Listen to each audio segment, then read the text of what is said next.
If it comes back. Let's see if. Abs. Oh, it's a stream Okay, finish we're now. good Damn it. No, it's back. We're good. It's back. No, I'm talking about YouTube though. YouTube needs Oh, to be. right, the multi. YouTube's a pain in the ass when it comes to this stuff. I have to make sure that it's going good. Come on. Might need to make a re-event or something like that. Oh no, you use the same one. Okay, it was smart. Thank goodness. Okay. Thank the gods above. YouTube is okay. So YouTube's a little more demanding. I have to get a thumbnail. I have to get it prepared, and I have to schedule the stream. With Twitch, I can just do whatever I want. But with YouTube, I have to try hard for YouTube. YouTube makes you work for that zero growth. It's the sad truth. I actually do get more people that watch on YouTube. Like a lot of people that find me through YouTube. More people in our community have found me through streams, YouTube. I mean, for streams, because I know streams, that YouTube you're right. streams discoverability is like non-existent. Even just because on Twitch. Yeah. Well, on Twitch, at least people are looking for streams. Nobody's fucking searching for streams on YouTube. That's a good idea. That's a good. That's actually accurate. I was gonna ask that. Because came to mind. We all know that you don't like men very much because they lack. I don't think that's a way. I don't think that's like the most. I think that's quite we quite all know broad that there. You have a general disposition to men. Even that, no. We all know that your preference is not the male. I'm interested in women. I mean, like, hello. Are you not? All right. Okay. So, I was just gonna ask, of the main parties, Sky, Crossbell, Cold Steel, this game, who's your least favorite male character from each? I've asked you your favorites, I think, but who are your least favorites? Doesn't mean you hate them, just least favorites. The most boring? No, just whatever your least favorite is for whatever reason. You just don't really care about them. Maybe you dislike them. That's a good question. Hold on, let me think. Because I don't think I've ever asked you that.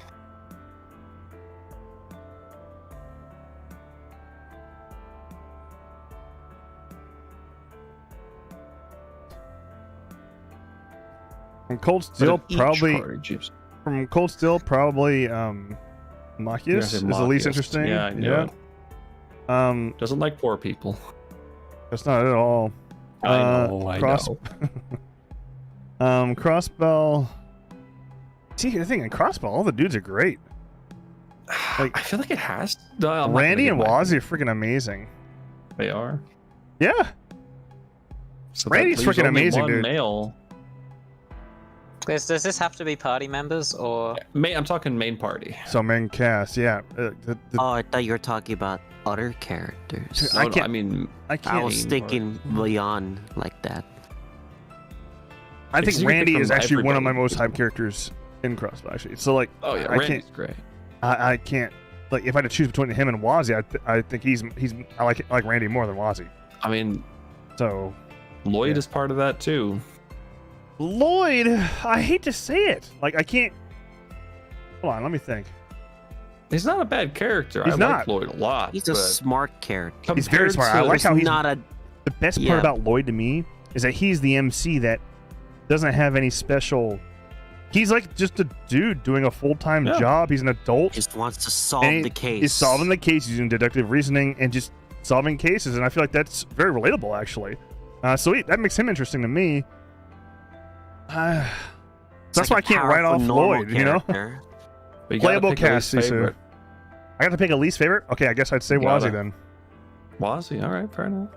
Because it's just those three, right? I have to choose between those three. Randy. Those are the three main parties. I mean, technically you could control some others, but they're not part of the party. Not part of the party. Yeah, it has to be main party.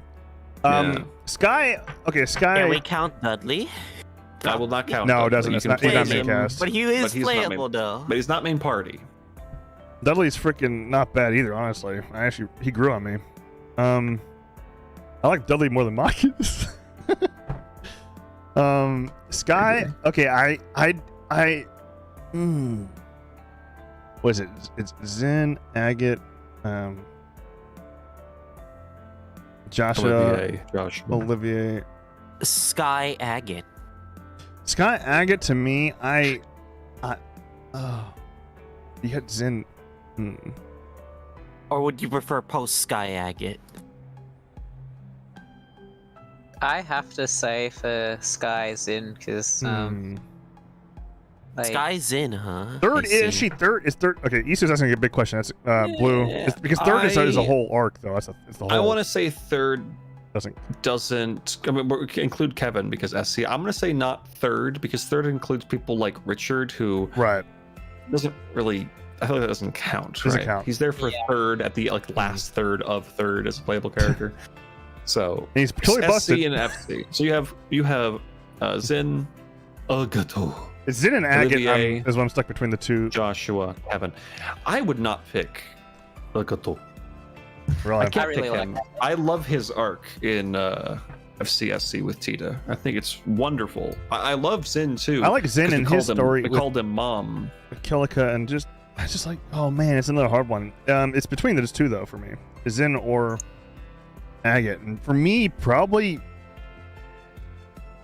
oh man. I'd say Zin is easily the at least favorite, even though I love him. I just think that yeah, like he has the least going on. Sky is definitely a case of who do I like least rather than Who do I not like? who do I dislike Yeah. most. So yeah, for me it'd be the one I'm the least into, I guess. Even with all the serious moments that happen with him, I don't know. I Yeah, just don't. I just don't have like I don't feel as drawn to Agate's story, and that's why I'm not as invested. Really? I chose Shira's route over his. I mean, right.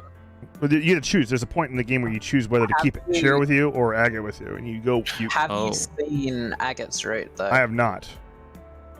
Is it that much of a? yeah, Is it a big deal where there's a lot I would miss? He's actually a great character in that, and then he has this amazing character arc. Okay. Yeah, he's very Because good. I've done both, and I'd say that Agate's arc is by far the better of the two. Easy, totally understand. I'd actually argue that of the arcs in Sky, his is one of my favorites. Again, honestly. his good. I'm not denying that, especially with. Yeah. I mean, yeah, everyone's got their opinion. I just feel like Zin didn't have an arc. Yeah. He didn't have an arc, but He here's the thing, has he his didn't have the. rivalry, but He was already strong. He didn't start. Okay, so there's some guy characters that there's more room for growth for them. The character has a lot of. They're starting low, and they have a lot of room to grow. I don't feel like Zin had that opportunity as much. He was already an A rank racer from the get. What well, yeah, was but he? that's his strength. But I'm just like, there's a lot you can do with the character, and it's actually, I think, more fun to start a character who seemingly has everything, and then Wait, really? actually has a great arc because of conflicts more personal to them. I think that's really fun because, I mean, a great example is Rufus. He's incredibly competent and strong and capable, and he's living a high life in Cold Steel, but ultimately has to come around in a completely flip side aspect because he has to completely change how his outlook on life is and how he sees things. You and have a good people. point. Ah, okay. Yeah, Kevin good too. example. Kevin is insanely strong, insanely competent, but he is so fucking dead and broken inside. And that's what makes his arc so interesting, is seeing someone who seems so capable and strong and has everything in SC, and then really you see what he's doing with in third. But Zin didn't have a conflict like that. His conflict was, hey Walter, why are you being such a dickhead? I'm gonna punch you, motherfucker. And it's fun. It's totally fine. I'm okay with that. That's fine. It was perfectly enjoyable. It's just weaker than Agato's like PTSD over his dead sister and shit. That shit, it messed with me. Don't get me wrong. I don't know. Maybe it's just the type of story I like more. I also, I laughed because the reveal that Zid said our master had terminal cancer, that was funny to me because the concept of cancer existing before that in Kiseki was not a thing, and it's never been mentioned again. Yeah. So it was so jarring that he said the word cancer that I just laughed. So I'm like, what? Is that real in Zemuria? And it's never been brought up again? So it was so jarring. Oh, look, there she is. We found her.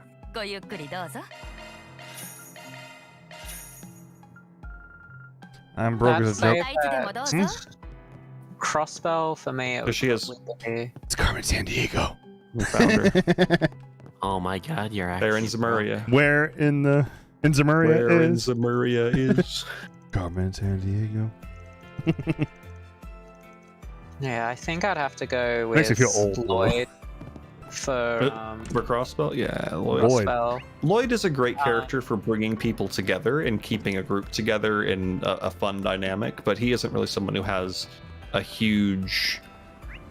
He doesn't have a huge amount of growth of his own. The closest he has to a growth moment is saying, fuck it, I'm gonna punch some police officers and break out of prison with a mob boss. But he's still ultimately doing it because, you know, he knows what's right and he knows that people are getting everything wrong. Yeah. But I mean, that is still a great moment. It's one of my favorite moments in the series. But Lloyd ultimately, I mean, he's just a normal dude. He doesn't have a huge, crazy arc to go through, and that's totally fine. It works perfectly well for all that. Yeah. Oh, the windows are still busted out. Okay, nice. Yeah, no one's gonna fix those. Time for the biggest shocker of all this. My least favorite from Cold Steel is Reen Schwarzer. Wow. I feel like that's you know, Wow. kind of odd. I like Reen. I think there's so much going on with Reen. I don't like him too much in Cold Steel 1 and 2, but I like him a lot in 3. Well, I think it got a lot better in 3. Yeah. Once Reen is put into an adult scenario Yeah, where he is that was more interesting to me. overlooking other people, I think he shines a lot. It's his thought process too. Sure, He he's also still has a ridiculously lot selfless, more- but he's concerned about his students, and I feel like he really shows up. We get to see his thought process more and see his maturity from compared to when he's a little kid in CS1. Reen's big thing is that he is a depressed, selfless person. And I mean, that's, if you look at Reen from a distance, just say, okay, what are his two most defining traits? He's depressed and he's selfless. And I think that works a lot better for an adult than a kid, because for a kid to be depressed and selfless, it's like, whatever. Like, okay, he's a depressed teenager. How original. Yeah. And he's selfless. Okay, classic anime. But when you put him in a situation where, he's depressed because he's committed atrocities in war and hates himself for it, that's a lot more interesting. Are you talking about the good flaws in Reen or the bad flaws? What do you mean by that? Like, for me, my problem comes from that he's kind of written as a bit of a Mary Sue. Oh, absolutely. He's the embodiment of tropes. He's got it all. Yeah, and that's what I dislike about him. I say he has like the most giant harem out of all. Like, well, yeah, that's indisputable. He has a harem. He has important parents. He has a transformation anime power that he also can't control. He has a mech. He gets everything, right? He's kind of made the center of the. He's made the entire center of the entire fucking universe through the plot of most of the Cold Steel games. That's why I like. Okay, that's why I like Lloyd. To me, Lloyd is just—he's so relatable compared to Reen. He's just an adult dude working, trying to solve issues and serve his his company he works for. And that's, I don't know. That's why I can't rate him as. Lloyd is a dude, just a fucking dude in his early 20s who took on police work fighting a god. Again, awesome. Lloyd is in the same camp as Zin because I like him, but I really like other characters. Randy and Quasi. Randy's my favorite dude, I think, and Crossbow.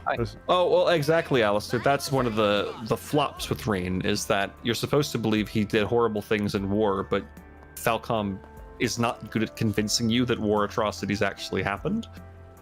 And based on some things I've heard about the anime, they really flubbed that part.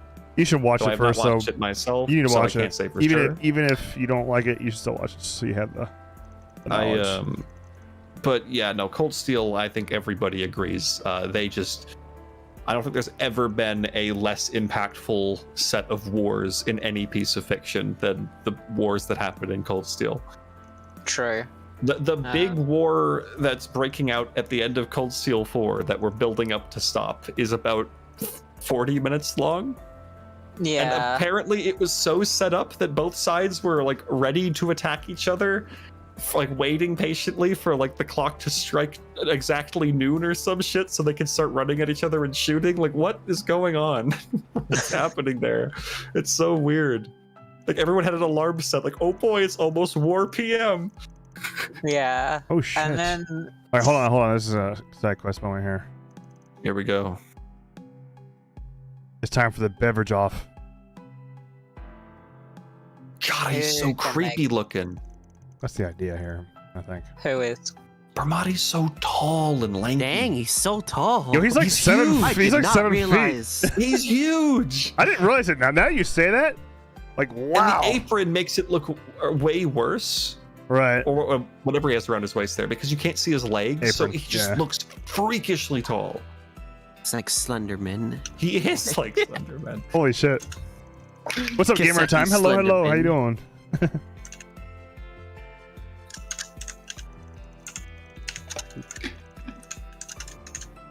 Yeah, I hear every keystroke that you're typing right now, and so does the whole stream. Good. Teo point. Oh, wait, Memphis Alistair says Teo points out how Reen made sure not to kill any of the pilots when he cut down tanks and helicopters. Yeah. Green really Yeah. needed some blood on his hands, Specifically. man. I feel like that would have made it more interesting, actually, if he actually just Because it just does didn't actually hold back on it. it does make Green kind of look like an asshole compared to all the other like people who were soldiers who went through a lot more than him. And none Yeah. of them are quite wow. as just like depressed as he is. We got Jack and freaking Jill. Jack and Jill. How? Jack and Hallie. We got fucking Jack and a cough drop here. Oh wow, that looks good. She does look tasty. Good Makes shot. you want watermelon. It won second place in the bartender competition last year. The theme was a silent, sweet night where a dangerous secret is shared. Even since then, I've been stocking up on ingredients and testing out various arrangements. Please enjoy the competition between Bermati and Shino.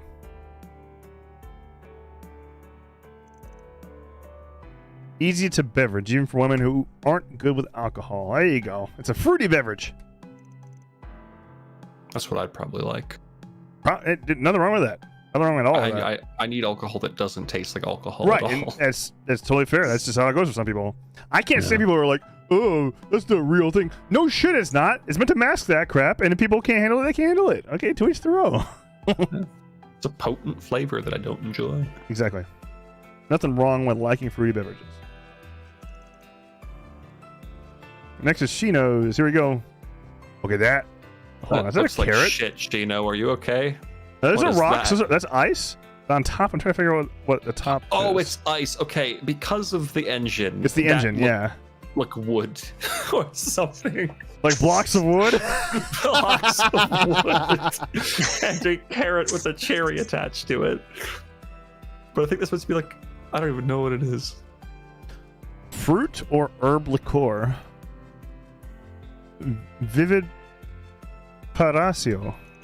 Pariso. Pariso. Okay, what is Paradiso. that? What's below the cherry? I'm trying to figure out what the hell that is. Maybe a cinnamon stick?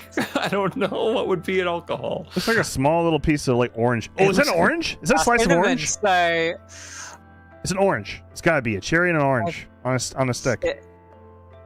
Why if on a it is stick? if it is cinnamon, then Sora Garnish. can't have it. Why wouldn't you usually wouldn't you put an orange like on the side of the glass though? Yeah, Usually- for a certain. Okay, so like for example, when you make like a, what's that beverage that freaking 007 has? Martini. Yeah, a martini with like an olive on the. That's the guy. On a That's stick? when he says shaken, not stirred. Yeah, right? it's shaken not stirred. Yeah, that one. Yeah, they just do it. Okay, and sometimes you squeeze the juice out of the orange or the lime or the whatever's on there, or you just have it Okay. floating around in there for some reason. Okay, I never understood why people have olives on a thing floating in the beverage because I'm like, Sounds weird. how is that flavoring the beverage? To me, unless you like, bust it on there or something, and then you get all the juices of the olive in there. Maybe. Makes me feel good. Okay. Sorry, the word bust is really funny because it reminds me of We ejaculation. are gonna demonetize this stream, aren't we? Oh, come now. I sound nothing like a real song. Unless you're talking about the cum thing, in which case, that's fine. A bourbon base. The distinctive alcoholic taste is suppressed. That's what you guys want, right? Yeah. On the contrary, the subtle punch that comes with it is addictive. I might end up beveraging too much.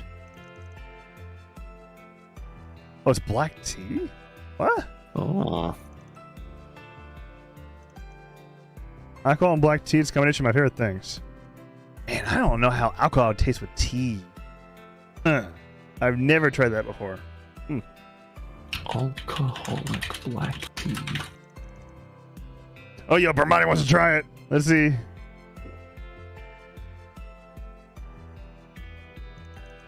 What do you think? What kind of alcohol, actually? It's bourbon, that's right. It's bourbon. Bourbon is a pretty tough alcohol. I'm not going to lie. Bourbon's pretty hard for me. Apparently, black tea with alcohols, one of the more popular ones is called a hot toddy. Never heard of that. Yeah, I don't know. I wouldn't know either. Interesting. I have no idea. I'm down to Just try think all about kinds of alcohol, but I've never had that before. I just know that bourbon is freaking... Whiskey is rough. It's indeed the perfect harmony of sweetness and bitterness. This is the taste is a metaphor for life. Wow, damn. We're going deep. A splendid beverage full of charm. Life is full of sweetness and glory, as well as failures, bitterness, and setbacks. It's like she's whispering sweetness. Sweetness. Bitterness. They're doing it that way because that's how I know. the Japanese know why they're dialogue, doing it. yeah. It's just so funny to translate it with the text above the text. It is interesting. Yeah. Wow.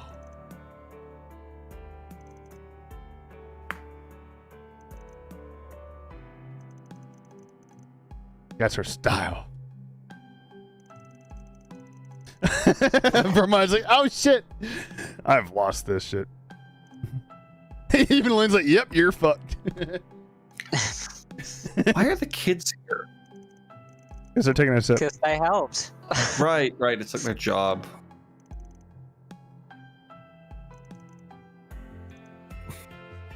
I'll treat you to beverages in return.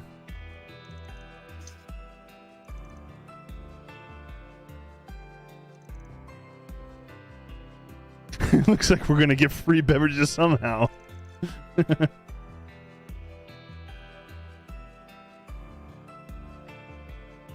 Nice.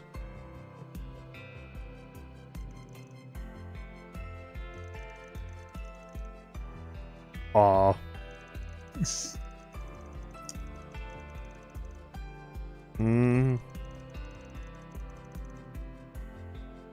Van's got the touch. Oh, come on.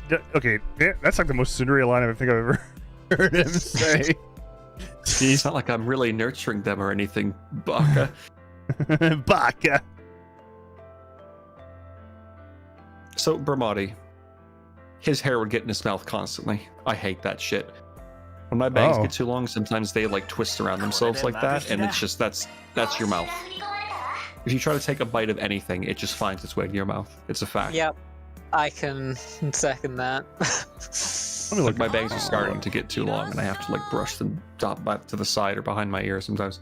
Sorry about like that long center bang thing that like twists the fuck around.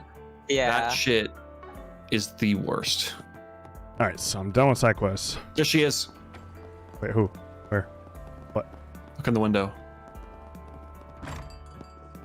Ah, yes, there she is. He She's found back her again. Look, she's faking it. She's like trying to act like she's fitting in, you know? She's trying to act like a sim. Okay, I don't think we've answered Kuro yet. Kuro? Kuro? I haven't beaten Kuro. I'll leave that up to you guys. Well, yeah, but you can still get a general idea. Like, listen, the characters aren't going to change that much between, now and the end, right? You've seen their main arc in Kuro 1, and now, Cuddles had some cool shit in 2. The least interesting male character? Least, that doesn't need to be just least interesting, just your least favorite, right? 'Cause Least you favorite? said that I like Aaron a Elgato lot. was your least favorite. Aaron, yeah, you can't pick Aaron. Then I like. They're just. I mean, all that's left now is Quattro, right? It's really Cuddles, Aaron, Vaughn, and technically, actually, Kuro 1 is Big Boss. Oh, or Burgard. if you wanna call him. Burgard. He's an easy pick for me, to be honest. He's cool as fuck, but he's doesn't really do anything. He's even least interesting to me than Quattro. So He just kind of shows up and punches some people and looks awesome. I have no investment in this character at all. And then leaves. I'll preface it by saying, yeah, it's another one that it's not a matter of I dislike them, but I like them the least. But yeah, Burgard. Right, I don't dislike him. I just don't care. Yeah, he's one of those characters that I don't think we're gonna get an arc out of him, because what makes him interesting is his effect on other people. Mm-hmm. Because we have several characters who have bonded over just knowing him, and that's cool. All right, so we are now at a point where we're gonna start main story again. I'm gonna go pee. Are we already? I mean, we don't have any more side quests, I don't think, right? If I look at this, I see no green. Shit, you're right. All right. Yeah. Holy shit. All right, cool. No side quests anymore. There's So- always 2 at Oh, it's two. each batch there are only ever 2. Right, so it's like one monster and then one monster side quest and then one like story side quest, and then we go. So we're gonna continue here after I pee and get a beer. I'll be right back, guys. I might be right back as well. Hey, off. Yeah. It's just you and me here now. Yeah. Now we're 2 people who have some real opinions. Yeah. I know. Yeah. Can you please... I had to be like a realist for this game. Can you please And I think of DM the me flaws. and remind me which part he's on? Because I think I don't remember it.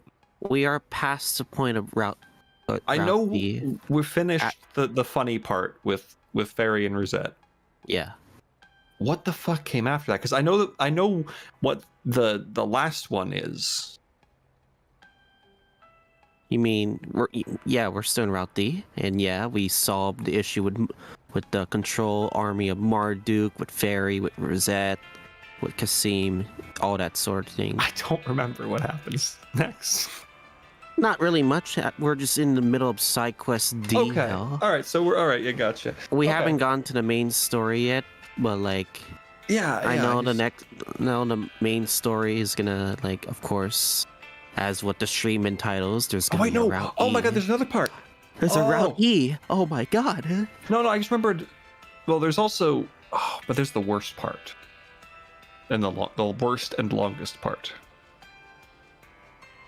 where I was just so done. And because I feel like, okay, I'm not going to say that in case Fep's listening or somebody in chat hasn't gone through Kuro 2 yet, but I'm back. welcome back. It had something to do with the intro. I'm hinting that out. Oh god, I don't remember. I'm not going to say nothing. I don't want to hint vaguely and give something away, but Does it have some? I think. Could it be you were just done with NPCs or something like that? I won't say who the NPCs are. But I was just you say you were personally just done with tired them. of the formula, and then they dragged it out extra bad. I see.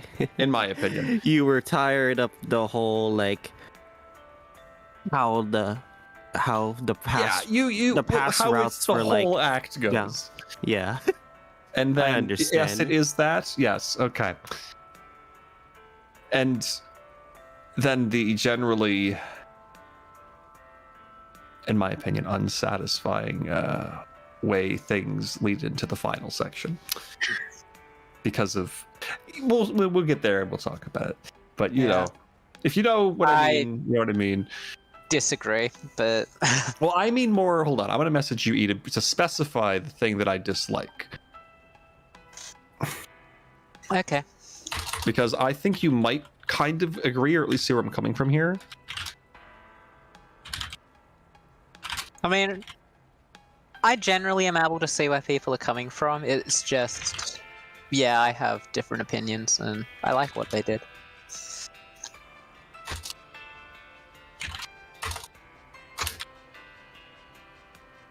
It's just more This of like, is my big problem. am I wasting my time or something like that?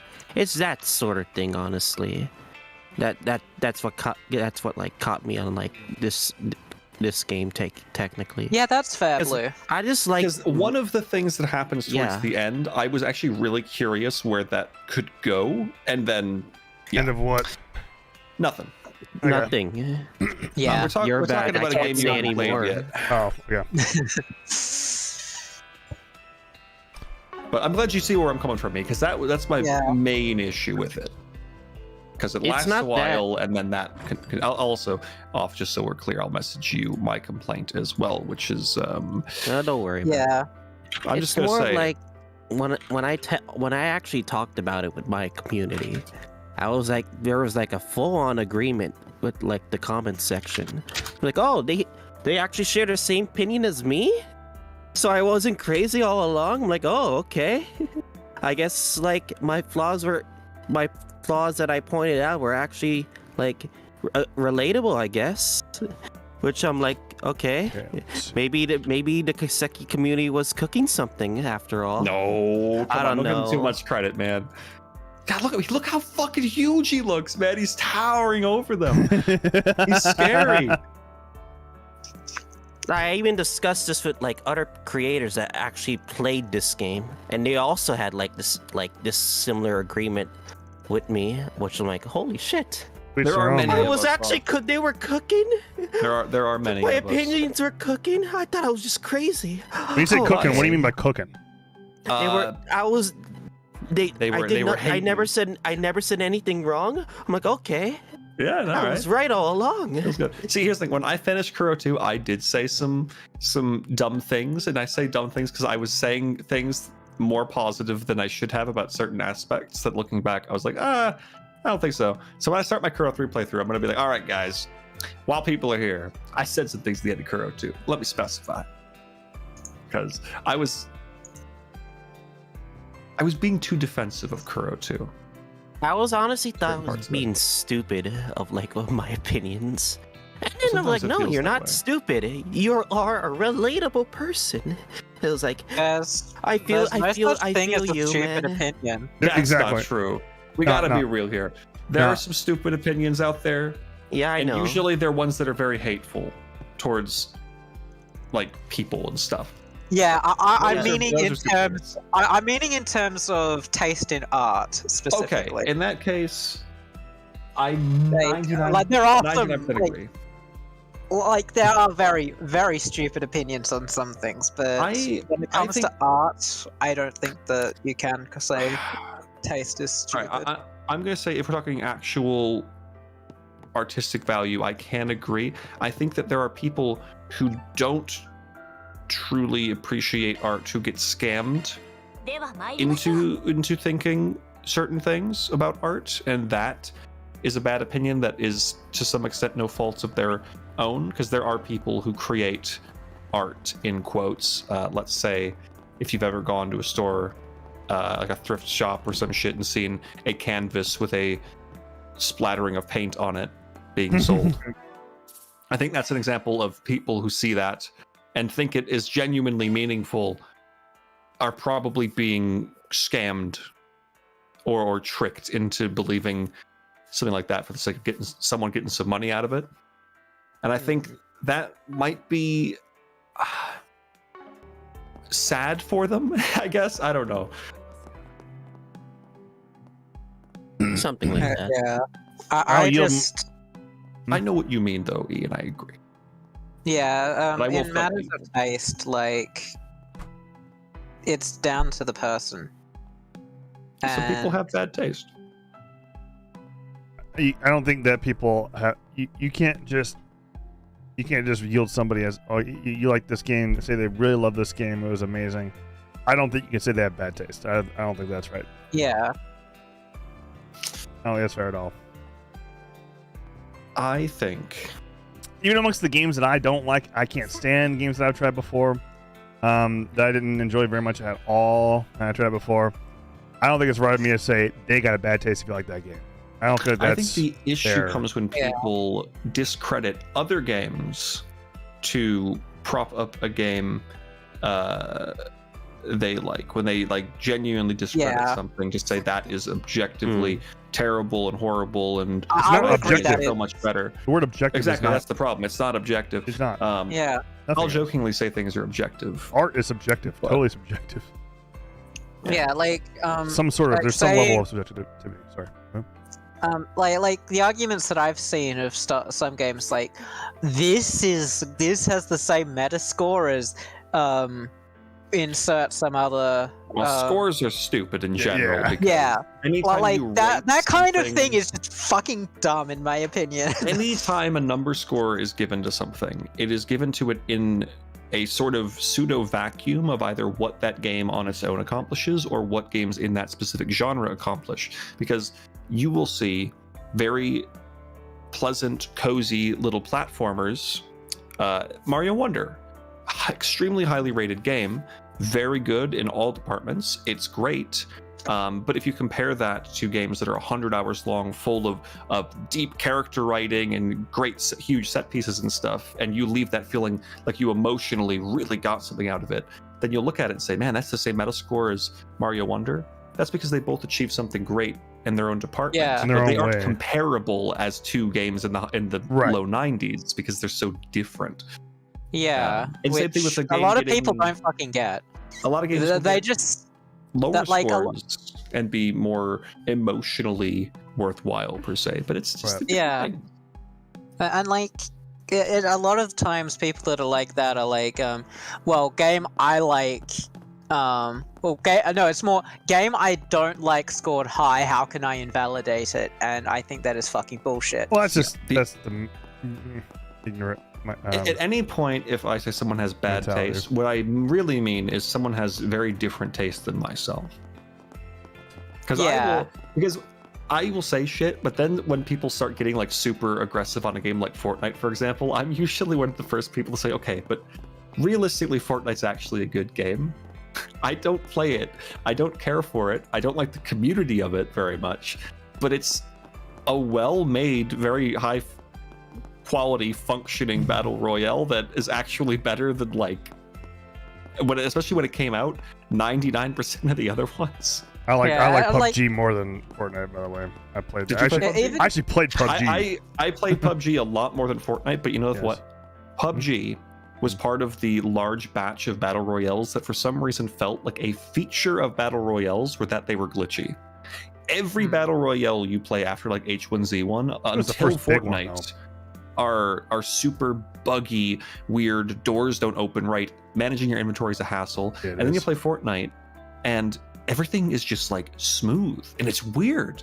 And no battle royales before that actually wanted to be smooth experiences. The environment So- of Fortnite's just different to me. I don't know the feeling that I is. get when I play it. It's just too too cartoony And compared to. that's I don't know. That's just personal preference though. That's Oh, no, just me. I that's get you. valid, but I'm saying on like- a polish level, Fortnite. Yeah. yeah, Oh, yeah, it was way on totally objective things like technical polish, gameplay mechanics, and that sort of thing, even I can see that Fortnite is a more smooth game than PUBG, and I do not care for battle royales at all. Seb, have you seen PUBG in recent years? I haven't seen PUBG in many It- years. it I played it has with my friends gone- back before I was a streamer. It has gone very much in the Fortnite direction with like Of dances course, and go- shit. It's go kind figure. of like embarrassing to see. Not that I care about like the Is it integrity of most of- PUBG, but it's like, oh, this is so weird. They have like crossovers with completely out of left field series and shit. And That they're all makes doing no damn fucking sense, man. dances. Isn't most the players in for PUBG mostly in China? I have no Yes, that's idea. why every time you load into a PUBG lobby, at least back in the day, there's always at least one person saying China number one all the time. Really? God Yeah. dang. You'll find 10 Represent people. us. I have seen that. You'll find actually. 10 people crawling up each other's asses along the arena saying, I'm a snake. You'll hear someone saying China number one. You'll hear 2 people shouting racial slurs.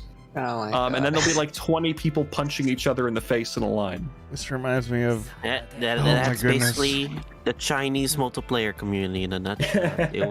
they will just shout out their own country. we're not gonna be going any further than that. But anyway, No, it's just it was fun. It was nostalgic. it's nostalgic as hell.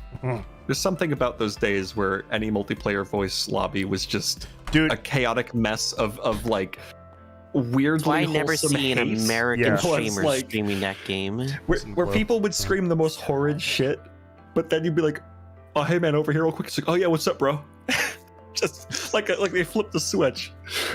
Like I kind of miss it. did you play Modern Warfare 2 back in I did. 2009? I was huge into Modern Warfare 2 when it first came out. I wonder if you and I Uh, were in the same lobby because I played that game Dude, with my there friends, was- my real life friends, non-stop. every day. Every day I was on the Modern couch Warfare 2. In Hell freaking yeah. college, I was just sitting on my couch, just freaking shooting it up with For my me, boys, the- essentially. The games that really JT. defined my online experience the most were Halo 3 and probably Modern Warfare 2. But once Halo Modern Warfare Reach 3 after the hit, fact. sorry, once what was after that? It was like Black Ops or something. It was not the same at all, and I totally dropped the genre, regular FPS. I never played another FPS like that ever again since Modern Warfare 2 because I feel like it's all It been just different. something just started to feel different. I Yeah. agree. That's Yeah, what I felt the like- same. Man, the glory days of Halo. Were you big into Halo, Feb? You were. I right? played Halo 1. It was not Okay. after Halo 1. Halo- I wasn't into Halo that much after Halo 1. I still need to play Halo 3, but I played Halo 1 and 2 and I loved them. Fuck you. You weren't even. Oh dang! Certainly, that's not true. I still remember playing Halo the first time. It was Halo 2 because I went over to my cousin's house and my Halo uncle 2 had was a good Halo game. 2, and we just started playing it. And every weekend I'd go over there, we'd play fucking Halo 2. Once my aunt went to bed, my uncle would come downstairs and he'd play with us. We just play custom games. You would do like sniper rifle one-on-one custom matches. Where Yeah, you yeah. only had to use snipers, and you had to aim with the quick Dude. snipe ability. Freaking sniping was so much fun in that game. Were you a quick scoper, so Feb? I'm wasteland. pretty No, I good wasn't. at I was not. Really? Oh, shit. I was not that good. I wasn't that good at the game, and I still had fun. That's the thing. Feb, were you ever the kind of guy who at the start of a match on Yeah. certain maps in Modern Warfare 2 where you would just throw a knife from spawn and No. see if it hit anybody? That was my friend Coach. Oh my goodness, that dude. we all have that friend, right? He's just, and not only that, the most irritating part of those lobbies was the chat. Okay, like I was in it more for the chat than me dying. Like it was all about hearing my buddy, the same guy who threw the knives at the beginning, just totally talking shit. It was actually awful, okay, but it was just hilarious. But it was part of the community. Right, aspect. exactly. was part These of the days, this chat wouldn't fly. It would all be censored like crazy. You wouldn't get any of this. It'd be all boring now. But back then, it was just you just can't. You learn not to take it seriously, and it was Yeah, hilarious. Yeah, Um, it depends on the. Oh, it was hilarious. It depends on the community as well, because like, even as a joke, I would say that sort of talk has no place in, say, Final Fantasy 14, for Well, that's instance. Well, different. that's because again, things have changed, That right? too. And also Yeah. depending on the culture of each game, right? Because like in MMOs, like World of Warcraft and shit, it didn't have the same vibe as a Modern Warfare 2 lobby, No. right? Yeah. Modern Warfare 2 lobby, the second you're back in the lobby and everyone can hear each other again, everyone's shouting shit at each other. Yeah. You go back into the next game, teams are a bit swapped up and you're best buddies. Yeah, exactly. And then you're talking fucking shit. shout at each other. You're saying the most horrible things. You know, fucking everyone. Just, Really my bad guy shit. works for Infinity Ward. He's gonna take you the fuck out, you stupid fuck. And I'm gonna keep. See, I'm actually being very tame. It was all. Yeah. Oh, it's very tame. This is very tame. Add an N-bomb or two, and you'd probably there'd have be a one couple Wait, casual he more didn't even hard say. Rs. It wasn't even the end bomb. It was just like a whole bunch of just. It was really creative shit that my friend would come up with. Yeah, It was always there was an big, art sick to it. burns. Like, It was really good.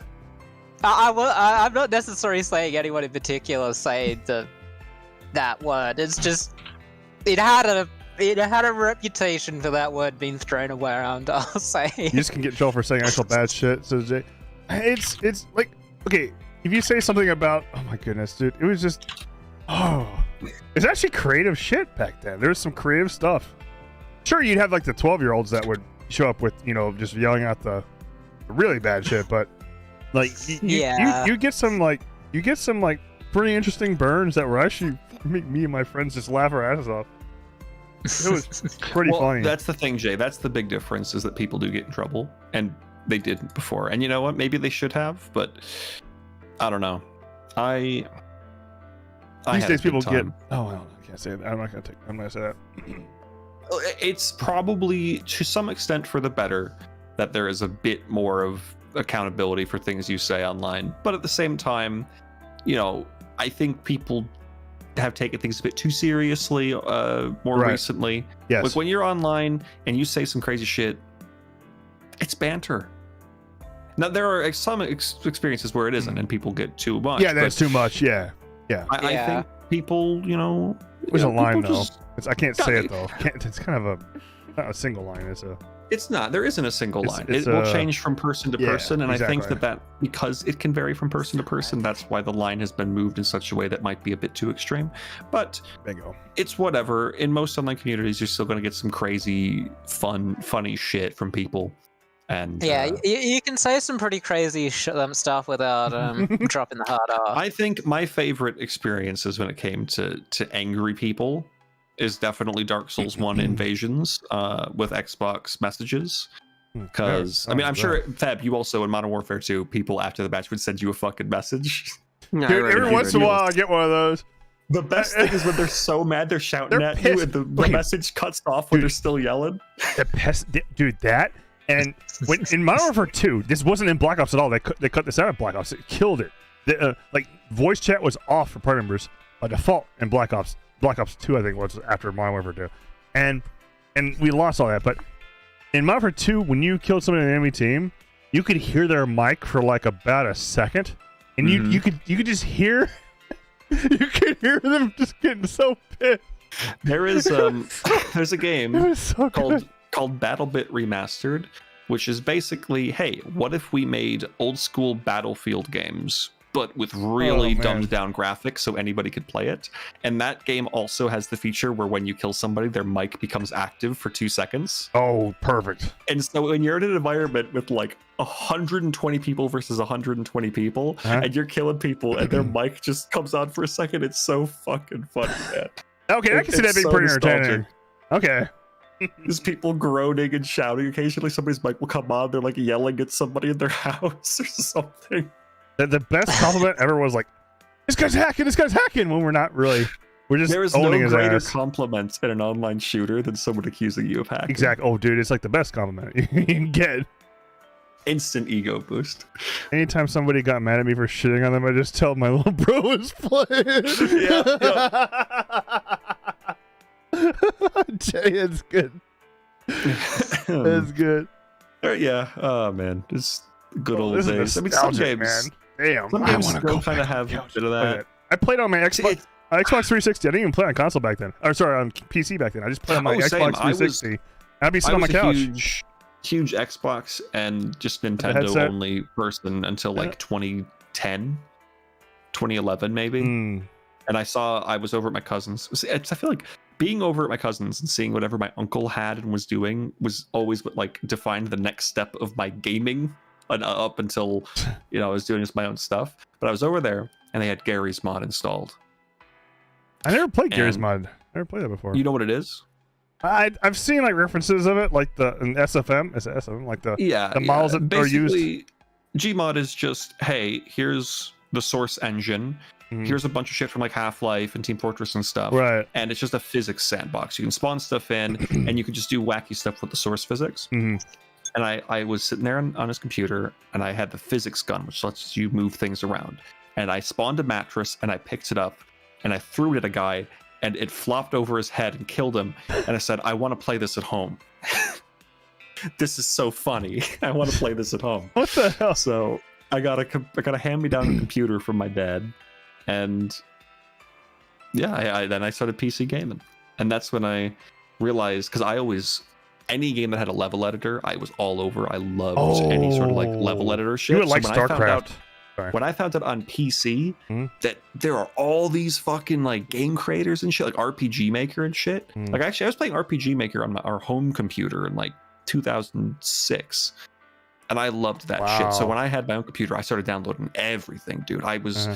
every day I was fucking on RPG Maker. I loved that shit. So PC gaming, way to go. Consoles suck dick. Die, bitch. They do The now, glory but days are over. they're over now, in my opinion. I just don't. Like, some people can't afford it, of course, or they just Yeah, prefer of couch gaming. But I get that. and I get it too. But yeah, PC all the way. Did you ever play StarCraft when you were growing up, Blue? I never touched StarCraft. No, StarCraft was great, dude. I watched people play man. it, but I never played it myself. I It was played fun. like customs of Yeah, custom maps. I never StarCraft played 2. the. Okay, I did not play the main game. It was all about the custom maps. I was more into Age of Empires. I Gotcha. played Command and Conquer and Oh, that's similar. Sid Meier's games. Command and Which are Conquer is pretty pretty fun. close. Yeah. I loved Command and Conquer. I really liked some. There was one Sid Meier's game that was on Xbox 360 only. Does anyone remember what that one was? Because I really liked that one. Civ. It was, but it was like a spin-off Oh yeah, it was. Civ game. Just spin I remember somebody Hold on. accusing me of hacking once, not an FPS though, but playing Madden online. Didn't that boost your ego like crazy, Bullline? 1995 for Sid PC, that Meier's- is nice. Sid Meier's Civilization Revolution was on Xbox 360. Never heard I of that. loved that game. Wow. 360 was the last Xbox console I ever had. I have not Same. bought a console, for Xbox console since. I 360. haven't felt a need to because Right. everything on Xbox is also on PC PC. So now. the only stuff I Yeah. need exclusives Because of from Game is Pass. PlayStation. Yep. It's You all know? because Yeah, of and Game Pass is the greatest thing ever, man. Yeah, it is. I got my PS5 for Pretty much Sony, the and I've most got my useful Switch thing. for Nintendo. And And even let's be honest, for Switch, you don't even need a Switch. Oh, Let's I- be real, guys. If you don't have a lot of money, you don't need a Switch. if you're broke as a joke, you don't need it. I You don't just need I have a conscience. I can't do it. I feel thing not is, that I would never ever pirate a Switch course game. you would. Never Of would I course. do. I wouldn't do that. But I would say that I would feel no shame in not giving money to Nintendo. But I also would never not give them money for their products. You got a lot of hate mail on fighting games, Jay. And Mortal Kombat And is then- really funny because that's voice chat enabled automatically, so some people are going crazy and I might not knowing it's Oh, on. dude! Holy I've seen shit. clips of that. People getting so pissed off. There's Wait, one you have? clip. I'm curious about that. I want to see people There's a get clip pissed. of a really good fighting game player. I forgot who it was, fighting a kid.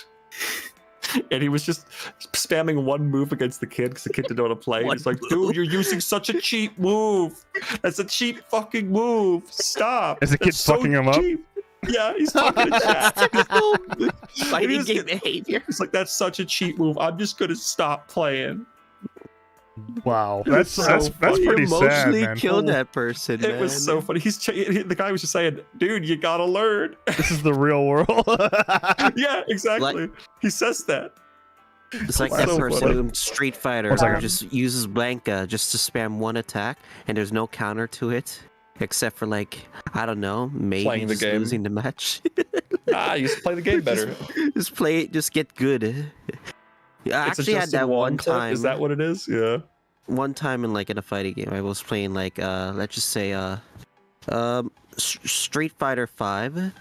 Actually, I actually did What up, play Oscar, Street by the Fighter 5, and like I actually like did a match where I was like just spamming like a dumb like Hadoken move, and then this is a rare moment, by the way, that someone actually looked up my profile, messaged a DM, and said, "Can you stop spamming?" It's a Justin Wong Like, clip. bro, can you stop spamming?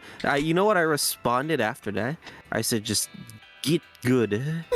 GIT, There you go. GUD, baby. That's how you know that you need to like know how people play and like you need to exploit it. So That's yeah, man. However, 2 just felt so good because I actually spent a lot of time in that game and I actually felt like I was getting better at it. I don't know if I could ever spend that much time in a game again though. I was playing it every time I was done with school, every time I was done with class. I'd come home and I'd be freaking just on the couch going with my buddies, Mhm. and I'd sit there and next thing I know, 4 hours have passed like that, and my Every day fiance at the you time come was home? bitching at me. You come home from fucking Class. school, class, work, whatever you're doing. You fucking jump on the Xbox with the boys and party chat, Yeah, oh yeah, and exactly. you play all day. We You play all day and all if, night. You don't do whatever your homework was if you're in school because you're too busy gaming hard. You stay up later than you know I'll you check that later, probably Jay. should and get 4 hours of sleep, maybe 3. Dude, when I was in high school, I got like 2 hours of sleep a night. High school was. I never made it through high school. That's for different reasons, though. Yeah, what I would do in high school is I would sleep I'd get 2 hours of sleep. I'd sleep on the bus, and I'd sleep through half of my first class. Dude, sleeping on a bus was like a rite of passage. Just sleep on that fucking bus. The worst part about sleeping on a bus was that my school, my bus ride always went through this neighborhood with like ridiculous speed bumps. So my head would be on the window, and then Yes, exactly. Every time I woke up on the bus, it was because it hit a bump and my head would slam against the window.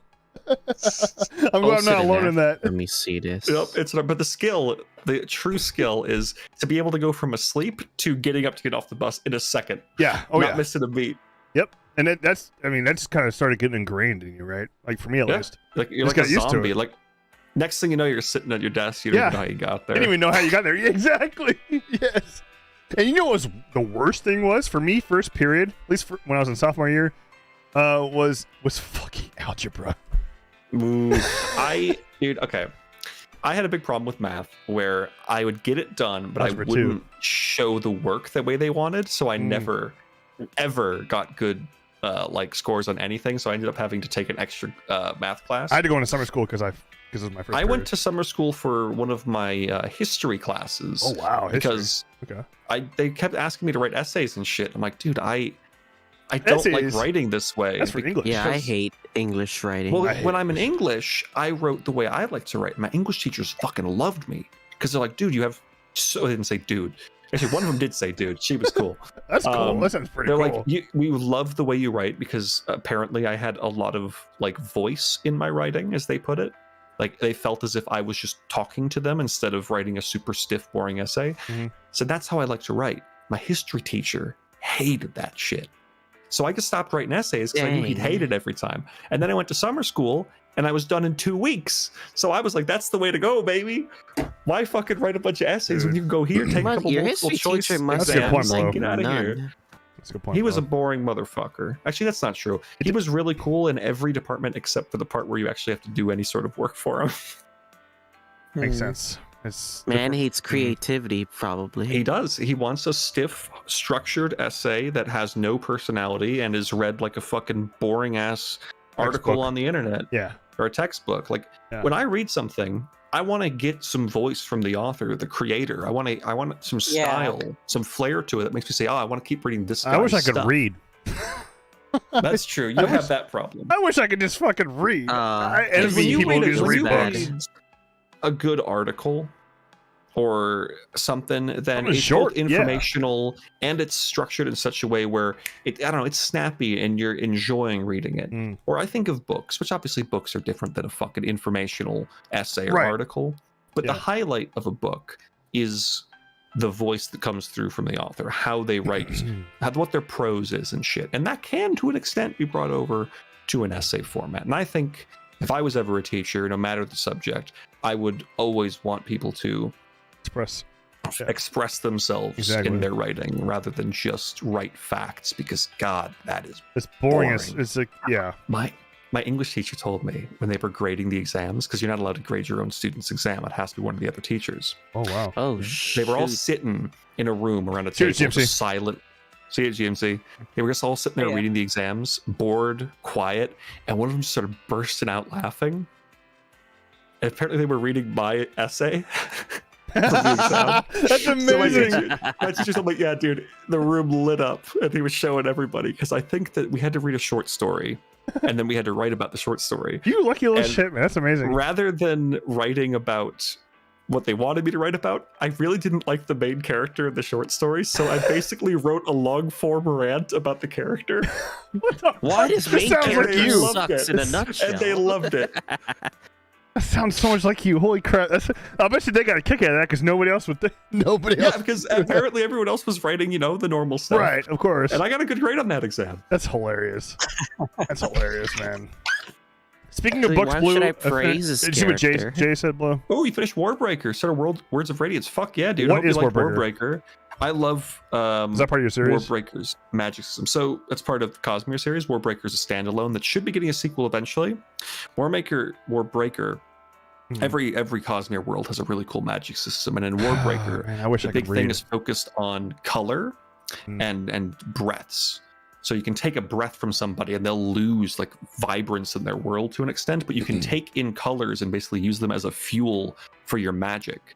So, for example, to keep it simple, when they lock up a really powerful magic user in this world, they will put them in a just gray stone room with no color in it, so they can't do anything. It's really neat. Interesting. Okay. But people will carry around like really, really bright scarves because they're a great fuel for magic. I see. Really, really cool. I see. Okay. Actually, that sounds pretty interesting. Okay. Man. I wish they could hire you as like the voice for the book for the what's it called the read The along. audiobook? Audiobook. That's the word. Oh no, I would never. For Warbreaker and stuff, they have a guy named Michael Kramer doing is he the good? most. He's a great narrator for the most of the Cosmere books that he Okay. does. He does a great job. But my favorite audiobook guy is I'll make sure to get his name right. It's somebody that S- can really put pictures in. I want somebody that can really paint the story in my head so I feel like I'm watching a movie and it fakes me into that. Stephen Pacey. Stephen Pacey. Stephen Pacey does narration for the First Law books and all of the books in that world.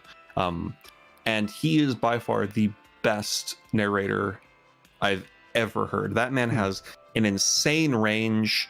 I often forget I'm listening to one guy. Stephen Pacey is the most impressive motherfucker. If you're looking for audiobooks because you need somebody who can actually keep you focused, That's the thing, yeah. I recommend starting up the First Law trilogy. The Blade itself is the first book. I'm currently still listening through it myself, but really great trilogy. It's sort of a, I guess, kind of a grimdark style environment and setting and stuff. Very character focused, but it's really great. The author, Joe Abercrombie, is just Abercrombie.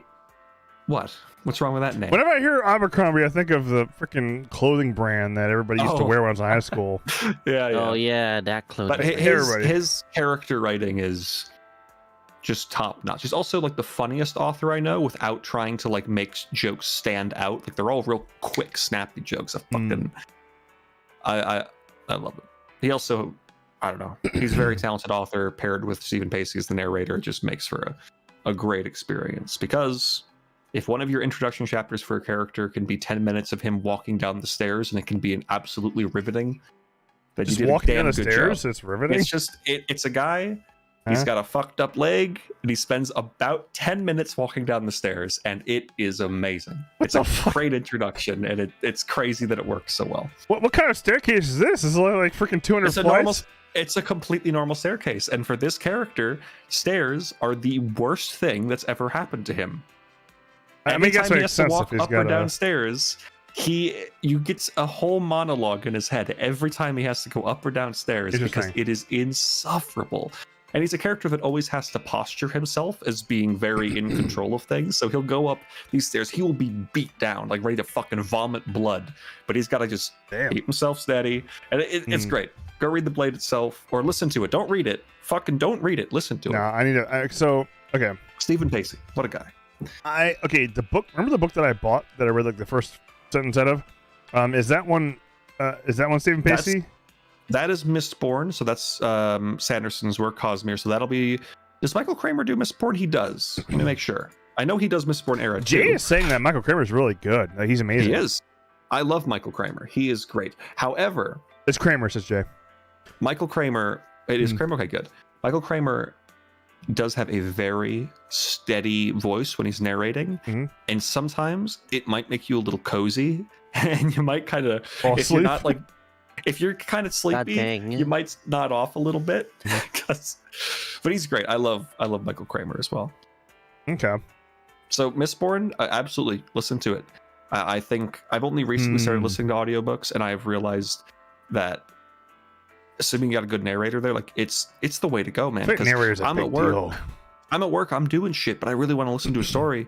Fucking audiobooks, man. I think I'm gonna try I think next time I drive to my girlfriend's in South Carolina, which is like a 4-hour drive every time. Yeah, put on some Mistborn, dude. I might try it out, man. Next time, I gotta buy it. I got the book, but I need to buy the actual audiobook and then just put that shit on. Is that on Spotify? Actually, or is I it don't know if their app? Mistborn is. I don't know if Mistborn is, but Brandon Sanderson hates that Audible has like a fucking monopoly on the audiobook market. So he is going out of his way to publish shit like Spotify from now on. Okay. So if it isn't already on Spotify, it will be in the future, and his future books will be as well until he gets his own thing started up. I pay for Spotify Premium, so I'd be great if it'd be amazing if he was on Spotify. I feel like you are gonna have to love Cosmere stuff if you can get into it, because Brandon Sanderson, despite not being an anime fan, not because he dislikes it, he just doesn't watch a lot of anime, he writes the most anime shit when it comes to like fight scenes and stuff. Interesting. Sanderson has his issues with like, he's not the best dialogue writer. He isn't the best with Jay loves prose Mistborn. and stuff. But I have never read anyone who knows how to write such a good fight scene as him. So Gotcha. they're the only ones I actually don't get bored of listening to. Hey, it is on Spotify. Well, there you go, Feb. Go grab the Mistborn, the Final Empire on Spotify. Give it a listen. I don't have to grab it. I can just listen to it because I got premium. Well, when I say grab, I mean buy it. If you have Spotify Premium, I do. My god, I think they have a thing right now, currently, where they're letting you get books for free with Premium. Let me take a look at this. Hold up. Go check it out. See if Mistborn's on there. I'm gonna type Mistborn home. Mistborn. Exactly, fun guy. Man can write a fight scene. My first book from Sanderson was The Way of Kings, so my first introduction to one of his fight scenes was it's not really a super spoiler. It's right at the beginning of the book, but you know, the fight scene that happens in, I think it's the second prologue. Is it called Mistborn: The Final Empire? Is it That's the first one. The first one is Final Empire. Second one is Well of Ascension. Third one is Hero of Ages. And then it goes to Era 2. Mistborn. Oh, hold up. Yeah, that's it. Okay, included in premium. It says included in premium. There you go. Well, next time you head over there, start that up. See if it holds your attention. Chapter 0. 24 hours?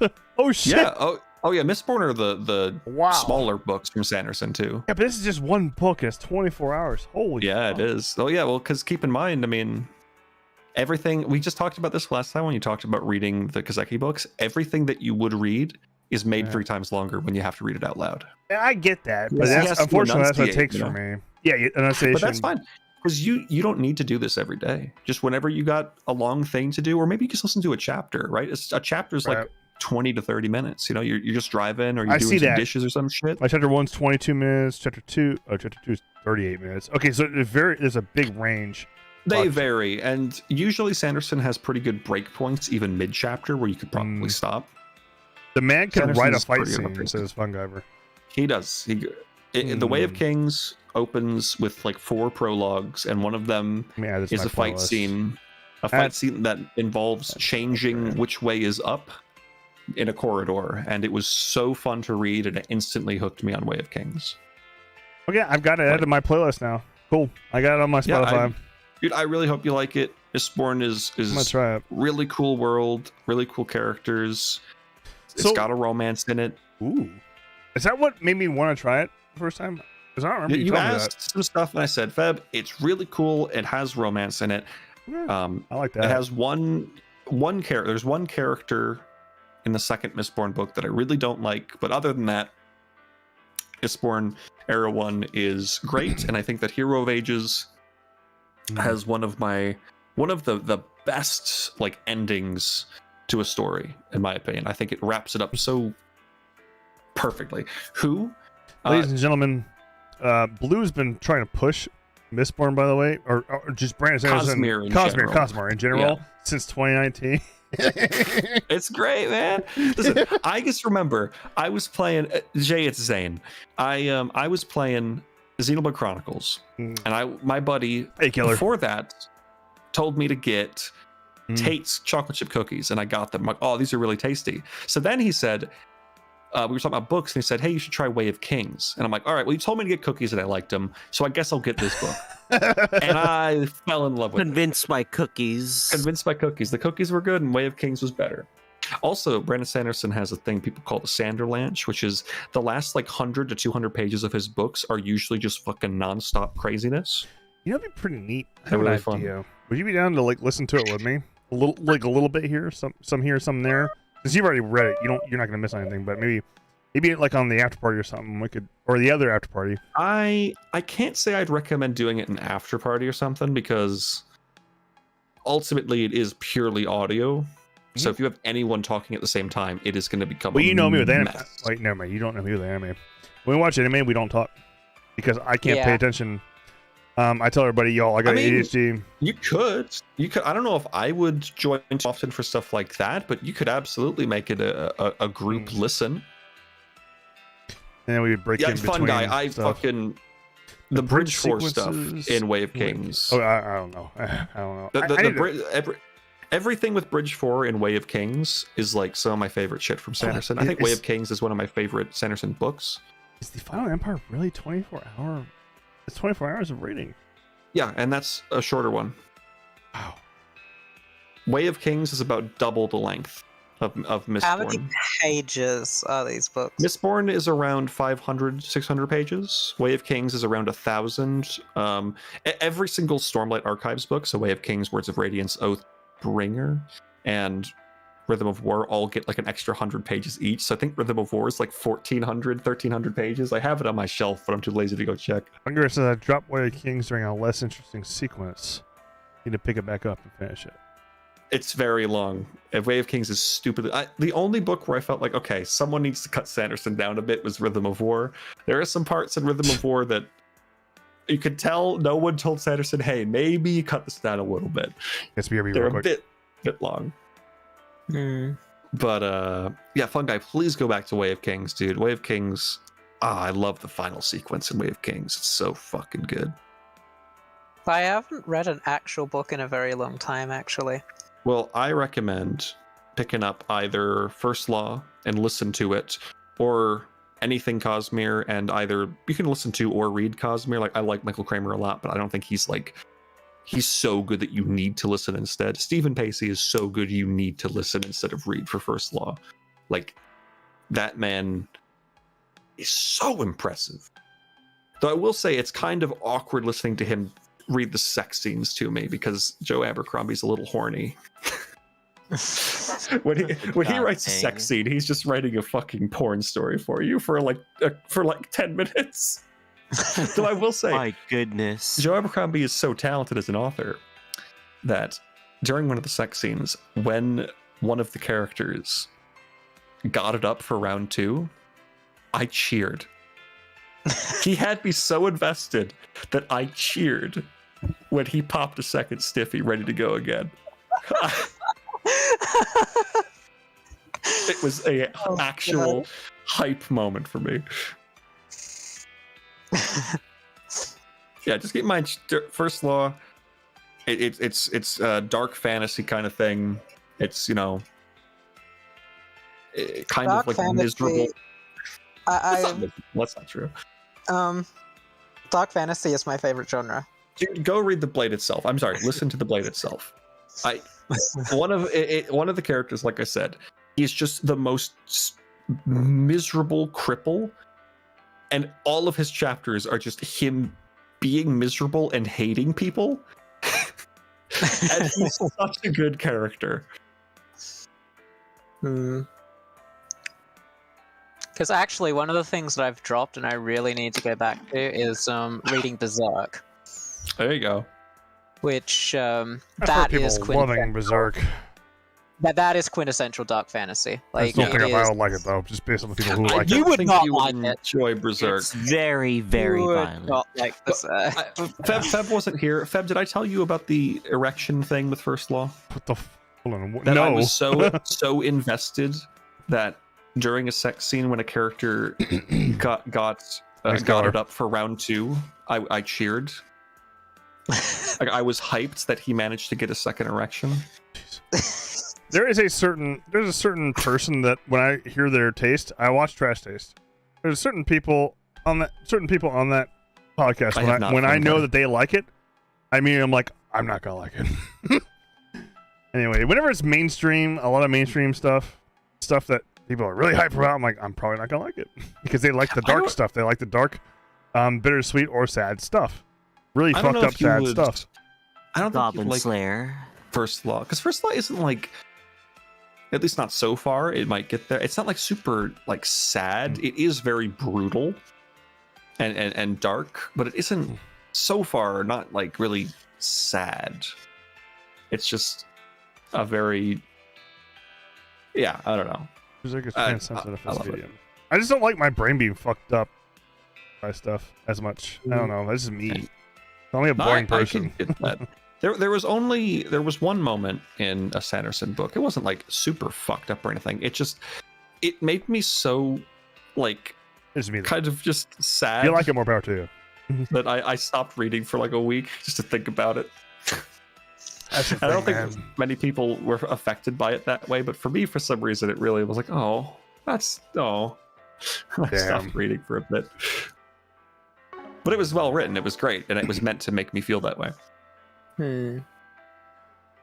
Well, Fun Guy, that is true, but I have heard, and that's a huge shame, but I've heard that so far, with the newer chapters done by his people he left it to, I heard about that too. it seems That's a they're big doing deal. apparently they're doing a really good job of keeping the art consistent and keeping the tone Oh, they're there. gonna continue it. Yeah. They are continuing it. Yeah. Apparently, the guy who is writing for it, was told, like years and years back, everywhere that Berserk was going to go going forward, and in that time, like between he was told all that and when Miura died, the story didn't change at all. So he feels that he can reasonably finish the story. Yeah, it was kind of left there, and apparently they're doing a very good job. We'll see how much that pays off. I don't personally read Berserk. I haven't touched it in a long time, but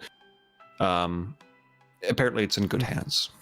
So that's good. Yeah, like it being in good hands is the only reason that I am trying to read it, because like if it was just going to finish at a point where he died, or it was, the continuation was going to end up being shit, I was like, nah, probably not going to read it, because I don't want to get invested in That's something good. and then have it just end. But everything I've heard gives me confidence to actually read it. Yeah, basically the mangaka's like best friend, who like kind of was there when Berserk was first made, is going to continue it in his honor. And he knows, and I'm sure he's nothing but most respectful. He was like best friends with the original mangaka, so he knows basically his whole vision. Yeah, plus all the artists are people who were already helping with the manga the entire time, so they all know the style. They've got it nailed down. It's not exactly the same, but it's as close as it gets. Right. Yeah. So basically, everything points towards it that it's going to be good. Faithful. Yeah, it's going to be faithful. There's been a few chapters, and apparently they've all been good. So that's good. That's good. I'm glad to hear that. I won't know, even though it's not my know, thing, but hey, I'm glad to hear that. That's great. Yeah. Hey, Blue, what do you Blue? Oh, wait, you use Audible and Spotify. I use Audible for stuff, and if it's only on Spotify, I use Spotify. Like the more recent Sanderson releases have been on Spotify, so I listen on Spotify, and then I'm excited to try this. I'm excited to try Spotify. I'm glad I don't have to pay anything. I can just listen. I'm excited to try this. I really hope you like Mistborn, man. I really do. I'm gonna try it next time I drive to South Carolina. I want to freaking listen. Vin and Kelsier, I fucking love those two characters. They We're are gonna see. great 4 characters. hours. 4 hours of driving. We're gonna see how into it I am. We'll see. I mean, I think it's pretty good. Yeah. Okay. What's up? Do they have like light novels? Because I've been wanting to get into light novels, but ADHD. On Spotify and Audible, probably. Let me give you the link. No. We got a link to the I don't know if Spotify just, will, but I feel like Audible probably will. Okay, I just found Mushoku Tensei on There you go. I'm gonna share it in chat. This is the one that I'm gonna listen to right there. Spotify does too. All right, there you go. And then Mistborn's your favorite shit. And then Jay, have you? This is the one I'm gonna Jay, put in After Party 2. Jay, you haven't read Era 2 of Mistborn yet, right? Sorry, it's currently not available in your region. That's so rude. Oh, that okay. Sucks. That's when you need NordVPN. That's true. No. Today's stream is brought to you by ExpressVPN. You have read all of Era 2. I'm curious, Jay. Do you like Era 1 or 2 more, or do you just see them as equals? I personally think I like Era 2 overall more, but I think Era 1 has just such a satisfying ending that I like that more. But I think Era 2 overall I like more. I love Era 2. I love the characters. Final Empire. When I hear the Also, final, Era I think it's the 2 last one, but Era 2 just says like, well, it's the setting is called the Final Empire. gotcha. And you will come to understand why as you read. It's such a cool setting. I love the world of Mistborn. I'm curious. You got me calling me curious, especially with Jason. It's just like it's the favorite shit, so it makes me. You like Era 1 more? See, Jay, I like Era 2 just because the setting is Era 1 and Era it's just 2. fucking cool. So basically, Sanderson, for Stormlight and for Mistborn, wants to take these worlds through like hundreds of years of time, from like medieval to early modern sci-fi. He wants to see him through all these years because Cosmere is all connected, right? Cosmere is like the Kiseki of books, though it's much better than Kiseki. Interesting.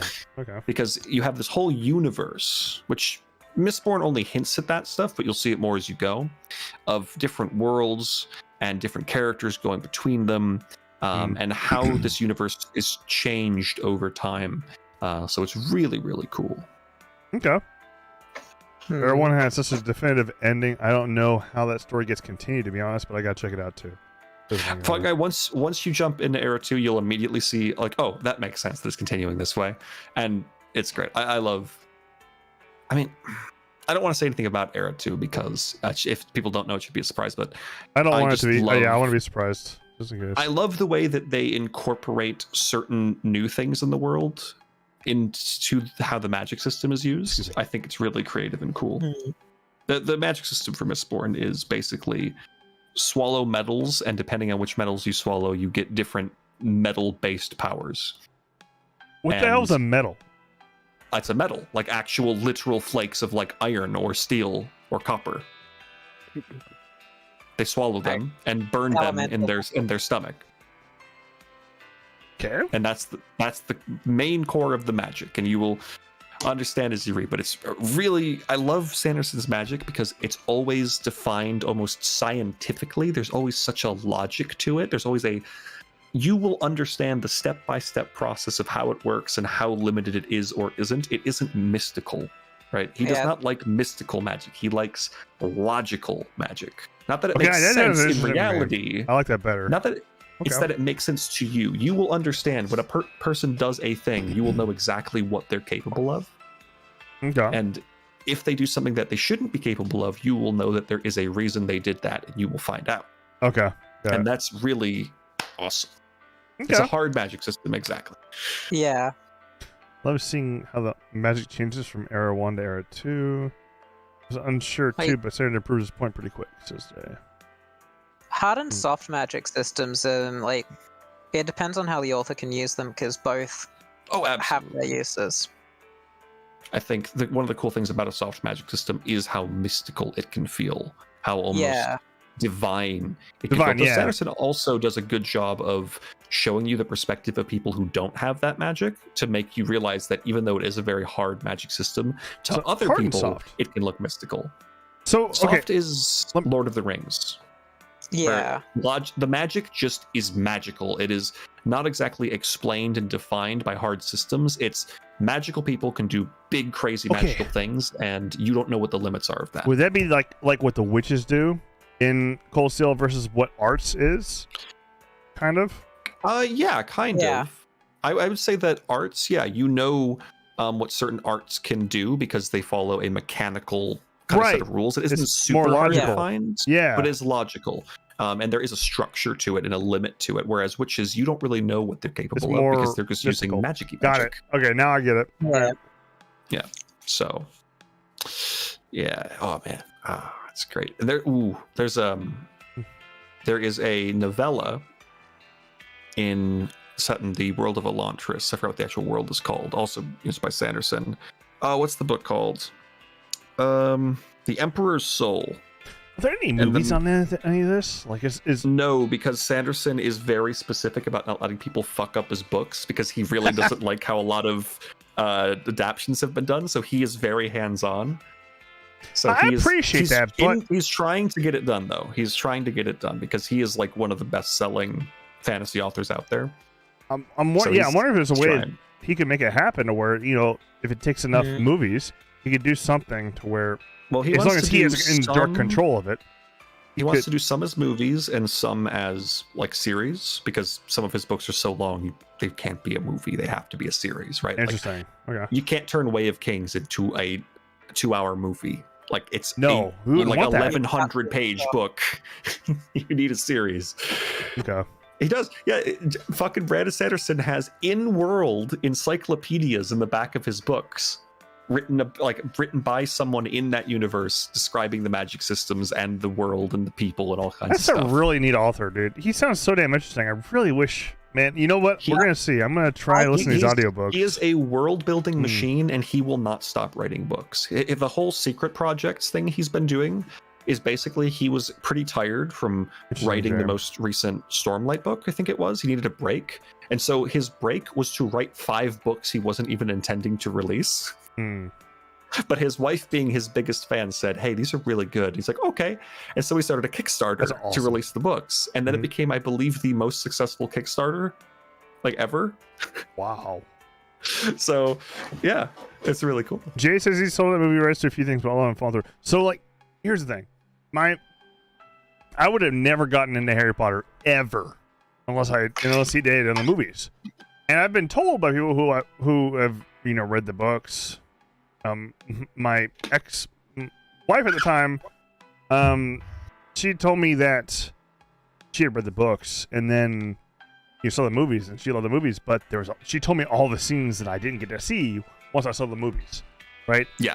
So I and I was like, oh wow, that seems like a lot of interesting stuff that happened. The problem is I would not have the attention to be able to read that much text. I just can't, man. I just can't do it. Well, hopefully audiobooks can let you get into books and stuff, man. It'd be great. Yeah. As a writer, though, I can totally respect writers not wanting people to come in and fuck with their shit. I understand that too, and I respect that too. But at the same time, would they rather people like me actually be able to experience this shit at all? That's the issue. I know that they want people to experience, well, in the case of Sanderson, he wants people to experience what he believes will be the best version. I get that. Because he it's just like Kiseki, though. Is someone who was very burned on Game of Thrones. He was not happy with how things went there, and he does not want something of his work getting that kind of treatment. He doesn't want something he's created to fall apart completely out of his hands and then have that reflect poorly on the art he has created. I get that, but more people bought the books because the movies came out. Well, so he's not worried about that. He's already so rich that he has a fucking, what is that? No, he's pretty. He has a secret underground villain lair built under his house. So I'm sure he's fine with money. He's not worried about that. Fine with money, but I don't know, man. If he wants more people to join in like me, it's. We'll see. I'm gonna try this audiobook thing. But there's no guarantees, right? I know that I got into Harry Potter when I was in high school. He has a long-running podcast with a buddy of his who's also an author, and they've talked about stuff like this, where if you're not into it, that's okay. There are a million different forms of media and art and different genres to consume. Salty man, thanks for the resub. So I haven't tried it. This will be my first time. This will be my first time ever trying an audiobook, actually. So I can't say I'm not into it. I haven't tried it, and I'm about to fix that. Jay. Salty. He 100% wants adaptations, but he doesn't want to do it. He really wants to think through it and make sure that it's as close as possible to what he intends. He's seen too many adaptions done poorly, and he is because the original author for the Wheel of Time series passed away before finishing it, and his wife actually went to Brandon Sanderson and said, "Hey, finish this series." Wow. So Sanderson did it, and now they're doing a series adaptation for Wheel of Time, and it's been a little wishy-washy in a lot of ways. And Sanderson, you can tell by the way he talks about it that he isn't super pleased with how little control him and Robert Jordan, I believe, the author passed away, his wife, how little control they really have over it. and because it's getting such a What are you selling out questionable to? reception from people. I don't know who owns it and everything, but the point is he's now had hands-on experience with how an adaptation can go poorly to an extent, and so now he's even more careful. Okay, I get it. Yeah, like That makes sense. like a bad adaptation can do more damage to the source material That's than fair. That's no fair. adaptation. Oh, it's Amazon. Yeah, there you go. Oh God. Okay. So he's being very careful, and I'm glad he is because I really want to see them. That said, people are desperately trying to convince him to do animation instead of live action for the Stormlight books, and Interesting.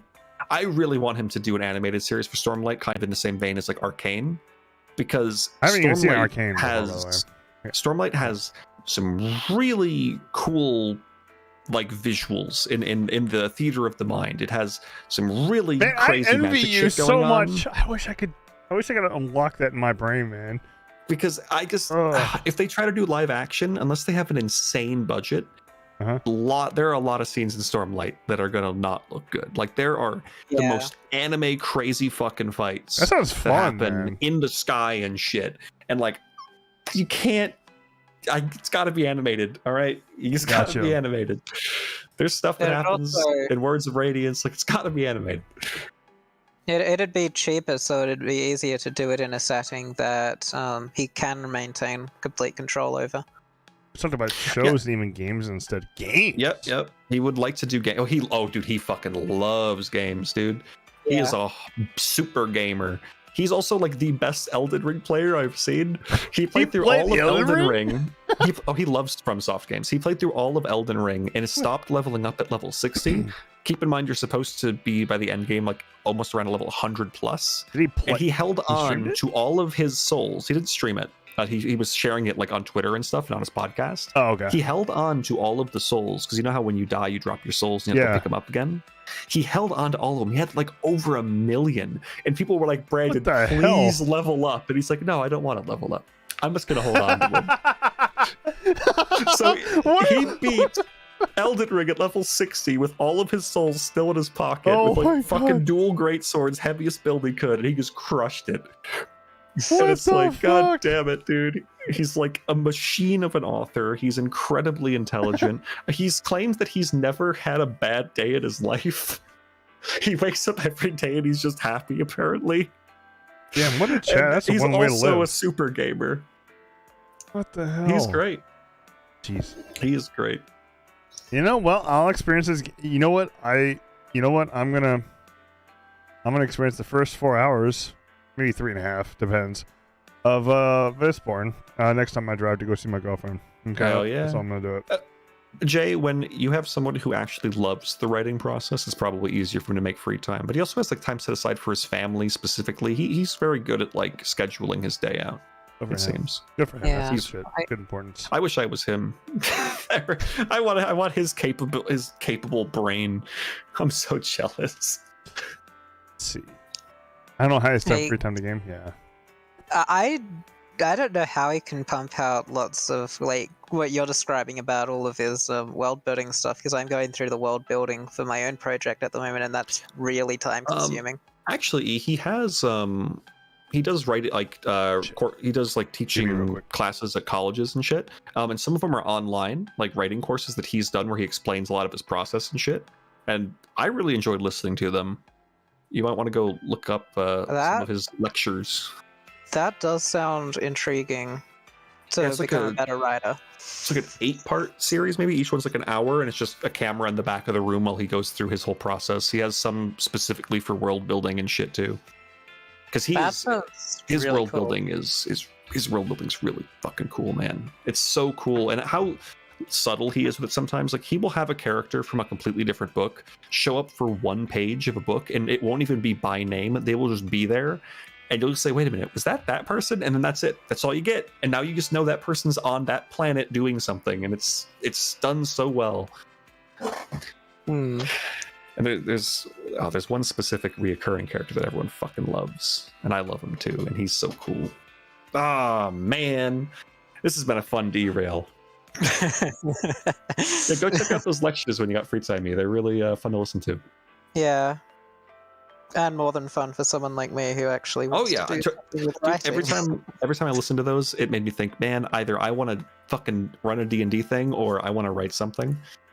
And sometimes it leads to D&D, sometimes it never leads to writing, because I'm so bad at sitting down and doing something like that. Meanwhile, I love getting ideas out, which is why I like something like D&D, or I'd like to make a game, because I mean, that's what I'm writing for, is I want to make a game. Exactly. I think I'd be bad at creating a linear novel. I just don't think I have the chops for it. But I do think that I could create interesting things that people like, and I think that with the right form of presentation, like I think I can write dialogue. I just don't know if I've got the prose and shit to write a novel, or the proper structuring to keep a well-paced novel. But I also don't know my own limitations, good or bad. I don't know if I'm overselling or underselling myself or what. So I don't know.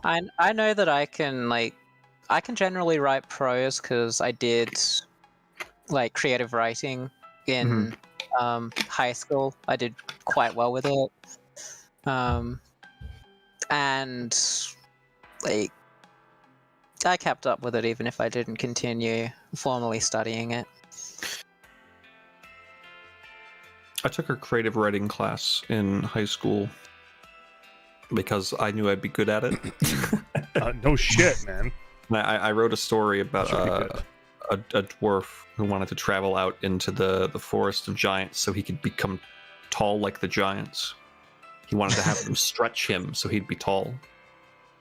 And he went out, and a giant picked him up and stretched him, and he was really happy, and it ripped him in half. Oh shit! He died a horrible, gruesome, graphic death. And what the fuck? After I read it, and one of the girls in the class cried. Oh my god! You made him sad. Was that proof that you were happy with your writing? Yeah, teacher liked it. What the hell? She asked what the message was, and I'm like, you know, careful what you wish for. I don't know. Careful what you wish for. I just had a fun idea. I mean, it's a short story. Oh, it's a short story. Okay, so you didn't have much.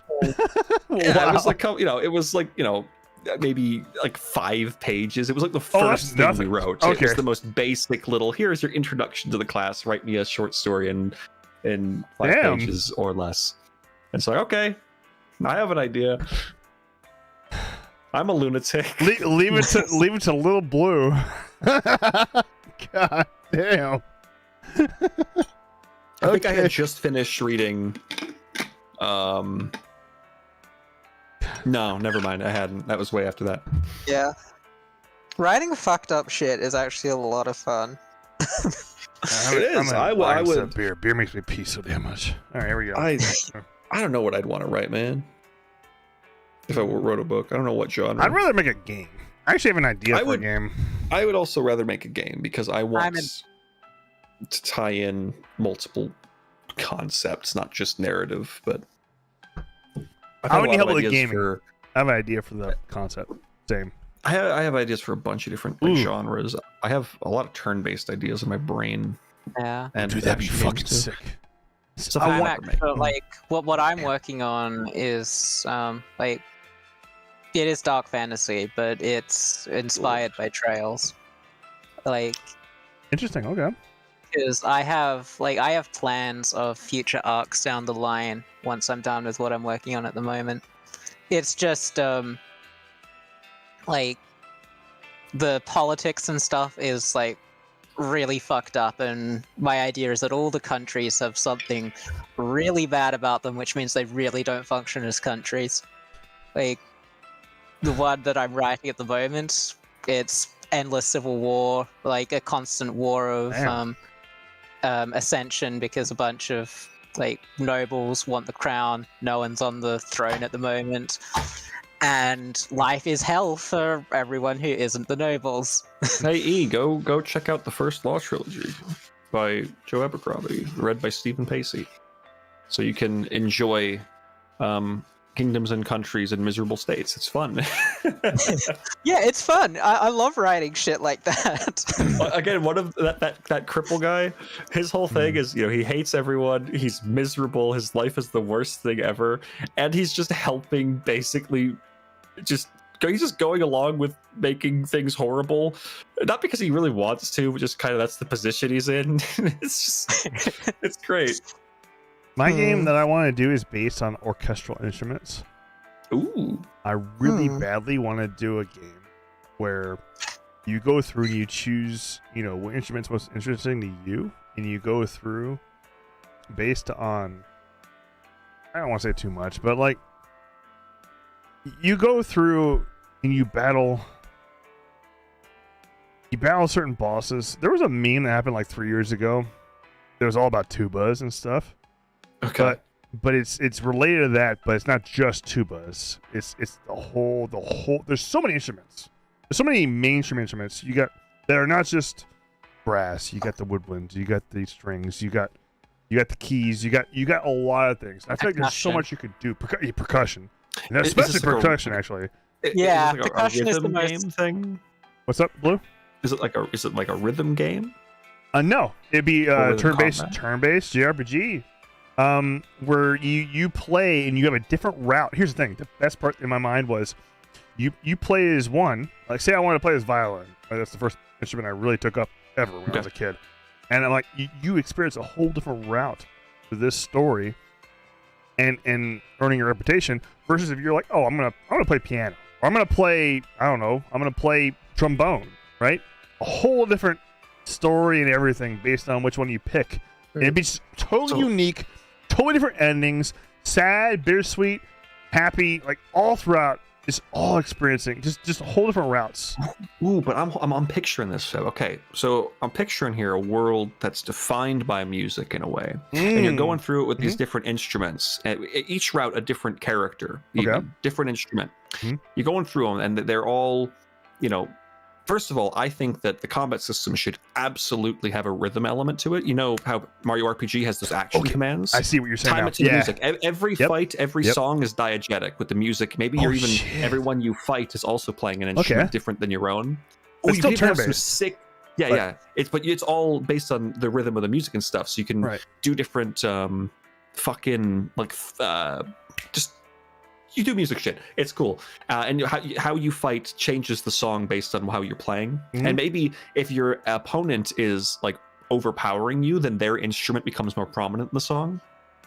And then as you start to like overtake them, yours becomes more prominent. And you could have some sick fucking rival fights that are like basically duets of the same instrument. But I'm picturing here that you have all these routes. Okay, maybe they're not super long. Maybe each one's like 8 hours. These stories. It couldn't be more than that, because honestly, with a game you're trying to sell, and they are all actually creating a greater aspect to the story. Each one is telling you a different part of the story in this world. And it's all coming together. And then you get the final route, and it's the final like symphony, and you get all the characters and all their instruments, and now it's a party system, and you got everybody there.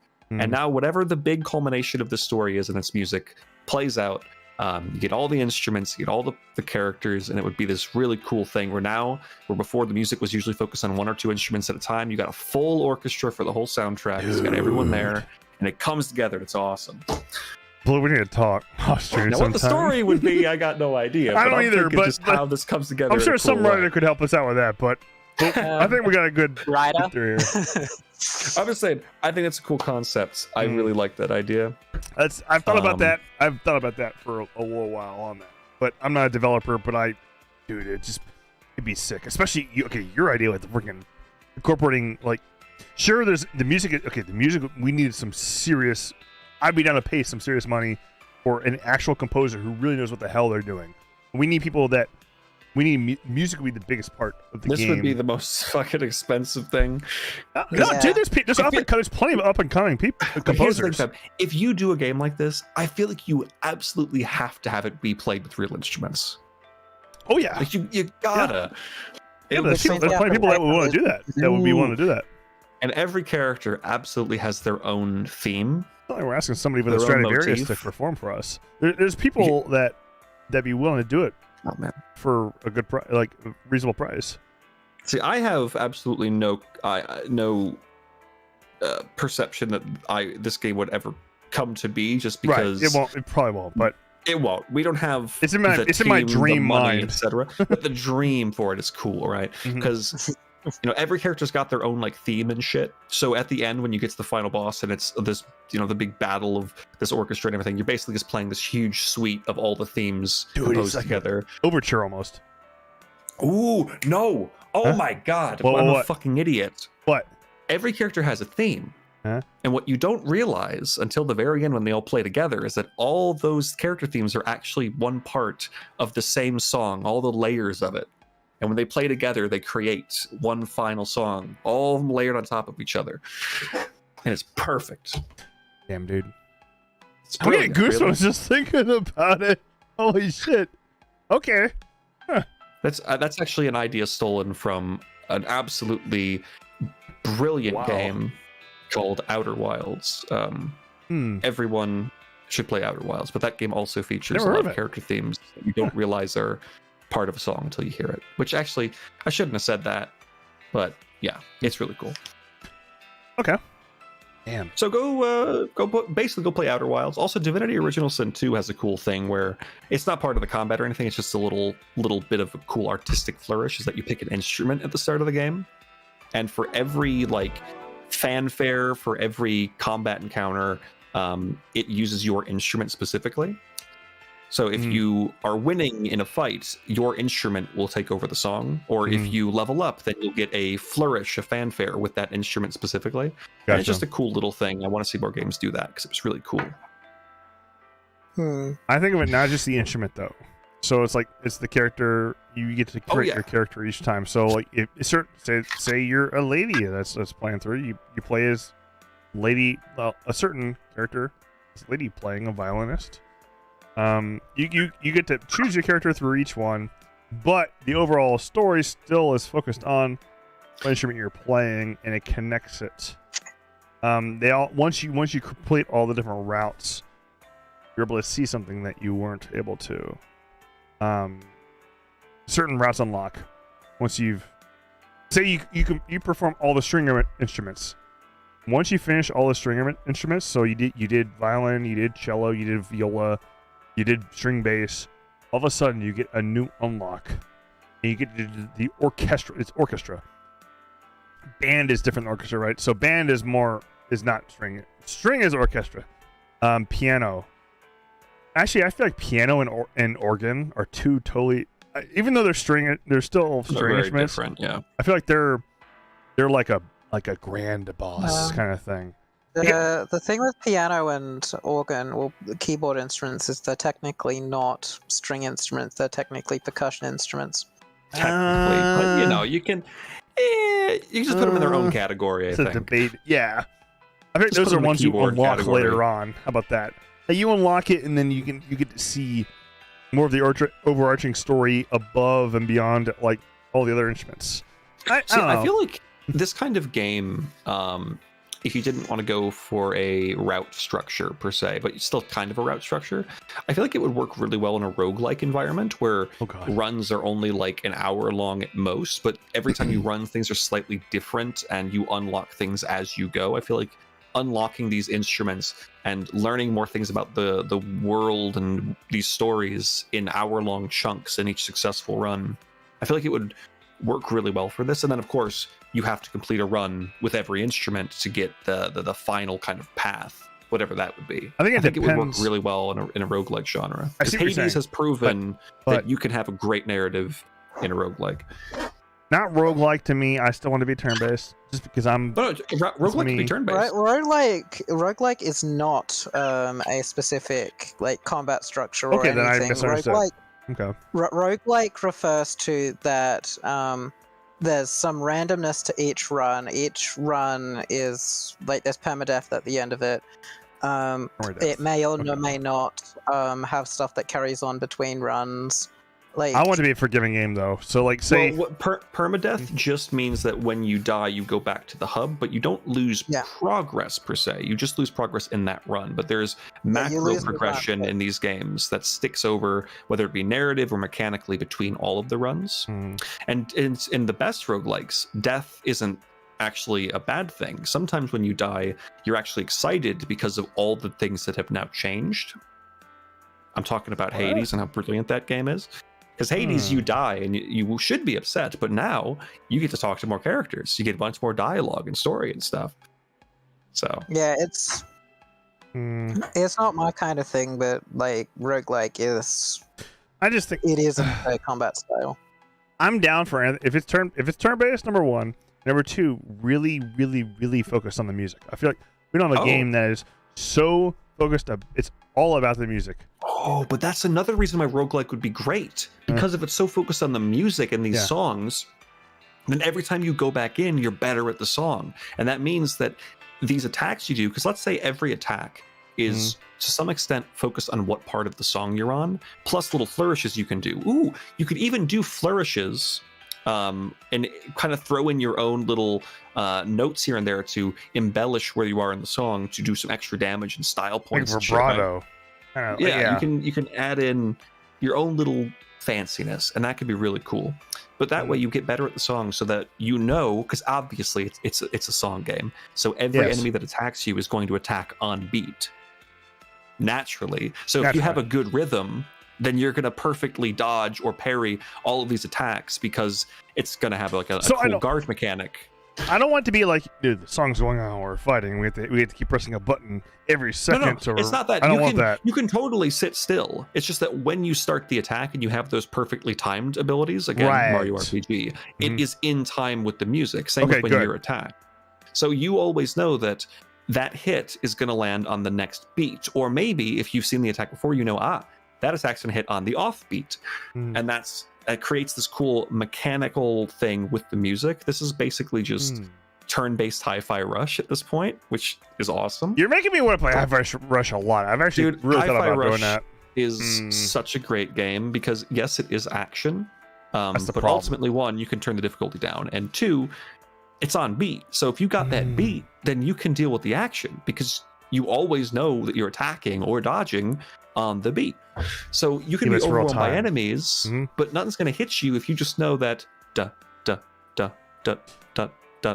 know that you're on the beat. There's games that I've done that were based on like a beat, and I was awful at them because, like, the biggest example for me was Crypt of the Necrodancer. Even though I Crypt of the Necrodancer is a mean fucking game. I enjoyed the beat. The music especially was just amazing. But when I tried to actually play it, I was like, oh my god, I'm getting my ass beat. This ain't no fun at all. I don't know. Crypt of the Necrodancer is I want to be accessible. Game. I want to be accessible. The big thing about Crypt of the Necrodancer is that game punishes you really harshly for going offbeat one time. Yeah, oh dude, it does. It just like I'm just like, really? Is it gonna be you give me that, punch me that much? And where's the gameplay? I don't want it to be like that. We're talking about Feb's dream game, Jay, and I'm helping him come up with new ideas for it. Actually, man, it's been on my dream, just kind of floating around for a while. It's nothing serious.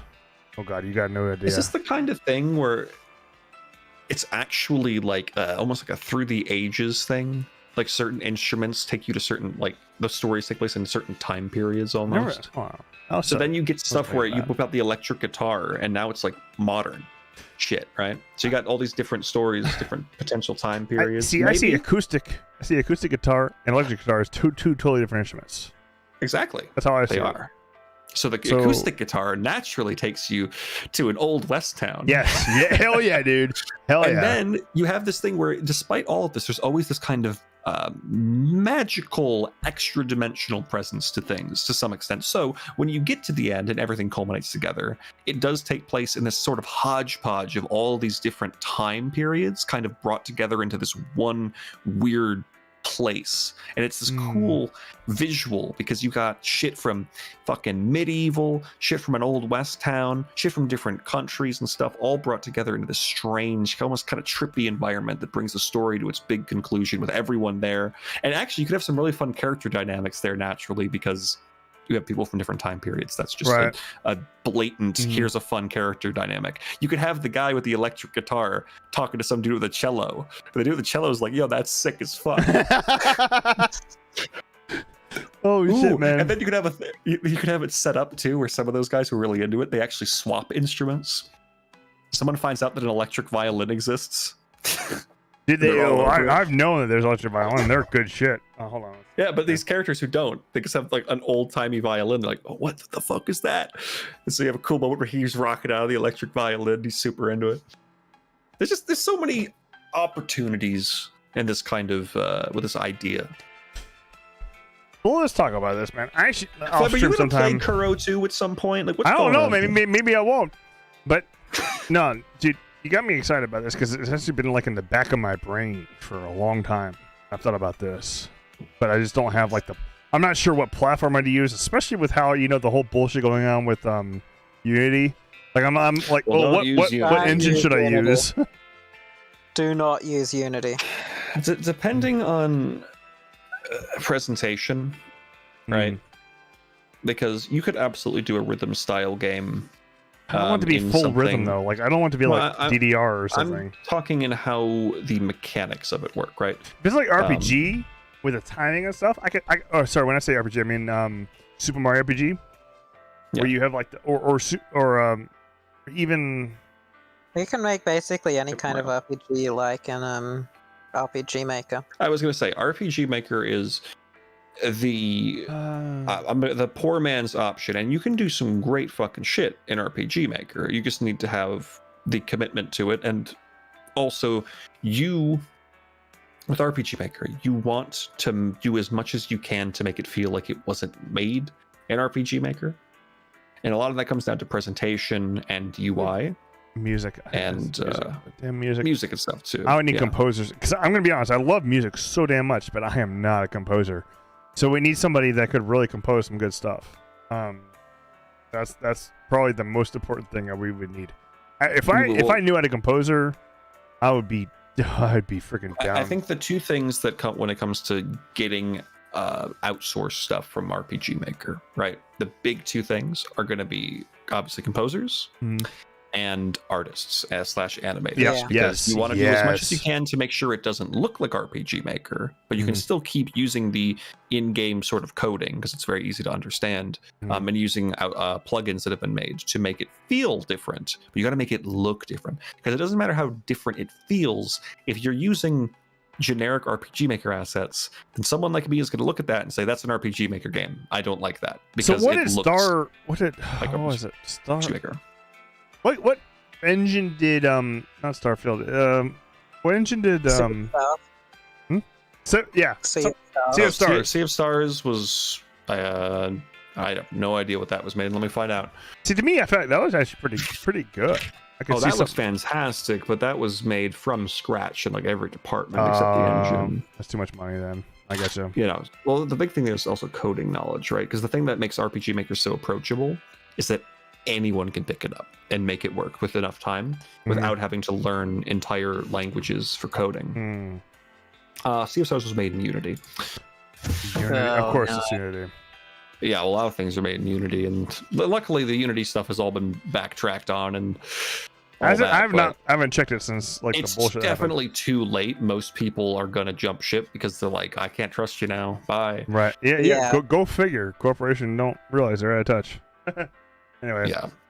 I when I actually start coding, I am not going to be doing anything in Unity. I've heard a lot of good stuff about Godot, I think. Godot yeah, engine? Godot is... Godot. Shit, one second, guys. Godot can't fuck you over because it's an open source engine. And RPG Maker, though, I have wanted to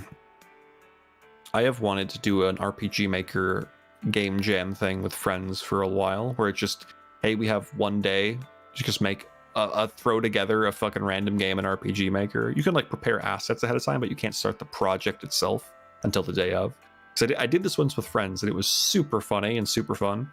Like, you're not trying to make something super serious. You just have a day to make a short little game and story, and just make what you can, and then feed it to the judge and let him enjoy him or her play it and see if they like it or which one they like the most. It was very, very entertaining. I had a good time with that. I want to do it again sometime. Get a group of people to do that. I haven't touched RPG Maker in a while, though. I want to learn how to code my own plugins and stuff. Yeah, I want to learn just coding in general, just any language really.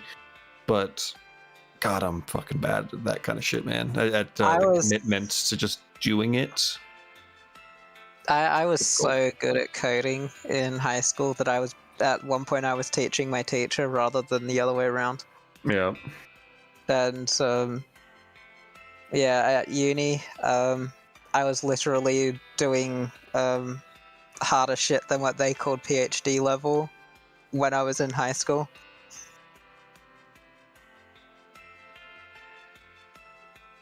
But yeah, I like coding. It's fun. I need to get back in practice.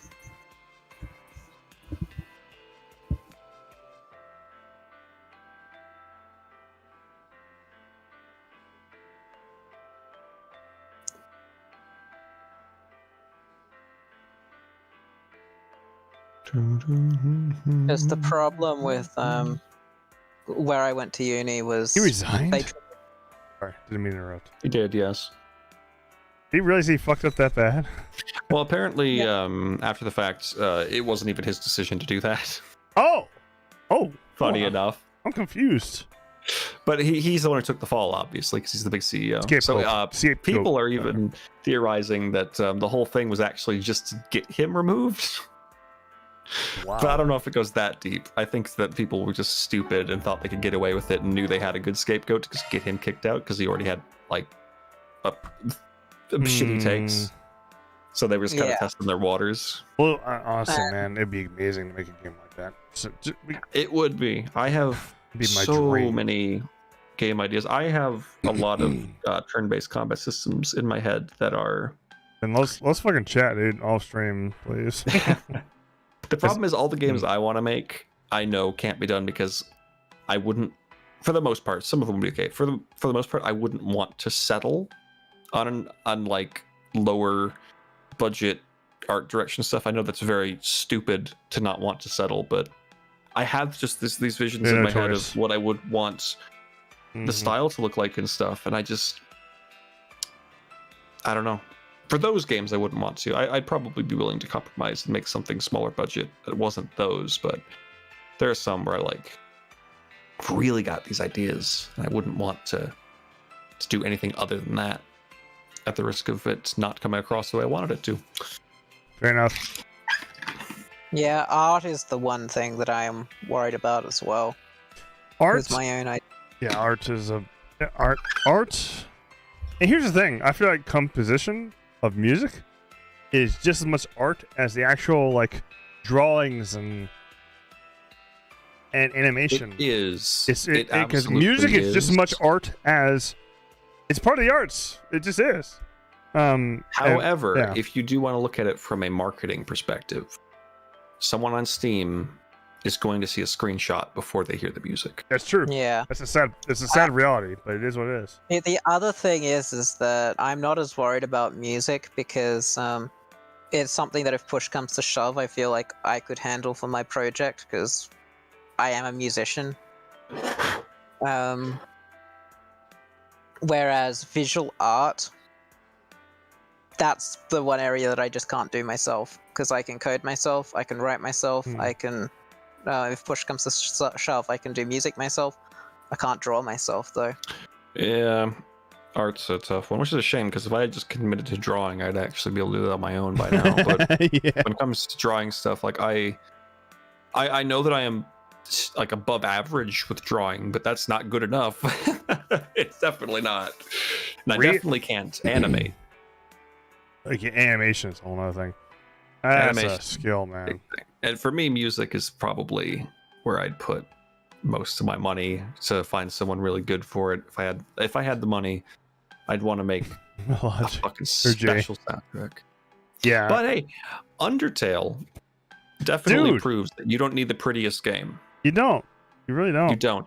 And also, you don't need to be the best coder, because I only just recently saw a video that apparently the actual like code for Undertale is such a mess, but you as the player will never notice because the way the game functions is so simple that it doesn't really screw up.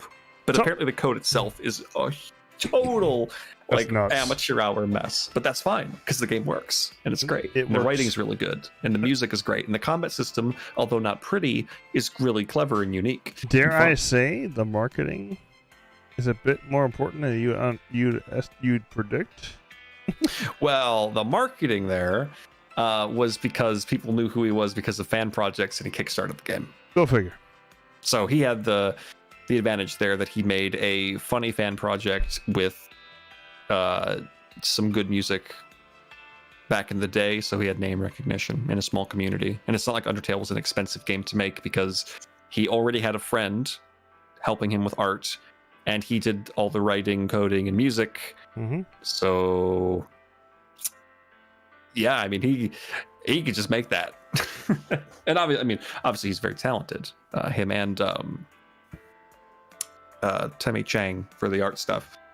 Talented people, and I'm sure other people helped too. I just don't know them by name. Sorry, those are the two names I know. We'll never make a game, Fed. We'll always just dream about it until we die. That's the sad truth.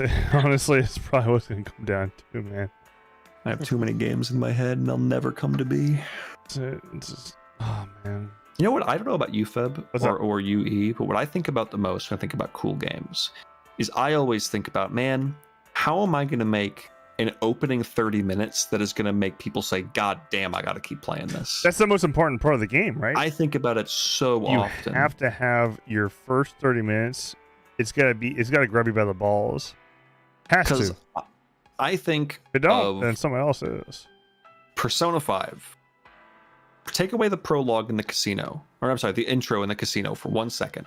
That game starts slow as balls for 2 hours, where you're just sitting around talking to people, driving around, going to school You're and shit, right. until finally you go into a palace, and even then that tutorial is slow. But the game starts with 15 minutes of a helicopter flying up to a fucking colorful ass casino, life will change kicks in, and you're breaking out as you're getting attacked by shadow guards and shit. So you're in it. And then you get to the low point shit where you're just getting into it, you're just talking to people, and you're like, damn, that casino was cool, oh man, and you're still on that high until you get to the next cool part again, and that's how you're hooked into Persona 5. Even like Hey, you can say it like that. Wow. Sorry, go ahead. even some of the later Trails games, like you look at like Cold Steel 1. Cold Steel 1, you start up, you don't know what's going on, Yeah, it's hectic, Atrocious Raid is playing. Oh, dude, Atrocious Raid, man. Yeah, and it starts with the attack on Gorelia Fortress. Yes. Yeah. It doesn't Everyone- start with like Reen arriving on his first day at Thor's. Everyone already has cool abilities that are really flashy. So you're saying, oh, this combat looks cool. Oh, this music is sick. You get to the end, and you don't know what's going on, but a huge cannon fires, and everyone freaks out, and boom, you're back in time. The credits. And a dude falls on a girl's tits. So same thing with Zero. Wow. Like you start off with the raid on the like. I'm gonna say Zero's is weaker because, let's be honest, nothing particularly exciting happens in the Zero flash forward, but it is still something. Yeah. Also, the sound just went on the Discord stream. Oh, the Discord. Oh, it is. Oh, I forgot about that. Was even there. Did you guys realize I'm eventually gonna play this game, by the way. Apparently. Yeah, but a lot of really strong games that know that they start slow, if they start with a Have a flash forward. that flash forward can do a lot to keep somebody interested. I'm trying to think of other games that have really cool flash forward starts. Let me go check my favorite games list and see if any of them are on there other than They do it again in CS3? Hold on. they do. Yeah, because it starts at the Juno naval Oh, fort. yeah. That one is as strong as the Cold Steel 1 because What's so strong about the Cold Steel 1-1? That sounds so stupid when I say that. Cold Steel 1-1 is that one it has a Turkish Raid, which is undeniably one of the best Cold Steel songs. And 2, it ends with that, wait, what just happened? They fired a cannon at something. What happened there? Right? The one on with Juno or whatever, it just kind of ends with, oh, and then they're fighting some people, but you don't really, if you're new to Cold Steel and you don't know who those characters are, which yes, at Cold Steel 3 you should know, but either way, you just say, oh, I don't know what that was. Anyway, where are we? That's a good point, Yisu. Kuro never did a flash forward. It didn't. It did not do a flash forward, but which I think that it had a more gripping first few hours once the story, or when the story actually started, because like I think with Kuro, they were so proud of their new visuals that they felt like that was enough of a hook for people. Interesting. I don't know if that is a good idea or not. We're going to find out when Kuro gets localized and people who don't know the series pick it up, and we'll see how they receive it. But for me, I was just hooked on the vibe because it was very fresh for Kiseki. Yeah, like it kind of relied more on its True that, dark Kuro. themes Okay. to yeah, and like you're not getting thrown in a position where like well, like it doesn't start off boring. You're immediately in the thick of the plot because they're dealing with the Genesis already by the end of the prologue. I think in general, it doesn't even need to be a flash forward. You just need something to hook people. It doesn't always need to be a big and bombastic. It just needs to be something intriguing. If it is going to be big and bombastic, and sometimes it could be both, it needs to be cool. Persona 3 does not have a bombastic opening, but you know what it does have? You have main character stepping off a train, listening to Burn My Dread, and he's surrounded by coffins. Dude. And the sky is green, and he doesn't give a shit. He's just walking. And then you walk in, and a high schooler points a gun at you. And you don't know what's going on. And also, during that whole opening sequence, you're getting flashes of Yukari with the gun to her head, and you're like, what is going on? Is she going to kill herself? What's happening here? And Persona 4 tries, and I think fails a bit. It does get you with the initial, like, oh my god, there's a person mutilated hanging from a fucking, lamppost or whatever the fuck it was. That's crazy. But then Persona 4 just meanders for so long. But it meandered for too long. Persona 3 nails it with not bombastic, but just super intriguing, whereas Persona 5 hits you with the bombastic, and both work perfect for different reasons. So, like, exactly. Were you really, what's Jay? going on? On the bus where you hit the speed bump? Yeah, you bashed your head against the window. Damn. Yeah, but catch people in your opening hours with something cool. Xenoblade Chronicles. You get the Dunban section at the start. Cool music. Dunban's a badass. And it's just enough to make you say, oh, that was cool. And then you walk around town as Shulk for a bit, and you're like, oh, all right, whatever. And then it gets you with the second hook, which is the colony gets attacked. Xenoblade Chronicles opening 2 hours. Spoiler, be warned, you should go play that game. I'm going to spoil the opening hour. Shulk's fucking girlfriend just gets fucking murdered right in front of him, and then he can't even do anything about it. And then the robot flies away. Even I saw that part. Shulk promises a path of vengeance, and he's going to kill all of them. And you're like, okay, this is awesome. Let me get in on this. And then you go through a really boring cave, but you're so like, oh, that was awesome, that you don't mind that the cave is super boring. And then you get talked at by is it in the cave that you get talked at by the guy voiced by Amaric? No, that's you meet him. Did you think my P3 playthrough was on a school bus before and after school? Wow, interesting. You don't meet him till the Nopon jungle, I don't think. Gee, I literally on the beach. When I would listen to on my school bus to school. I don't know if you're as old as me, I don't remember how old you are, but it was when I was in high school. It was when MP3 players were a new thing. You might hear his voice, but you don't meet his. We had our MP3 players loaded with our songs from Kazaa. You definitely of our favorite songs that we liked back then. Whether I had an MP3 player, generic MP3 player. I didn't have the. I saw some schoolmates of mine who had like the iPod. Ooh, iPods were like a big deal. I was not rich enough. I was the poor guy in class. These kids, they had iPods. It was a big deal. I just had an MP3 player. Anyway. Yeah. But yeah, like. Get an MP3 player? Jay, high five, man. That's where I was. I could not afford that shit. Nor could my parents. So. My point is, you definitely hear Amaric. Yeah, you hear his voice early on because Minato stuff, but you don't meet him until later. But yeah, I get you. But that cave is boring as fuck. And then that cave also introduces Vision Reacts for the first time, which is the worst song. I fucking hate that song. Yeah, I tried to get into Xenoblade, dude. I wanted so badly. Badly.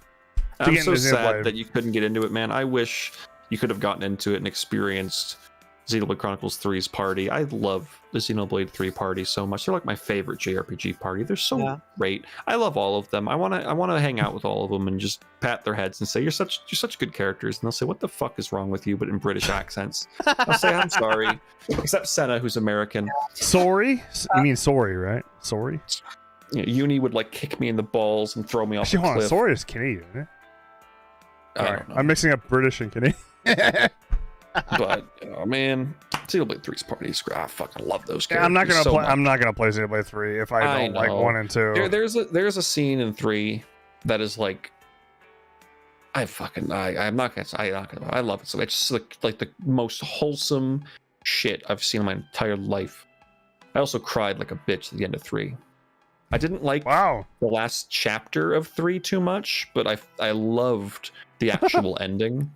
So good. Impasta among us. There's an Impasta here. Mogus, yo, Impasta. Welcome to fucking Kuro 2. This here is the game. It's the menu screen. It is the menu screen.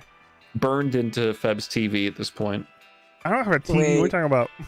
You know what, Jay? I'm glad you brought up Kiryu, because Yakuza games are fucking weird because they all have slow, boring, like, hours at the start of the game.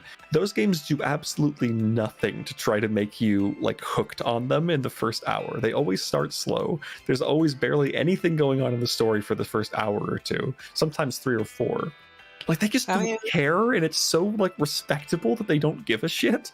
At least Yakuza 1, like you had the whole Kiryu taking the blame for murdering. Yeah, but that's true. Yeah, Yakuza 1 has that, but then instantly after that's even that. No, that doesn't happen immediately, because first you're doing like collections for an hour, and you run to a store, you don't have any money, so you have to go back to your friend and say, "Hey, can I have some money?" And he's like, "Yeah, here's you." And then you go back to the store again to buy a thing, because you're like buying a gift for somebody, and it's you're buying a gift for like the girl Kiryu has a crush on. Yeah, it's like they just take so long to do anything in those games. There was Yakuza 1, yeah. Okay, I got it. The only one that has a good opening is Lost Judgment, because within 30 minutes you get to beat the shit out of high school students. Oh my god! I haven't played Lost Judgment, but I do have Judgment on my list. Satisfying thing ever. Feb, I can't wait for you to at least watch. It'll Judgment, be my first time ever trying it.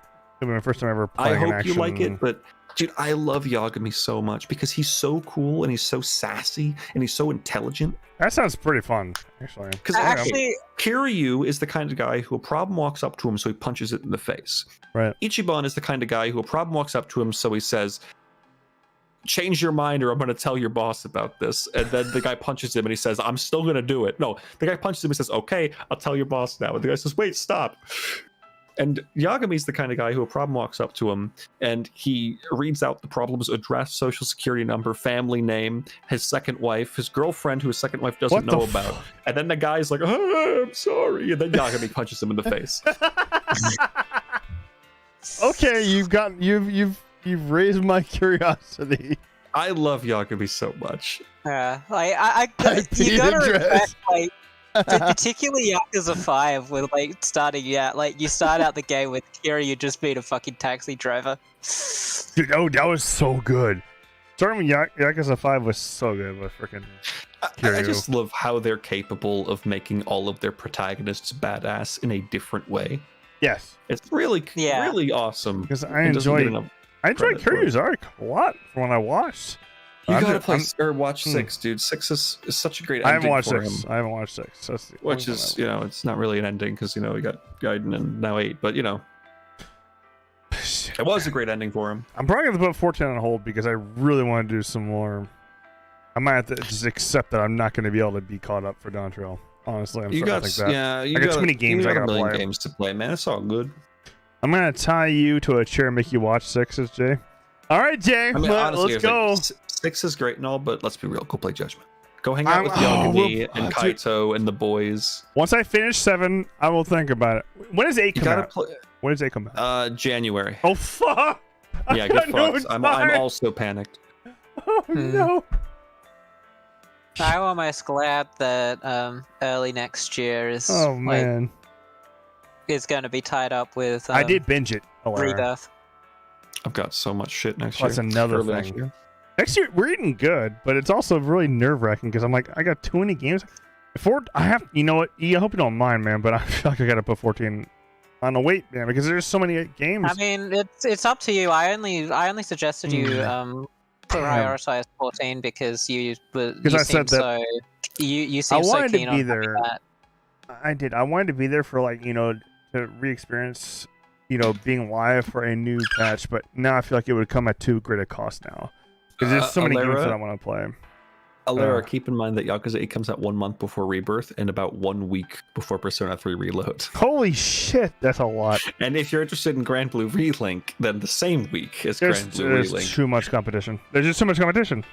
I still gotta play Super Mario RPG, by the way, the remake. Yeah, I know, same. And then my brother play actually East 9. called me. My brother called me yesterday morning, and he's like, "Dude, did you know Super Mario RPG got a remake?" I'm like, "Yeah, I know, I own it." I'm like, "It's like 10." I'm like really tired. It's like, "Dude, I've been playing it. It's great. It's like all the nostalgia. It's wrapped up in one package. I love it so much." I'm like, "Yeah, I know. I'm gonna play it." Matozada is asking if I'm going to be playing Grand Blue Relink. What kind of game is it? Is it turn-based? It's action. It's an action JRPG. Shit. At the very least, you should listen to the music because it's guaranteed to have amazing music. I'm sure the music's great, but I'm going to be honest, Matozada, I struggle with action RPGs. There's very few. There's exceptions. There's very few exceptions to RPGs. I'll let you know when I play it if it's that I can get to. The only action RPG I've played is East series and Tokizan. Yeah. That's about it.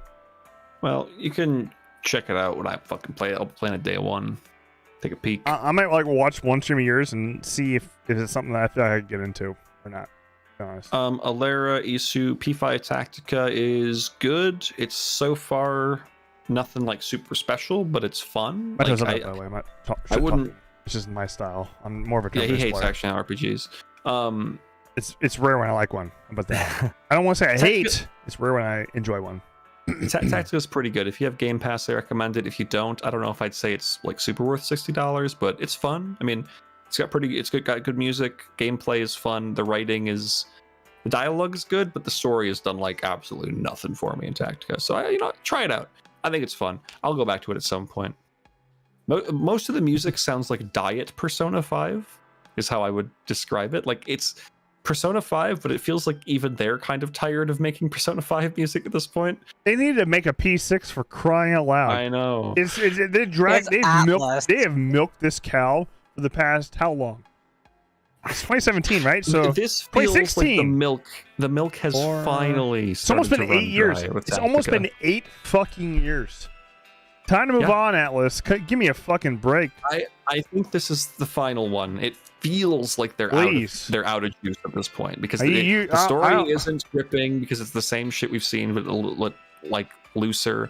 The music is starting to lose its luster because they don't even have like some of the same composers. Like Lynn, I feel like the composer who did the music for Lynn's stuff did not play to her strengths because I think Lynn is great, the singer for Persona 5 music.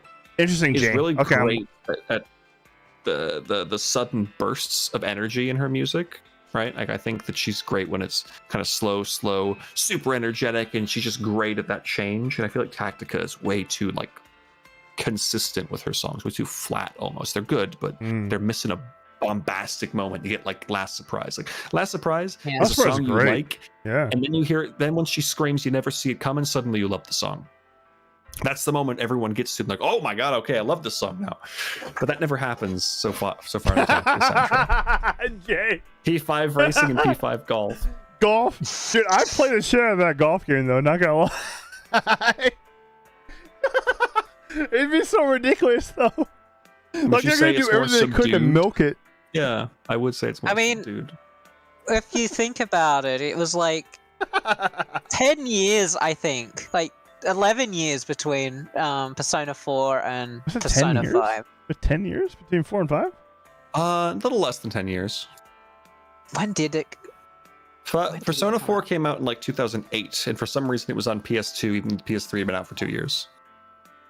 Oh, really? P4, for the first edition of P4. Yeah, 2008. Yeah, it was weird.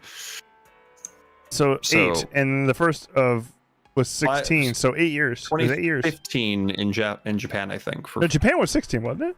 Oh, it was 2016 for Japan, 2017 for West? Okay. Yeah, it was so West 16. was 2017. So it was 8 years. 8 years. 8 years. All right, there you go. Yeah. It's already been, we're right there. We're already... Oh, yeah, Jay, they did they had the whole concert, and they did the countdown, and then they showed the announcement. It was the chairs with the English text over it. Yeah, with and the then chains. And then the game got delayed like 3 times. Yeah. That's funny. When I look back, I didn't know it back then because the first time I ever heard about Persona was when P5 came out. Thanks to JT, but when I saw like the advertisement that went for 5 back before 5 was even a thing, I was like, wow, we're finally getting global releases of Lara, so 6 will be global, which is going to be good. And man, Strikers was the one thing where I'm like, okay, if they keep making spin-offs of this quality, I don't mind, because Strikers was awesome, but they're clearly out of steam with the spin-offs. Like, make something new, please. You have done everything you can do with these characters and these themes. We need something new now, please. It's kind of nuts, dude. I feel like they could have spent a fraction of what they spent on these spin-offs to make just some new shit. They probably have been making Persona 6 for most of the time during these spin-offs, but they have smaller teams working on the spin-offs I'm with as you well. on that. Yeah. So odds are they've been working on 6 this whole time, which is why I'm really hoping that when they announce it, they say, hey, it's coming out in 6 months, and it comes out in 6 months. Globally. The spin-offs have just been because they have multiple teams. So hell, shit like Strikers isn't even made by Atlas, I don't think. So yeah, they're just getting more money in their pocket while they make 6. Like that's the thing with that people often forget about games, is that the A team isn't necessarily making every single little spin-off and every single thing to do with a property. That's what you're saying. Female protagonist for Persona 6? I hope so too. I'd like to see a female protagonist for 6. I think I like to think that a lot of us would agree. It's current year, so just give us romances for the boys and the girls. And the girls. Let us go both ways. I'm down for going both ways. It's current year. It's okay to have a bisexual protagonist in your romance game. Absolutely. Yeah. You're just running a coffee shop while the main P5 is happening. Oh, Persona 5 cooking game. Yeah, that sounds like a great mobile spin-off. Persona 5, except the protagonist is Sojiro. So you just see what's happening in the actual game. I will say this Sojiro's about Persona 5 Tactica. I'm only 5 hours in, but the new female character, honestly kind of best girl for Persona 5, gotta be honest. Interesting. You got me wanting to try it now. I find her very charming. I mean, she's not so great. You should jump into the game. I mean, the game's fun. I mean, maybe try it out if you have Game Pass, right? But I really like her. I don't know. I find her so amusing, and I like her design. Okay. Which game's this? Persona 5 Tactica. And they're also continuing the trend in Tactica of introducing an adult into the mix and having a dynamic, and that worked really well in Strikers, so it's working well in Tactica as well. But Jay says, I think I'm gonna just re-up on Game Pass just to play it since that's cheaper. Do it. Grab Game Pass and then keep it for a couple months because Persona 3 is going to be on Game Pass You gotta too. be convinced on this Game Pass thing. You guys keep saying, "Yo, dude, it's on Game Pass." If you play a lot of games, I'm never playing Game Pass. A lot of them are on Game Pass. Like Game Pass has every Yakuza game on it. I don't think it's going to have Infinite Wealth on launch. Is it? Is it going to have Infinite Wealth on launch? That would be insane if it did. I don't think it's gonna. But it's going to have Persona 3 Reload on launch. It's got a ton of like greatest hits on there. Like, hold on. Jay says that Game Pass is actually really cracked.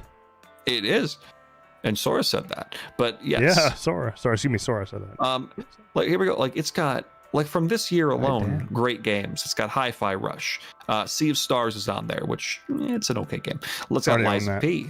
Love Liza P. It's got Chained Echoes, which people really like. Okay, Chained Echoes is one I do want to try. Which sucks.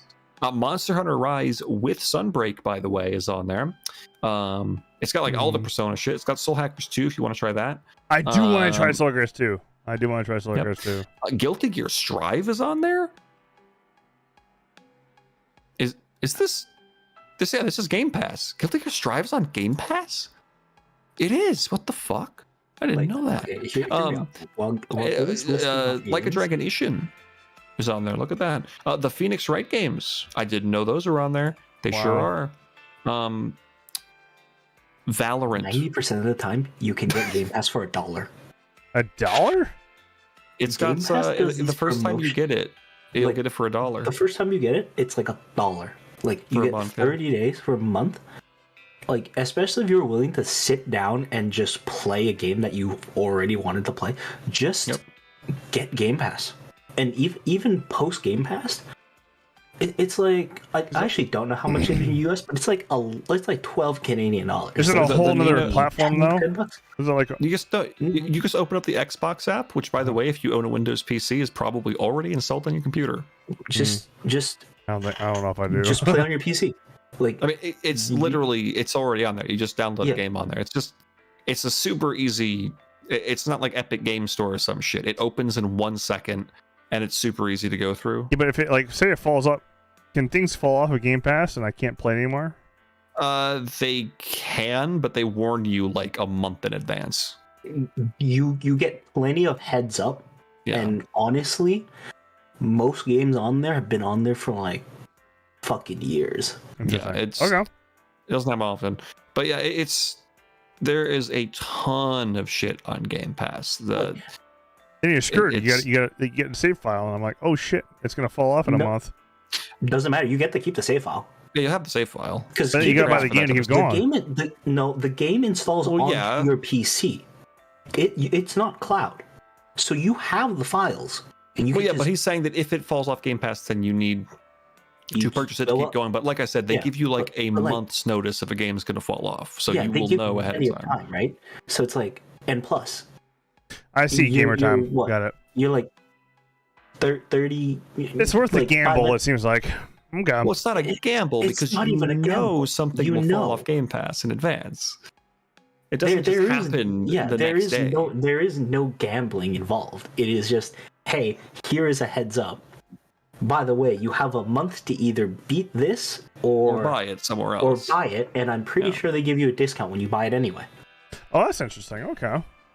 So yeah, you're not really gambling anything. You'll know what's on there for that month, and things rarely fall off. Things are almost always. You can just stay for when you know you want to play something. Okay, that's fair. Exactly. That's fair. It's just an easy.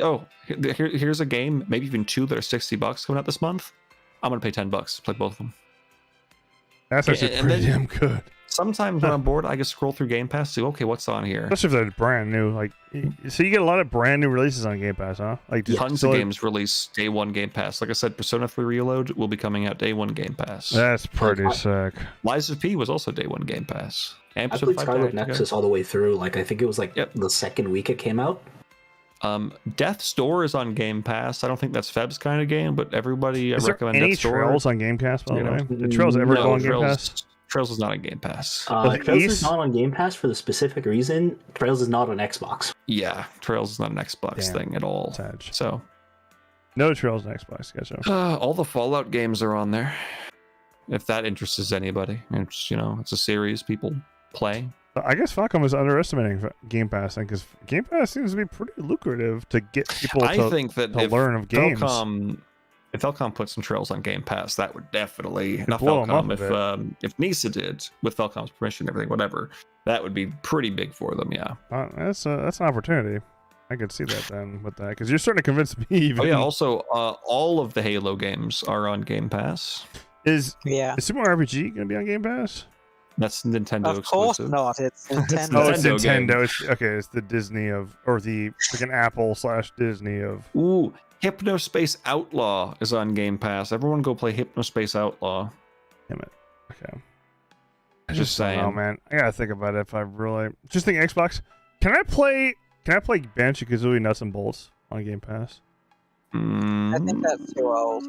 Probably too old? not. I don't think that ever got a port to PC. No, basically, I love things that game. have to have a port to PC before you go and have that. Loop Heroes on Game Pass. That's another good game. Nuts and Bolts was like, that was some good shit, man. People underestimate how good that game. It was different from Banjo-Kazooie, by the way. But I still love that game. My Friend Peppa Pig is on Game Pass, boys. Peppa Pig. Oh, let's go. I'm gonna have to break down the door to get it that one. Ori and the Blind Forest and Ori and the Will o' the Wisps are on Game Pass, and those are I like also watching games people play everyone those should games. play. That's good. Those games are brilliant. What else? Pillars of Eternity 1 and 2. Is Game Pass like a Steam thing? Issa, I don't believe it is. No, Game Pass is Xbox. It's the Xbox. It's a different store. Hang on. No, Game Pass is not Steam, but because you're running on PC, those saves can transfer over. Yeah. Oh, that's interesting. So, like, say it falls off Game Pass. If it falls off, yeah, you can just grab your save, go buy it on Steam. And then I could just keep going. You don't have to buy from the Microsoft. Yes. Interesting. Okay. The saves are not locked down. Here we go. Sea of Stars on there. Sea of Thieves, most good. That's a big deal. Slay the Spire, one of the best roguelikes ever. How much is the full by the way. Monthly? How much is the full without a discount? First month will be like $1. Right. Without a discount, for Game Pass Ultimate is $15. For normal Game Pass, I think it's $10.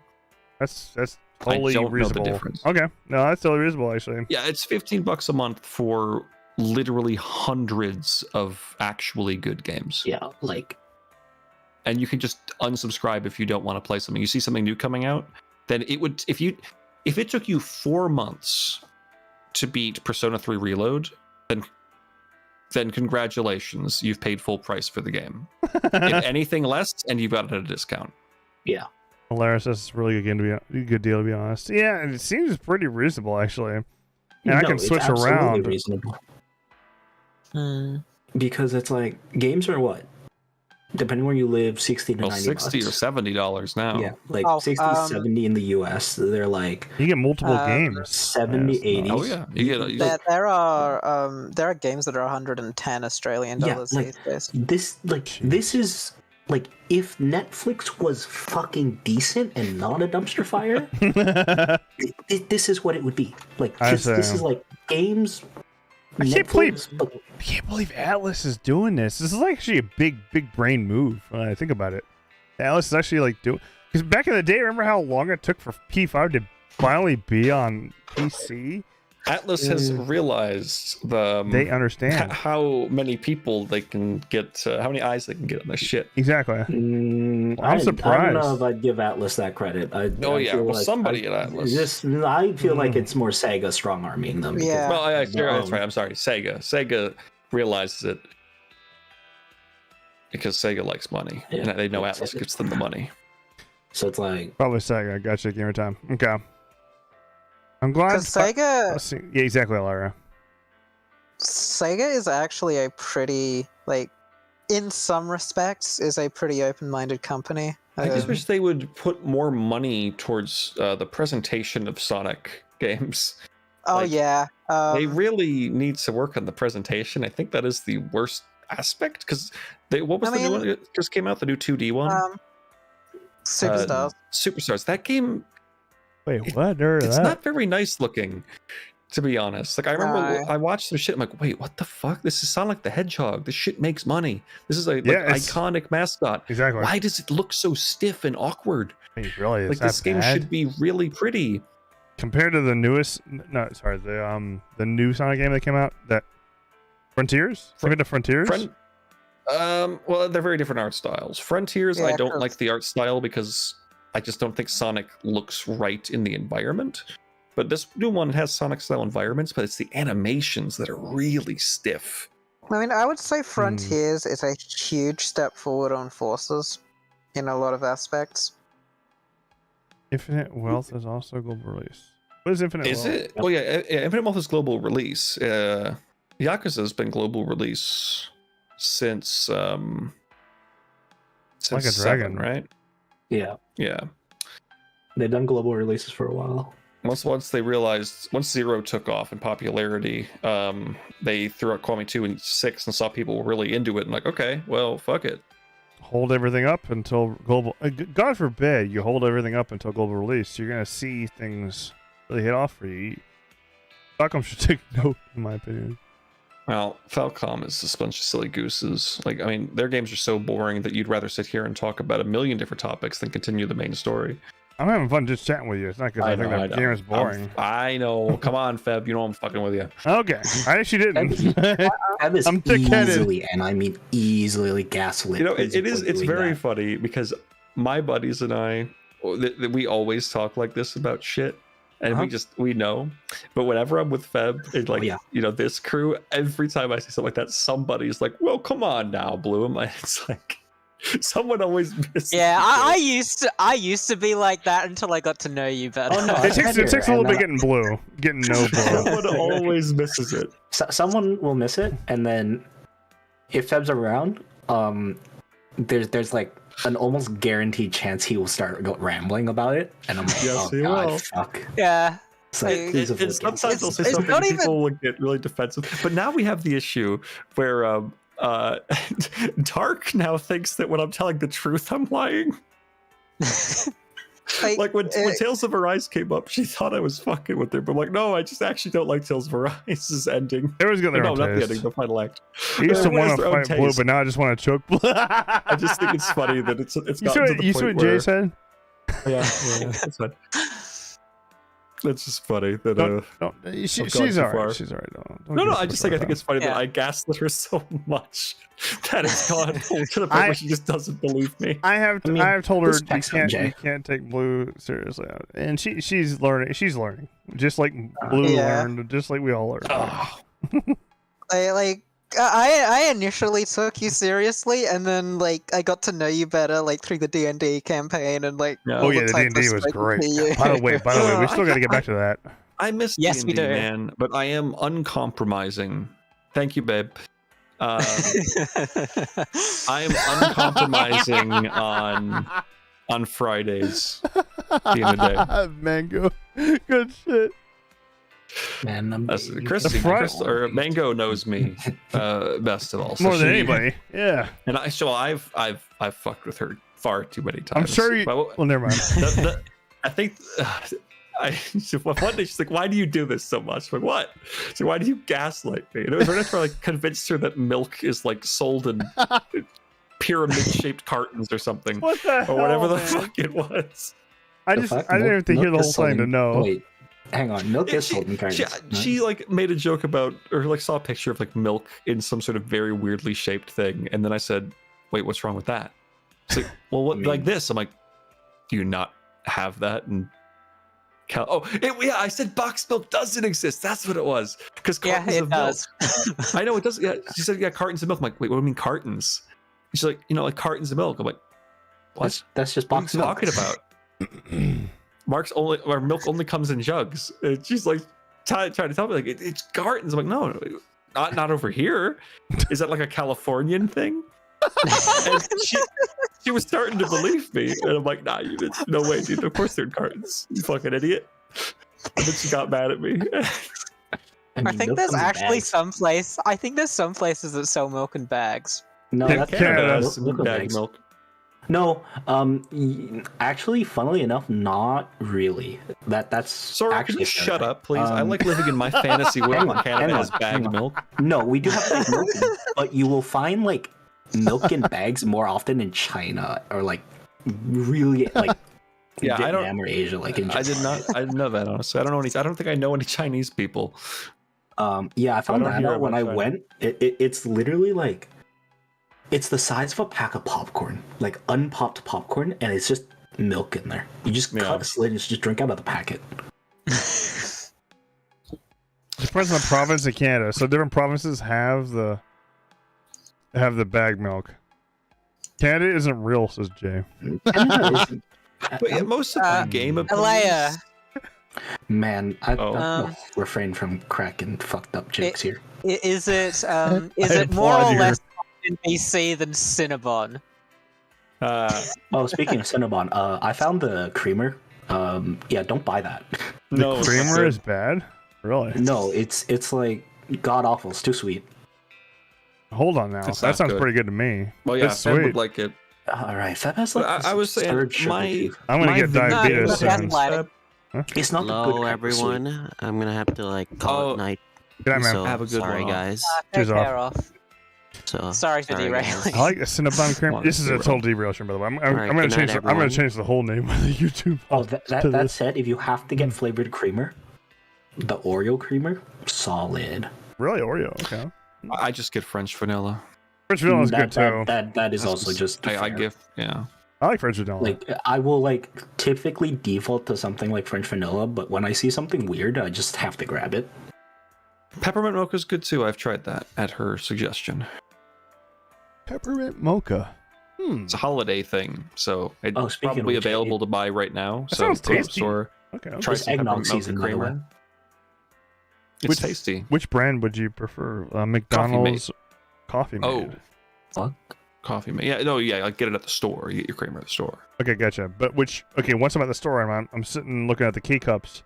Coffee Mate. Coffee Mate. Oh, you do K cups. I don't know if there's K cups for it. I use K cups because I don't have enough people living with. It's just me making my coffee myself.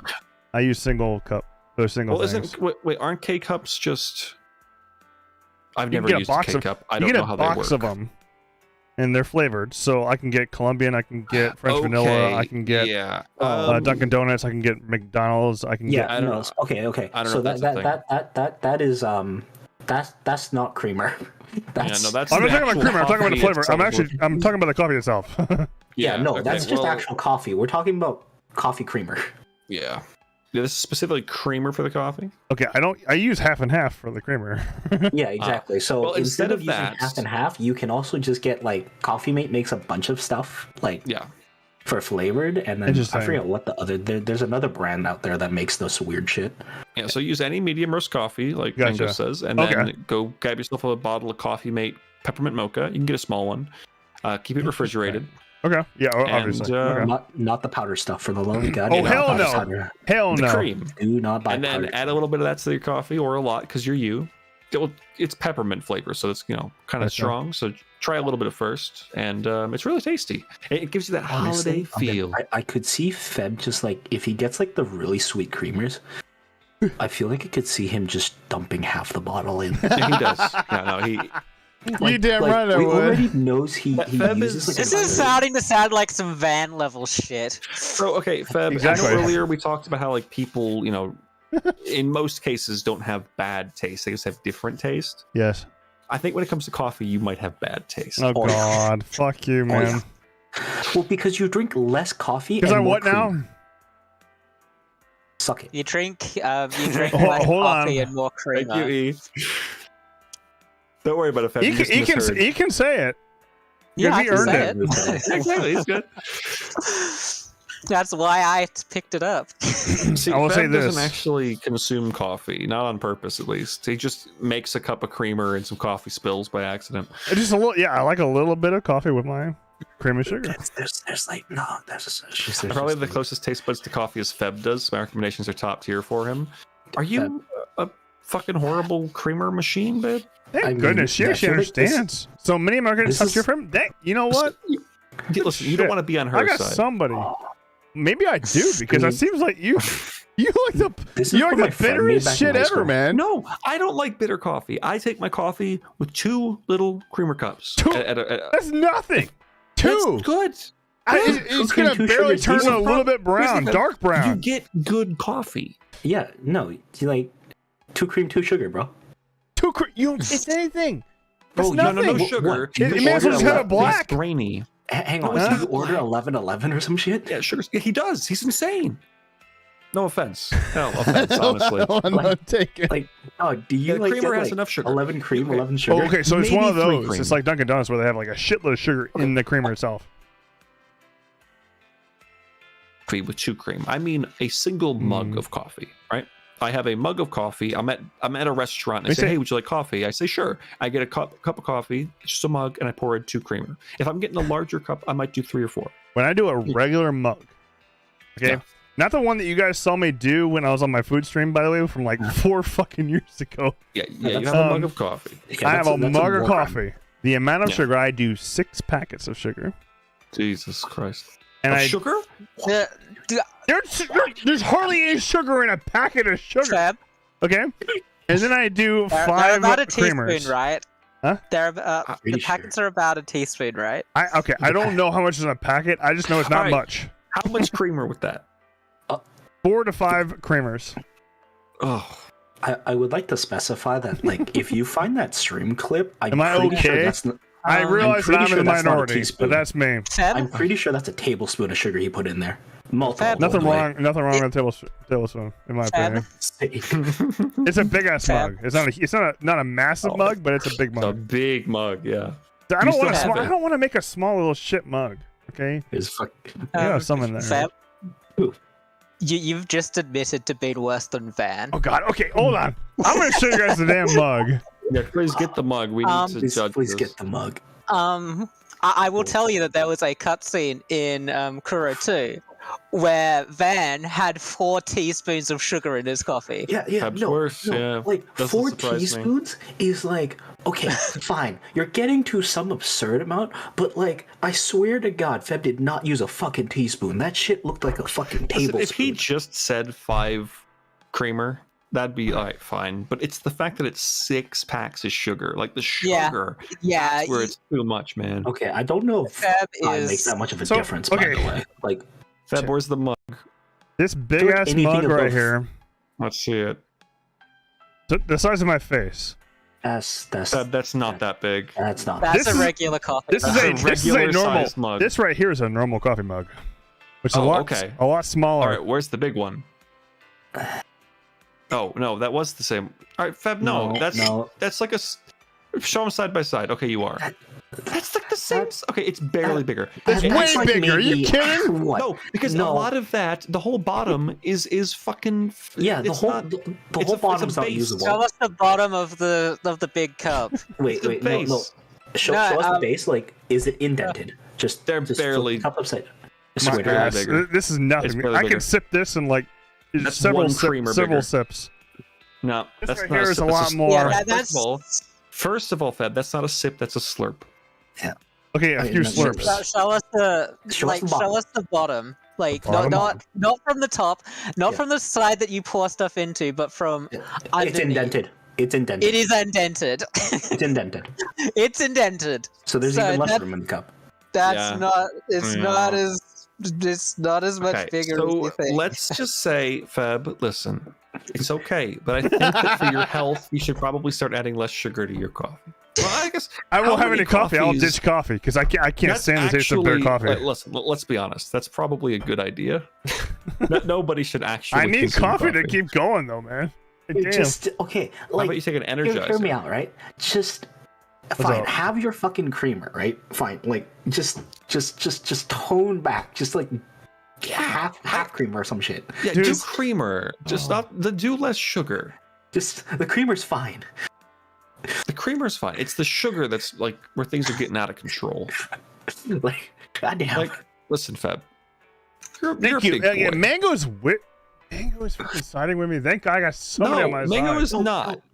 No. Said with the bitterness of K-Cup coffee, I think I'm siding with Feb. There you go. No. Okay. How about this, Feb? How about you get some real coffee, not a K-Cup? No. He can have his K-Cup. No, he can't. The solution is not He's off the K-Cup. More creamer, because the creamer fixes the bitterness, and then you don't have to put as much sugar. Yeah. Just get something Feb, else. what does your girlfriend think about this? Like when you two. Does she know? My girlfriend doesn't. My girlfriend and her whole family doesn't even have coffee at all. Like they don't have coffee at all. Damn, that's wise. Yeah. They have no coffee, so they have no reference. The wisdom of the coffee. So she thinks you're normal. She doesn't realize. She doesn't even know. She has no idea. She has no. Coffee. Yeah. I was about to say. I'm pretty sure she doesn't know. No, I love frappuccinos. I love frappuccinos. Oh my god. Frappuccinos are fucking amazing. Okay. Give me a mocha frappo him all the way. No, hang on. Frappuccinos are like good and all. Yeah, with a whole bunch of whipped cream. Hang on. But let's be very clear here. That's not coffee. That's a fucking morning milkshake. Oh, yeah. Finally, it's payback. It's payback. Listen, I'm just worried about my friend Feb. Right? I appreciate it. He's 54 years old, and his body can't take this kind of. What the fuck, man? Fuck you. I mean, body can't require this sort of dependency. Are you sure? 54? That seems a bit generous. I mean, the way he talks, you'd think he's in his late 60s. I mean, yes, but here. No sugar for me. About them action games anymore. That's you speaking. I don't know who that is. Back in my bad day, I did Bahamut when it came out. But it was just the first 54. year. Just the first. His liver and junior high. Definitely in the 80s. Back when I played Modern Warfare 2 every day after class, me and my friends.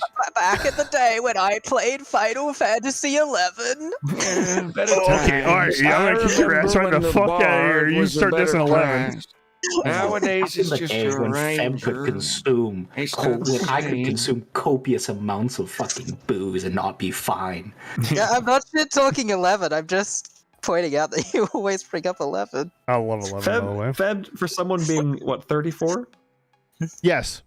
You really hit the back in my day pretty often. Yeah. I do. It is what it is.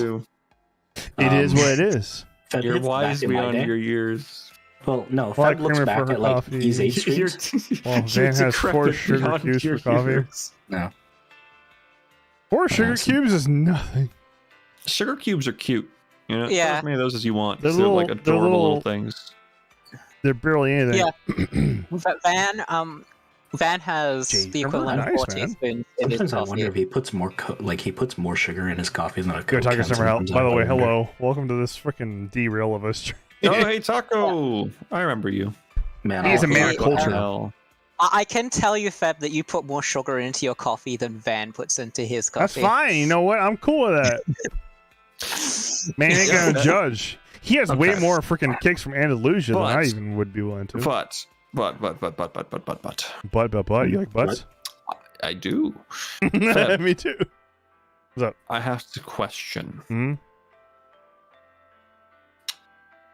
Oh, how God. is it that you... Well, never mind. You don't, right? Because you said you don't like some of those like more potent alcohols that are like really still almost sour and bitter, right? I don't like sour beers, for example, but I don't mind like a nice strong bourbon as long as I can have a cigar with it. I'll take that. See, okay, that's crazy to me because to me the idea. Well, I guess they're different kinds of unpleasant flavors. Exactly. Like you gotta learn how to take the really, really tough things to sip on. So, yeah, but like why Scotch. can't that be coffee? Why can't you do that with coffee though? I mean, there's nothing else you can have with coffee. You're like, what are you gonna have to supplement the coffee if it's super bitter, like with nothing? If it's black, I don't know how. To me, black coffee tastes like black. Straight acid. Like just straight acid. I would never have my coffee black. I wouldn't say it tastes like acid. To me, it tastes like an ashtray. How I imagine an ashtray would taste. Even worse, it feels more poisonous than an ashtray. Yeah, honestly. But I need a little bit of creamer to smooth it out. Give me a little bit of a more mellow taste. I like that. But I take green tea, no sugar, no Oh yeah, tea. I do green tea with nothing in it. It's just good on its own. Tea. I think with like tea and creamer depends on the tea heavily. Honestly, if you put anything in green tea, in my opinion, you're ruining it. Yeah, no, I think that one. With tea, I only need sugar and stuff if it's iced tea. But if it's just hot tea, then it's usually good on its own. Yeah. Taco, there is a spoiler. I mean, look at the character you see on the screen here. Well, don't look at the character. Or don't, actually don't look at the character screen. Yeah, just like. There was a few streams in a row where there was a little to no derails. There's we've had plenty of streams actually. This is the first biggest derail. Yeah, exactly. Remember Blue joins? You should have known. We've had Blue. It was over. And Dark's not here to like moderate me. And no Dark. If Dark isn't here, it's free reign. Dark isn't here to like yell and say, "Blue, shut up, Feb, don't listen to Blue, focus on the game." But instead, I'm here. I'm like, "Hey, Feb, who's your least favorite male character?" That's how it all started. Feb, what about your game, Feb? Oh, Feb, what's with your coffee, Feb? You fucking weirdo. Exactly. I can get you back on track, but not as consistently as Dark can. Nah, you have to Dark gives off that else. vibe that if you don't get up back on track, she'll like hit you with something. So, Yeah, exactly, right? like you better fucking focus.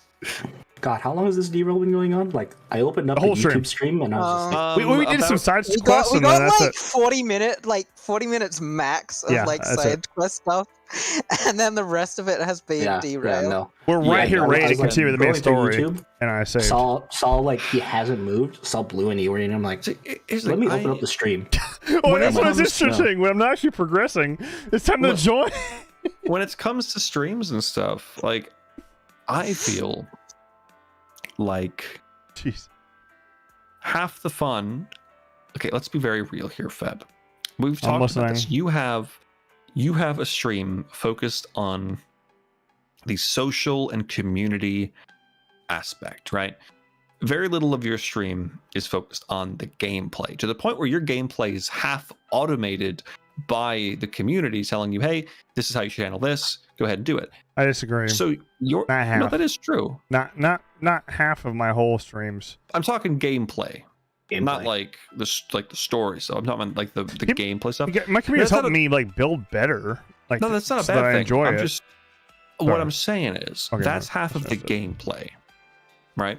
Controlled. But what you built is the social aspect, which means that the most fun part is talking. Well, I mean, I think anybody can agree with that. That's how we arrive at this juncture so often. Is the derails, especially because I mean, listen, if I'm in here, I know how to keep the talking going. You've learned the whole way to tickle the. There's the old phrase. I think D&D is the only thing that you kept us on track for. Yeah, that's the only thing. It's when you care about is progressing. That. He's not gonna let you derail. Exactly. D&D isn't actually keeping you on track, though. D&D is all about the illusion of keeping you on track. That's true. It's letting us derail in a controlled manner. The important thing about D&D is that everything the player does should feel in some sense like progression. In character, yeah. So that every decision they make feels meaningful. And if you're a good DM, or even a decent DM, because I think I'm a decent DM, you can take a player's decision and say, oh, they're going to do that. I'm going to take the thing I had planned and just move it over here. So now they're back on track, and they don't feel like I forced them to be on track. Right? Mm-hmm. And sometimes as a DM, you say, okay, we're going to shorten this up because you guys are taking a while. Because, sometimes it happens. Yep. But, everyone does that. But, but at the same time, yeah, no, it's true. D&D, it's an easier thing to keep you on track because you're still interacting, right? You're still doing the thing where you're talking, but it's also moving things forward. I don't know. It works better in that environment. I think that many of us would like to continue that campaign. I know. So on that topic, I said I'm hard set on it would have to be Fridays. I'm not doing it any other day of the week. Have to be Fridays. Have to be Fridays. That's the problem. Until me and my girlfriend actually living together, it's gonna be tough. Then it's gonna be a while. But I'm not doing weekday. Postpone indefinitely till Feb moves in with girlfriend. Especially because one of the reasons we stopped was because I was looking for a new job, which never actually happened. But now that I'm losing my job in December, I kind of have to get a new job. What the fuck? So damn. It's very fun. Yeah, on top of all the other issues I have, I got car problems. Plus, I got to get inspection, but the check engine light's on. I've got losing my job. So 5 weeks severance pay, not terrible, not great. And I think I have a hernia now. So it's been a fun. I'm really sorry, weeks. man. Damn. You know what you can do about it. Yeah, it's miserable, but that's okay. And then winter's about to roll in. You're about to get snowed in. Oh yeah, and it's going to be a horrible. That's just true. Lately, blizzards haven't hit until like January, so hopefully I get all this shit wrapped up by then. January's not far. Yeah, it's not far, but no, you know. Damn. No, I Isu, Alera, it's all good. I appreciate it, but you know, I'm just kind of doing whatever. I can't do nothing about it at the moment. You know, yeah, thanks for the follow. Welcome to the community. Man, that sucks, dude. That's just. Oh man. Yeah. Sorry to hear that. Being forced to look for a new job never. Oh yeah, no. I mean, to be fair, I kind of needed it because I've been looking for a new job. Yeah, I've been half-assing it. I've been so picky. Yeah, move down here. We could use your help. That's what do you the need me one to do? thing that like. You want to be an admin? Can you elaborate on what kind of admin that would be? There's many admins, buddy. Yeah, arranging events, coordinating food and catering and stuff. How well does that pay? Not enough. Never enough. Not enough. I'll pass. Trust me. Like, never enough. In the 40s and 50s. That's about it, probably.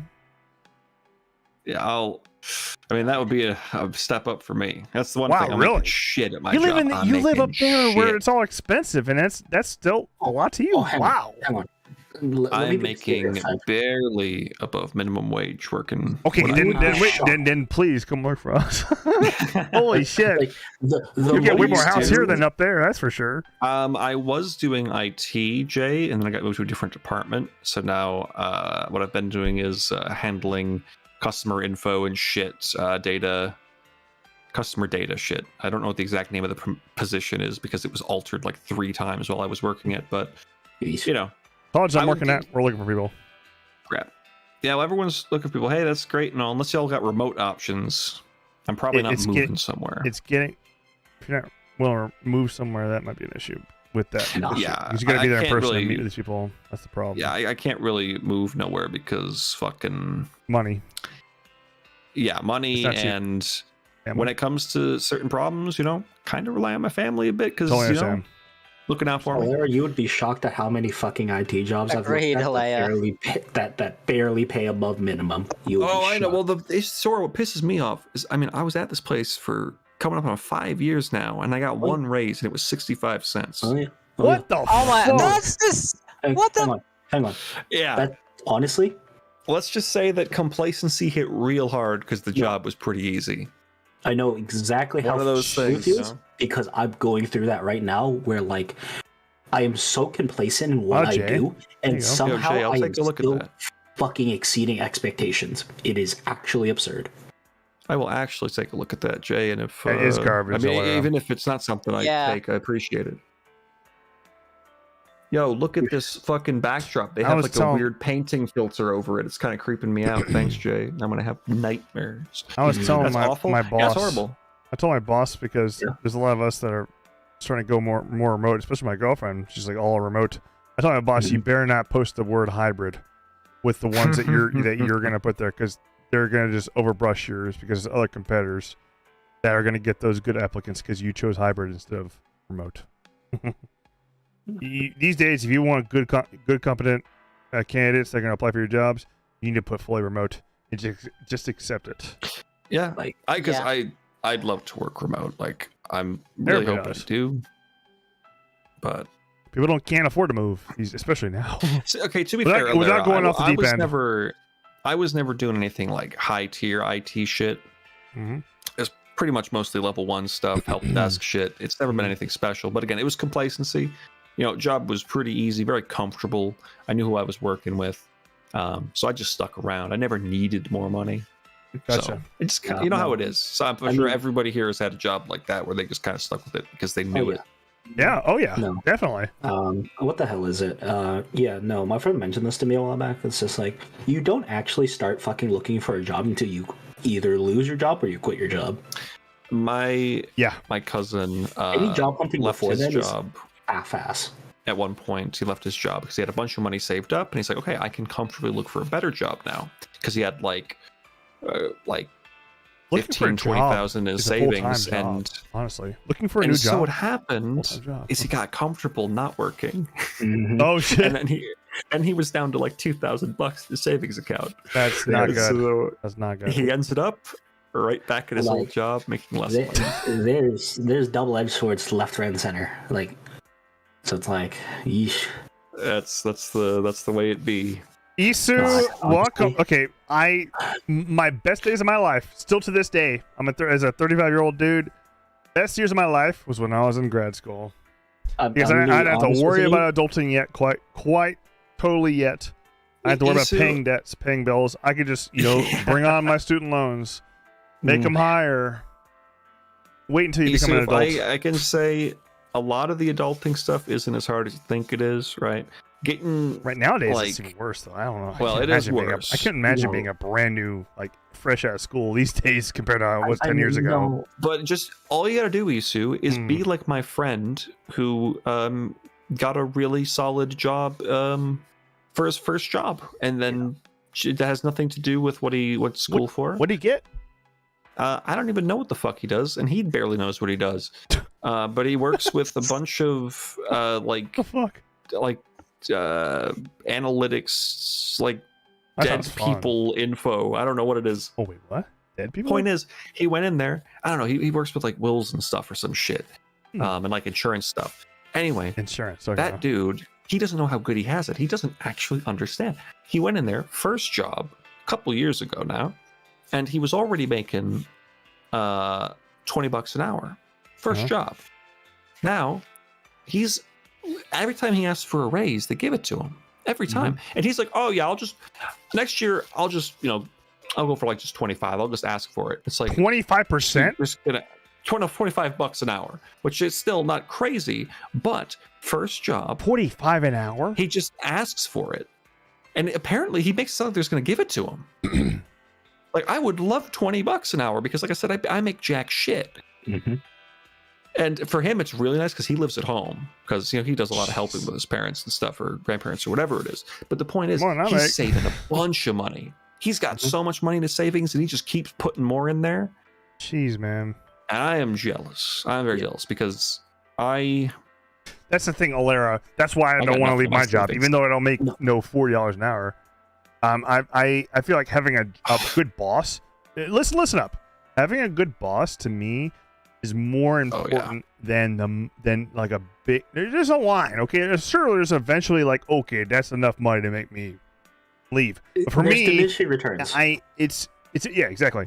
So to me, having a boss is it's just so important to have a boss that isn't totally micromanaging, scrupulous, making you feel like shit for everything you do, which I've had before in the past. When I finally find the boss that I have now, that's why I've been at this job for 7 years now. I don't want to give up this boss that I have that I know would support me in everything I do, and any decision I make, he would support me in front of any other big guy, and that's to me that's worth a lot. Plus all the benefits of a state government job. I have a state government job where I have PSLF and I get 13 paid holidays a year, plus my vacation time of 3 weeks, plus my sick days you've got a government job, right? My father pushed me to get a government job so much when I was younger, and I didn't do it, and I regret it. I keep telling these kids who come out of college, I'm like, don't underestimate government jobs, and they're like, but we want more money. I'm like, go ahead, go for more money. It's not gonna be worth it. You want security and shit, man. I'm looking for a government job right now. Why? Because all the government jobs over here are fucking unionized, so it's like you pass your fucking probation. Good luck getting your ass out of there. I miss my old boss, though. You make me realize I miss my old boss so much. I actually just talked to him today because even though he retired, they still have him helping with shit. That's the thing. Same here. My predecessor for my current position, she retired and she's literally back before they even changed the rules on the pension. She's collecting her pension right now at 60% of each year and she's making 35, the same amount of money she's making hourly as me, and she's still working 20 hours a week, and she's totally chill. And here I am stressing to keep it so I can pay my bills. Yep. It's good I'm fun, like, ain't oh it? man, damn! I wish Dude, my father has it. I mean, he doesn't have it nice. His job like sucks. He works at Spectrum. He does like installations and shit. So he's got to deal with customers. That's annoying. It's super physical. But that dude, for years now, every year he says, "This is my last raise." And then he gets another raise, of course, and another raise, and then he says, "Oh, I can take a test and get an extra $2 an hour." And he takes the test, and he gets another raise, and he gets another raise. So now he's up to like $36 an hour, and he's doing good. And also, he was out of work for 8 months after a surgery, and he was still getting raises. He wasn't even at work. And I'm like, "Damn, dude, I got a 65-cent raise nuts, man. once." Yep. I'm so jealous. Sorry to hear that, you too. Like, I think the worst part is like everyone and their mom says they're hiring. And I blame. Problems they're not. No one's willing to pay shit. We're on a big ass 2-hour derail, by the way. It's like, ugh. Well, Sora, what's also too is everyone's hiring, but everyone time, wants certain experience you just can't have. Well, that's what pissed me off is certain entry level positions that aren't entry level. Don't even get me started about entry level positions. Right God, we're not going to go down that rabbit hole. Entry level, 3 years of experience though. Because they're like entry level, 3 years of experience. By the way, it's like half these certifications. They're like, oh, we require you to have these certifications. It's been a while since we had a derail. And then it's like, hang on, if I have 3 years of experience, why the hell do I even need these dog shit fucking certifications anyway? Oh, that's fun too. I have a couple certs. I got a couple certs. I got A+ and Security Plus for CompTIA. Yeah. But like, I don't know, man. Yeah, I took those tests. I don't remember jack shit that was even on them. I didn't learn anything. I didn't retain any info, and somehow these certs might help me get a job. It's fucking hilarious. Just the complete lack of logic. Mango, I don't think it should be blanket raises. I think it should be based on merit. I think that merit is the biggest thing. Because there's a lot of people that just sit on their asses, twirl their thumbs, and you got people that actually are helping the company out. I think it should be a mixture of things. I do think that, as obviously inflation hits, people should get more money so that they can continue to live. Given. I feel like that should happen without any additional responsibility taken. I agree. That's why there should be blanket, annual raises, but also depending on the environment. But also, like you said, people who go the extra mile should get raises or possibly offered promotions. Because some people, they don't want new responsibilities, but if they're busting their ass, they should still get a raise. Exactly. Yeah, right? That's a big pet peeve of mine. So it's like that my HR is like, they're like, you don't get a raise unless you take on more responsibility. I'm like, bullshit. Here I am going and I'm doing good and helping people above and beyond. I don't believe that just because I'm taking on more of what I'm already doing, want more. It's because I want to do more. Yeah. I feel like I should be rewarded for doing more of what I'm doing versus taking on different things. Like there should obviously be a cap to that, but I hate that shit. The idea of the only way to move up is to I'm sorry. If I'm doing better, if I'm getting better at what I'm doing, I'm getting better at it. I'm doing it more, and I'm having more people on with my company or campus or whatever it is. I feel like that should be a reward. I don't feel like I should have to do something different to get the same reward. And exactly. Too, but the problem is HR only sees that. If you take that promotion and take on potentially new responsibilities, then suddenly... And I still got to do the old stuff too, on top of that. What you were an expert at before and what you were super, on top of, suddenly you're less on top of it because you're handling other shit. And exactly. Hey, what happened? Exactly. What happened? Then they're confused, like, why are you not doing so good anymore? You're missing deadlines now. And I'm like, it's because I'm doing more stuff. Yep. And that's not what I'm good at, which I'm not good at that I've done for 6 years. That's the thing. If there's someone really shitty, and this is kind of rare, they're this bad, but they'll say, well, then why'd you ask for more? And it's like, I didn't ask for more. I haven't gotten that treatment, but I could see that going I've seen that happen one time, and it wasn't to me, it was to a coworker, and I remember the look in his eyes when they said that. He actually quit a month after that and went somewhere else. That's what happened to me, dude. If that happened to me, dude, if it happened again, I almost quit. Like, I was looking for other jobs. I had interviews lined up, and then I decided, you know what? because I went through all the bullshit that happened. And I was like, I can't afford to do this right now. I just stuck with it. Had that happen to me. Yeah, that sucks, dude. I'm sorry to hear. Oh, dude, I was so pissed off. I was not happy. I felt like I was lucky that how I was able to fall back to what I did before, and I just took fuck it. You. I didn't ask for more. You forced me to take more because if I told you no, I'm not taking it, you're going to make my life a living fucking hell like you did the last guy. That shouldn't be. Yeah, that shouldn't be how it goes. Like fuck you. I will say this though. My boss did give me the option, and I'm very thankful for that. Yeah. Also, I hate the without making me feel guilty about it, by the way. The option. We are asking you to do something, but we're actually just telling you that you're doing this thing and you don't actually have an option. So I'll be clear. I want to be very clear. My boss didn't. It wasn't like that at all. My boss. My boss did say, "Hey, do you want to? Do you?" He's out. He was legit. He was actually in my best interest. He was like, "Hey, do you really want to take this on?" However, I feel like that's a minority. I feel like what I've heard from other people, it is more of like a passive aggressive, for like a better way of putting it. If you do this, great. If you don't, you're not fulfilling your duty as whatever. That's not what it was for me. Why aren't you being a proper cog in the machine? Exactly. But I'm not saying that that's not my boss was. I actually feel pretty. No, that's good. I'm glad. Yeah. My boss does want me to succeed. Thankfully. That's actually, I have to say, my bosses where I work, I've gone through 3 now. They're all good people. One of them was above and beyond. Again, like probably the best boss I've ever had. Employee that dude was the best, but all of them have been great. The issue has always been corporate side. Larry, I'm glad you understand. All my bosses have been good people, but corporate is what fucks me over so much, which is the usual case of things. I had a really bad boss, man. So, oh man, I'm not gonna go into it. The boss I had before, the one I have now, he was just so he knew he was good at his job. Like he was really technically he was good. You can't deny that. Yeah. But here's the thing. I feel like the skill of doing what you're good at versus being a manager is a totally different skill.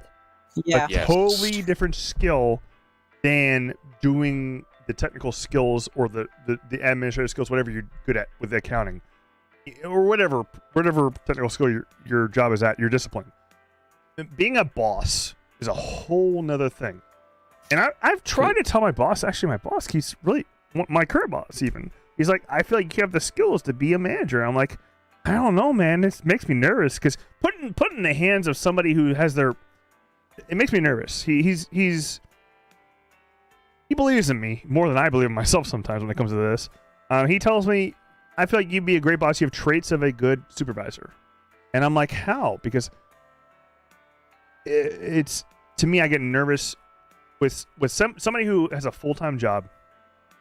They are working for their family and their kids, and they're part of their thing. And here, if I fuck that up, I would be unable to like handle myself. I'd feel so bad if I were to mess that up as a manager, and it makes me really nervous.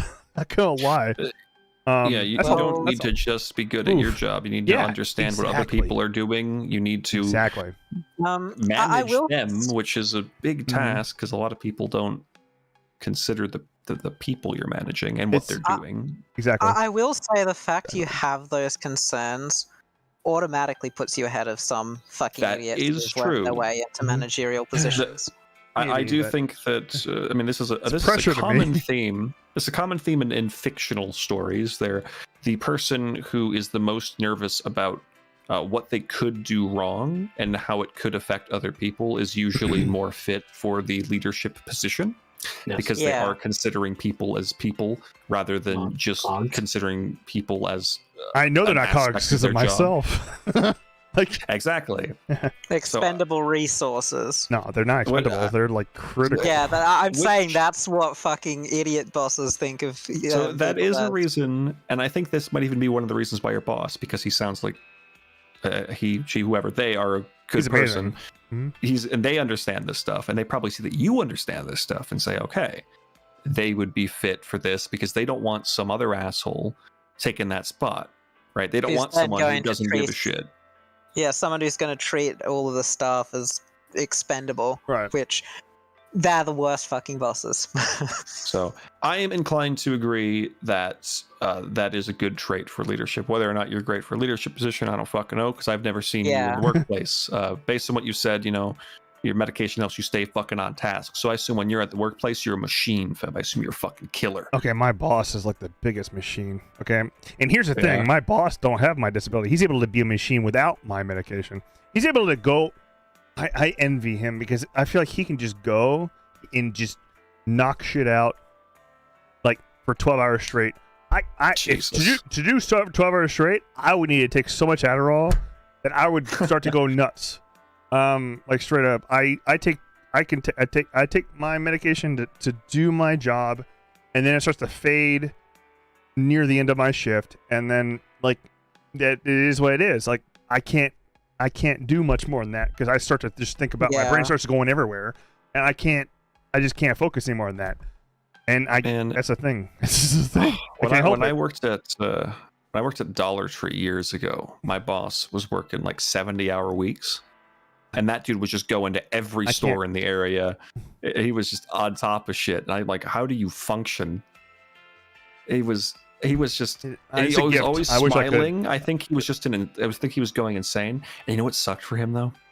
What's up? He always told me stories about when he lived in California and he was a security guard. He made a ton of money. He got to hang out in all these cool clubs, meet all these people. And he moved over here with his wife. And now, or at least then, and hopefully he's doing better now, he was a Dollar Tree manager. A Dollar Tree manager? From security guard making tons of money in California to Dollar Tree manager working 70-hour work weeks because he moved for his wife. And based on the way he said things, I don't think he was too happy with his wife. So that sucks. I'm glad you saw that. I think Lara's on point with that comment. Yeah, I agree. So there's certain people that... Lara. There's certain people... I knew that my boss, by the way, 7 years ago, my boss was not the director of business operations. Now he is. But back then, I could tell he made errors, but I knew as his subordinate that he was seeking help from his people that he was inspired from to get better at what he did. And I knew that he questioned himself. And there's certain managers that won't question themselves. They think they're all knowing. But my boss knows that he's not, and I saw that he seeked wisdom from people that he learned from, and that made me respect him. And that's why I don't want to leave where I'm at. It takes a lot to admit that you're fallible. Exactly. It makes you infinitely better when it comes to certain things than a dickhead who thinks they're infallible. Yep. Oh yeah. Feedback is a really important aspect of the workplace in any position. Exactly. So, once you take up a managerial position, that does not make you immune to criticism, feedback, and just suggestions. And it's weird that some people just believe that's the case, where they just, because I'm in a more important position, that somehow makes my opinion now more important. I don't know. I don't know. And there's a lot of people. Also, it goes the other way too. There's people who are at my level who are like, "Oh, I could be a manager because I'm really good at what I do," and they underestimate that the responsibilities. The responsibility of being a manager is a whole nother skill that you need to develop on top of what you are. And here's the thing: the skill that you doing what you already do doesn't go away. You still gotta do it on top of being a manager. And that's what makes me the most nervous, because I know that, and people make light of it, and they feel like they deserve, the rewards of that without doing both.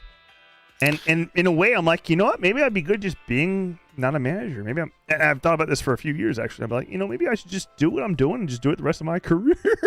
Yeah, I mean, there's nothing wrong with that. Honestly, perfectly respectable. There's always this idea that you always need to be moving up for some reason. Yes. You need to climb that ladder. But no, sometimes you find a cozy spot where you're making enough money.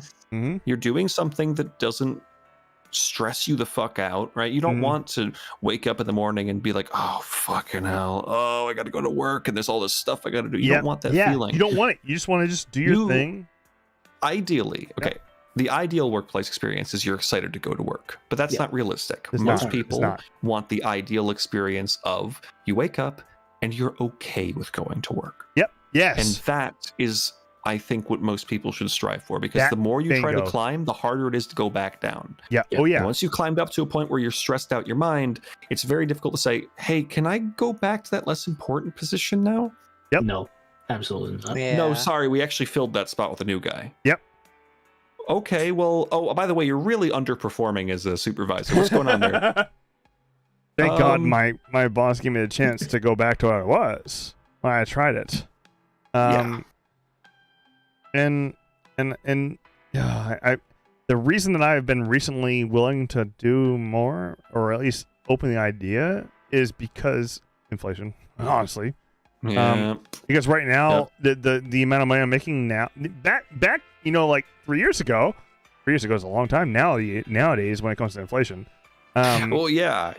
I what I was making back then was, okay, I can live pretty comfortably, but now it's like, oh shit, the only way I can get more now is if I take on more responsibility or take on a managerial role, and it sucks, but I'm like, okay, but it's not because I fully want to. He believes in me, though. That's the thing. Like, for some reason, he thinks I can really do it, and maybe I can't. But it's a lot, and it's just a lot of weight on me, and it's something I'm battling right now. How about that? It's actually like true in my real career. I'm branching off into my career. I'm branching away from my streaming career, which I do for fun, into my actual true professional career. Is a challenge. I gotta say that on one hand, you got to do what you think is most comfortable. But on the other hand, we both know that in 99% of cases with this kind of shit, everything always is worse in our head.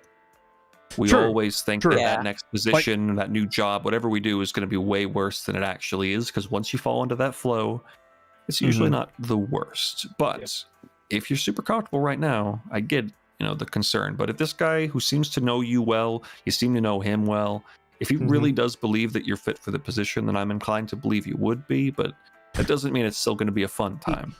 It's not going to be a fun time, but I've had people also tell me that once you learn that skill, it's going to become second nature to you. And if it did, then okay. Like, if it did, and he says that he thinks I have, like, the traits. Like, he tells me even beyond my skill, he feels like I have the traits of a manager. And I'm like, okay, if it became second nature to me, that's one thing.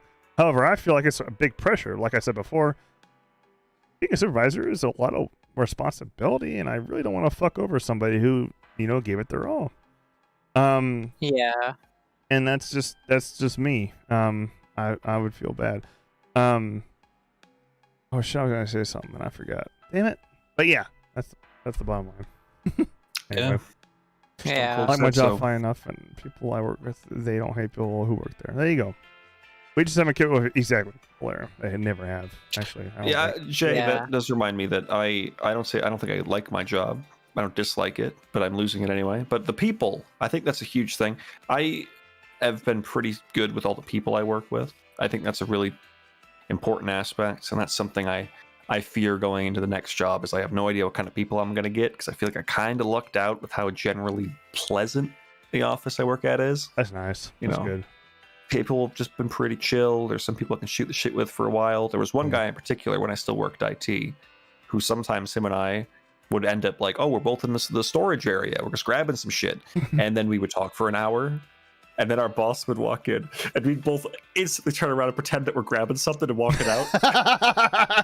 Hey, what's up, Dan? And he would give us that look. He had this look in his eye where he'd tilt his head a little bit, and he'd furrow his brow, and he knew what we were doing, and we'd walk past him. But he was a real cool guy. He always looked like he hated everybody, but if you ever actually talked to him, he was really fun. You even blew Derails in real life. Yes. This guy, though, this guy, Chris, all right, he is the easiest person to talk to about fucking anything. And you know what, too? He is so receptive to, like, new ideas, because he'll bring up some concept. And I'll hit back at him like, oh, well, that's actually kind of, if you think about it, this thing, that thing, that thing. And he'll say, oh, shit, that's a good point. We talked about art at one point, and we started talking about art in different forms, whether it be music or a book or a show or a game or whatever. And he was just so on board with it because he's a musician. And he just talks about that. Yeah. So it was just he's a great person to talk to. You can have any kind of conversation with him. Mm-hmm. So it's easy to derail. So he's the derailer. If Damn, I derail you, Feb, he derails me in real life. Oh shit! This is the ultimate derailer. He's the ultimate derailer. Okay. Damn. Okay. Well, nice, man. I'll Alera, never see him again by in the 2 way, weeks. Alera, I'm glad that you say that. I mean, that does mean a lot. Because that's like my proudest thing. My community, my Discord. Dude, if I lost my Discord, it would be like the biggest. Oh god, it'd be like the biggest hole in my. I feel like somebody died. I appreciate that, man. Thank you. That actually, it is kind of soft management. I mean, you're soft managing other supervisors, right? Well, I trust. So, I feel like I'm blessed to have people that I can trust. Like even though, even Sora here, he's one of my most trusted people in my whole fucking community, along with Jay. Even though they're two totally different kind of people. But that's the point, great. Feb. That's exactly it. Everyone's different, but that doesn't mean that they can't do the same job, right? You just need to know how to treat them. So see, that's that. There it is, Feb. You get it. There's that manager skill. Oh, You've been doing it. You've been in your training arc this whole time. I don't know, man. There's that music derail in real life. Yeah, exactly. Yeah, but I'm talking about music. It happens in real life too. That's awesome, man. Because kind of shit happens. Anyway, dude, I could just chat about this all night. We really should. I wish we had a pod. I wish we could like do a legit podcast. I really wish we could, because this is just nuts. Like I could this derail started because I asked who your least favorite male party member is. It's not just that, but you decided to join. But the first step. This started because I got the ping and I was sitting there playing Octopath and Dark Traveler isn't here. If Dark was here, it'd be totally different, by the way. And I respect her doing that, but at the same time, she's not feeling too well tonight. And then you happen to join in, so it was like a perfect storm. Yeah, I saw the ping and I'm like, you know what? I haven't talked to Feb directly in a while. It's been a bit. So I jumped in. I'm like, I'll probably hang out for a bit. And then this happened. Then it started. Then you paused the game. Maybe you should be thankful because she didn't miss That's the worst thing you can do, actually, if you don't want to derail is pause the fucking game. Yeah. I won't. I did as much as I could. I did as much as I could. I did a lot with you guys in here chatting. Okay. I saw you running in circles near the table. I'm yes. Like, ooh, no, then I was like, okay, once I got the main story, move. I don't want to start main story with you talking like this. There's no way. So I just sat here. Hey, I was doing all the side stuff. I'd shut up. If I saw you talk, if I heard a voice, I would stop talking. Yeah, but then you would bitch out, and then we wouldn't have this epic hero we just had. I'd bitch out. I'd respect the game that I think is poorly written, because I still respect it. I get right. Okay, that's what I didn't mean to say that, but you get what I'm saying. No, I think bitch out was a very funny way to put it, so I'm glad you said it that way. Yeah. Blur Ren. Trust me, Pep, you don't gotta apologize to me about shit like that. It was a bit stressful today, so I'm glad this derail happened. It's making the nightmare. I'm glad to hear that, Alara. I'm happy to hear that, Alara. As someone dealing with stress, I get it. You need this shit to just fucking chill you out. It's been good. I wish we could have a podcast, man. Shit, dude. Yeah, but again, this stuff only happens because it's dynamic. It's crazy. Exactly. It only happens because it's like totally just random. And because it's unexpected. It's because it's unexpected. We couldn't just schedule this, and it wouldn't be. We tried it before. It wouldn't be. We tried it before, and it just wasn't just sporadic. One of the greatest flaws of podcasts for people who already talk to each other during the week is that they talk about the things that they want to talk about on the podcast ahead of time. And if you stop yourself from talking about those things, then you just kind of forget about them, or the conversation doesn't have the potential passion or interest it had previously, because podcast is on Thursday. I say, oh, Feb, how about this? You say, whoa, podcast material. Thursday comes. I don't care as much about what I was going to ask. Okay. Yeah. That's just how it happens. Yeah. So podcasts work good for people who have busy schedules and don't talk to each other every day, because then when they meet up, they can finally talk about everything. Okay. But like, Alara, we tried to do that. Anytime. Like, here's the thing. We tried to do that, Alara. Like, we had a few good ones, but eventually we ran out of, Well, okay. Part of that was your fault, Feb. I'm not denying that. Like that's what it is. The reason is It's because true. you wanted to keep that podcast pretty specific, Right. to certain games and genres, and I Yes. think Yep. that was definitely. If we were to ever try it again, definitely got to get rid of that. Just go. Dude, it would have to be just anywhere we want to anything go. we want to go. Yeah, definitely. Yeah. I've learned Yeah. from that. I've learned from that. What do we have on the chalkboard today? All right, we have male party members. Okay, Mhm. okay. Oh, which characters would be VTubers? Inflation. Okay, that's interesting. Man, I would have never had that. I would have never had that. I would have never had that. It's, I don't know, man. There's something about the Feb- off the cuff stuff My makes it God, good. Crystal or Mango. That's good. February derailed. Oh wow. That's a good name. Is there? I gotta figure out how to. I gotta look at. I got to go back. I have to go back and like totally edit stuff and make it part of like a fictional podcast. Yeah, just make it its own series. So that's something too, is that these conversations can go on so long because they're just natural segues. Right. Because when I asked you a question earlier, or when we talked about one thing or that thing, there was never the anticipation that we would talk about the next thing, but they just flow into each other. Right. It's natural segues without even trying to be segueing.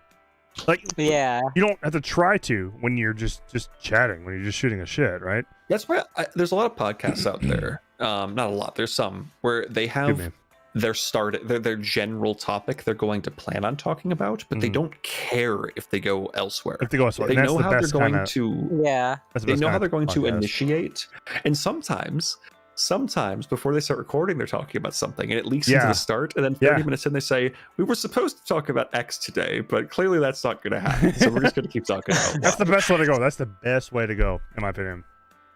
That's how it should, Yeah. man.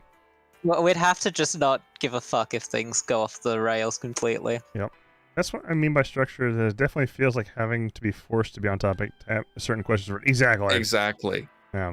It Yeah. don't work. Not for us. It's not the style that comes out of these conversations. The structure, it just don't work, right? Because the only structure that sometimes works, and that's even proven not to work, is Feb, play the damn game, but that doesn't work. Not even that structure works. Yeah. To take the person enforcing that structure away, and you get this. I gotta say, the reason I've been getting through Kuro 2, at least at any Dude. better rate than I've ever gone through, is because of her. Like, she's really helping me get through this Yeah. game quick. Dark is gonna open up his VOD. She's gonna be happy she start didn't miss watching. anything. She's gonna click and say, "Oh, okay, they're gonna keep talking. I'll skip 20 minutes. Oh, they're still talking. I'll skip 20 minutes. Why are they still talking? All right, I'll skip an hour." I want What? you to tell me how she reacted when she saw this, because she's gonna talk to you about this first. And I want you to tell Yeah. me. I want you to tell me how she reacted to all these hours of us just shooting the shit. He's just gonna get a message. She's gonna ask me, where did you get to today? and I'll just tell her, watch the VOD. Dude, please do that. I want to Make sure see. you phrase it. Make sure you phrase it interestingly. Say, "Oh, you gotta watch the VOD." Yeah. Say, "Oh, Feb was passionate tonight." By the way, I want her also to know that I'm not disrespecting her at all. I just want her. I'm just Yeah. curious. She knows. Actually, she knows how much I respect her.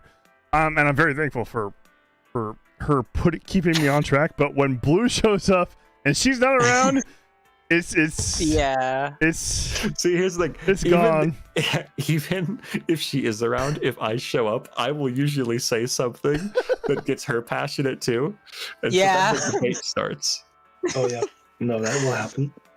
Yeah, that has happened a lot. As long as you guys respect her, God, please. I remember. Oh, absolutely. I respect everyone's good. opinions, no matter how much. Okay, I don't respect everyone's opinions. I respect most people's opinions, no matter how much I disagree with them. And sometimes I'll say to myself, "Ooh, that's a She's bad still take," learning. but that's She's okay. still learning you though, Blue. I'm saying. I just think it was so fucking funny the other day when you guys talked about Tales of Arise. And I joined in late and I said, "Oh, we talked about Tales of Arise." And then Feb, you said, "I'm actually very curious what Blue's gonna say, what Blue thinks about Tales of Arise." And she was was. angry. She's like, Feb, no. Blue, later, tell him later. And then I started typing it. You started reading it. And you paused the game to read it. You were trying to. Okay, you were really trying to fuck me up. I wasn't. I was just sharing my opinion about Tales of Arise. You were trying to. I genuinely wasn't trying to fuck with anyone. Okay, I'm surprised. Okay, you can't blame me for not believing that, though, okay? Well, no, here's the thing. You're trying to derail me. I saw an opportunity to say how much I disliked the second act of Tales of Rise, and I took it. Like, you gave him the opportunity. You asked, and he delivered. I'm not denying that, but you can't tell him that he's like, oh, you're deliberately doing this. It's like, okay, look what Jay said. Jay's calling you out. Pep was. No, you were looking for a fucking reason. No, I wasn't. Nah. It wasn't me. I said nothing out of the ordinary. I saw Tales of Arise. I'm like, ooh, I'll share my opinion because Feb's thinking about playing it. I'll let him know how I feel, especially because you expressed interest. You said I want to like Tales. Has to say. I want to like Tales. I want to like. Have a good one. I want to like. Cheers, Sora. Hey, take care, Sora. I want to like Xenoblade, and just like it's one of those series that I wish I liked because there's so many of my friends that were into it. Yeah, I mean, hey, Arise I do think it is a good game, a game I really enjoy and was enjoying a lot to the point where I was even recommending it to you. Hey, Kuro, by the way. Until the second act. And then after that, I just think it falls off and it's a general decline in quality until the very, very end. And apparently, I've only played Tales of Arise to completion. Apparently, that's very common with Tales of games. Apparently, they usually drop the ball in the second act. Damn, that sucks. Which is not good. I am of the opinion that the end of a game should probably be the peak. Like, I want the ending of a game to be the moment where I feel you drop me off these days, especially with how much competition. The competition for RPGs and even JRPGs is growing exponentially. Well, that's the thing. That's why this happens, I think, because they put so much into making sure that the opening and middle hours are good enough to keep people into it, that they don't focus enough on the end and then, we got to release the game. Here you go. And so they made sure too much of the early game was the best. But that's why Octopath Traveler 2 is the game of the year, because the finale and epilogue of that game are easily the best part of it in terms of emotional and epic hype highs, right? Wow. I love Octopath. I love Octopath. I could talk about... see, this is the problem. No one ever talks about the things I like. That's why I come across as the negative guy. Can't talk about Octopath Traveler more. Alara, yes, Alara. Like, I was so hyped for the beginning of 16, and then it just... 16 has like one of the best openings ever. Yeah. And then after that, you can tell that it's made by MMO developers. Interesting, Jay. Because they just keep putting in the not so great fillery sections. I'm glad you think so too, Jay. Octopath, man. Isu says, yep. Kuro, yeah. Dude. Should I pick that shit back up, man? Damn. Yeah, I'm telling you, man. It's so good. Would you rather me play that with you? We've been over this. Instead of Elden Ring, I prefer play Elden Ring. Okay, Elden Ring instead. But not because it's better, but because I think it's more fun to be in a call with you during Elden Ring. Elden Ring is constantly engaging for me as a collaborator. Co-pilot. Gotcha. Collaborator. Octopath is a game that is so great because you can just, to me, and to a lot of people, you can take your time, explore, take it in. It's not super exciting when you're just doing like battles and looking for chests, and you do some of the stories and they're slow and they take their time and you're just having a good time taking it in. It's not an action-packed game until the end and to some of the bosses and stuff. I'm excited about I just from what I've played of that game, just the music and even the story is good. Like, the game is great. I was just rewatching the epilogue of Octopath 2, and it reminded me, I think that game has a brilliant epilogue. It's so good and feelsy, and it just reminded me that I love all of those characters. They are not the best characters ever. It's not the best story ever, but it's just the way the full package comes together. I love them. I love all of them. I want to pat their heads and give them hugs. Just like the Xenoblade 3 party. The Xenoblade 3 party is better because they're wonderfully written. What's my favorite character story in Octopath 2, but I know if I've never finished, I didn't finish it. So if I gave you a ranking, if I told you who my favorite was from Octopath 2, it would be from a frame of reference. If I have not finished, there's more to see. The one that had the most impression on me versus my favorite is gonna be two different characters, by the way. I agree. Actually, I think we might have similar. Orvald had the Oswald. most. Oswald. That was Orvald. Yeah. Oswald. Holy shit, that story was something special, man. He's just very good. Oh my goodness! When I was in there, when I was watching that story, from the little bit that I saw of his, it was actually long. It was long as fuck. But it was it had me. It was so amazing. His first chapter and second chapter are together. That's together. That's what it was. It was the two. Yeah. Okay. So like I watched is it Orvald? Oswald. You're getting there. Oswald was fucking amazing. What was that name again? Hold on, was it Arvold? Anyway, was it Oscar Mayer? Oscar Mayer Wiener. Anyway, freaking Oswald was amazing. Orvald was amazing, y'all. Orson. The second one was the waifu, obviously. I forgot her name. What the fuck? What was her name? Which one? Explain the story. Dagger Throne. chick. Oh, dude, Throne. She, not only was she waifu, but her story was really good too. She wasn't just she was just really good. Yeah. Her story goes to some really like cool and places. I think her final chapter probably has my favorite location in the game. It's really a cool place, and it was just, I felt like so like, whoa, so dark. It just messed with me, really man. Cool. First of all, Isu, I was going to strangle you if you meant you actually stopped outside the final boss. Don't spoil me, by the way. Don't spoil me, guys. Yeah, I know. Yeah, no spoilers. Careful. Because Isu, I was going to say, if you stopped outside the final boss of Octopath 2, one of the greatest turn-based final bosses of all time, I was going to kill you. But luckily you didn't. You said the secret. My third favorite is Cowboy Man, by the way. Particio. My favorite character. Yo, he's the hat man. I respect this man. My favorite character of the party is Particio because I fucking love him. He's but good. My favorite story really is good. probably Casty's because I was so I didn't get into Casty that much. Casty to like make me emotional, but I did at the end of Casty's story. Wait, is Casty the one that was of the cult? Yeah, Casty's the one who had amnesia. Amnesia, yeah. And everyone was like, "Oh my god, she's part of the cult." Yeah, What's going on? Part of the cult. Yeah. Okay, she was my fourth best. There's a lot. They're really good. These stories are really good. Great. Even the weakest Octopath 2 story, which is probably Ochet's, is good because Ochet is such a likable character. I don't know if you met Ochet. You may have. She's the cat girl. Remember. Yeah, she's the little animal girl who loves. I didn't do her story. I got her, and then we were about to start it, and I didn't. Yeah, that's where I was at. That's where I stopped. Story isn't that great, but her character is just so full of just joy. It's impossible not to like her. Temenos is that tough guy, right? Hold on. Temenos is the cleric who's like a kind of going on like a mystery thing, trying to figure out. I don't know if you did his story. Did you? Did I? Temenos is the cleric who's kind of a little sassy. You might not have done his story, so you might not know him too well. I don't recall. But yeah, Casty. Oh, I love Casty's story. Thrones was really cool. The end. Particio is just possibly my favorite character of the year. I just fucking love Particio. Yo, Particio is amazing. His voice, his country voice. Yeah, thank you kindly, dude. He's so great. I just the moment dealing with his dad or his granddad, whatever his name was. The moment I knew, hit me so hard, dude. Particio was best boy. Was the first, like right at the end of his prologue chapter. Mm-hmm. His dad takes off his hat and puts it on Particio's head. And at that exact moment, his theme kicks in. Yes. And I'm like, oh shit, I love this game. It was so good.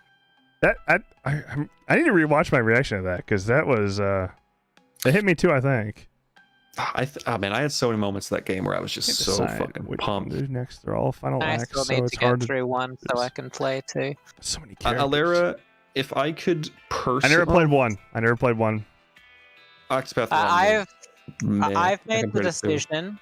I've made the decision that if Octopath Traveler 2 is as far ahead of Octopath Traveler 1 as people say it is, I'm not going to play Octopath Traveler 1 if I play Octopath Traveler 2. Yeah, it's a good decision. I'm going to play the first game. Everybody says that 2 is you don't gotta play 1 to play 2. Just play 2. Everybody's saying just play 2. For me. I want to play one. I want to play one, and I know that I will never play it if I play 2 first. Yeah, 2 is like, it's not a step above 1. It's not 2 steps above 1. It's the whole flight of stairs above 1. It is quite literally better in every way without compromising what makes it uniquely Octopath Traveler. Right, because there were a bunch of things like, oh, okay, the stories aren't interconnected enough. It's kind of, here's an issue. But they didn't want to alter the DNA of what the series is supposed to be, and so they just enhanced it. So there are still some of those issues, but because of how much the smaller parts have improved, you don't really mind them anymore. And they have been improved to an extent, and they have interconnected the stories better, because in 2 you have these mid chapters, between chapters, where 2 characters will team up and go do something together. So that helps the characters feel more like a dynamic party, and it's good. And also, the way that Octopath Traveler 1 handles its finale, per se, is really bad, even though the final boss is super cool. But the final boss of Octopath Traveler 1, I mean, this isn't a spoiler, because you kind of have to know this to really do it, but it's technically a side quest.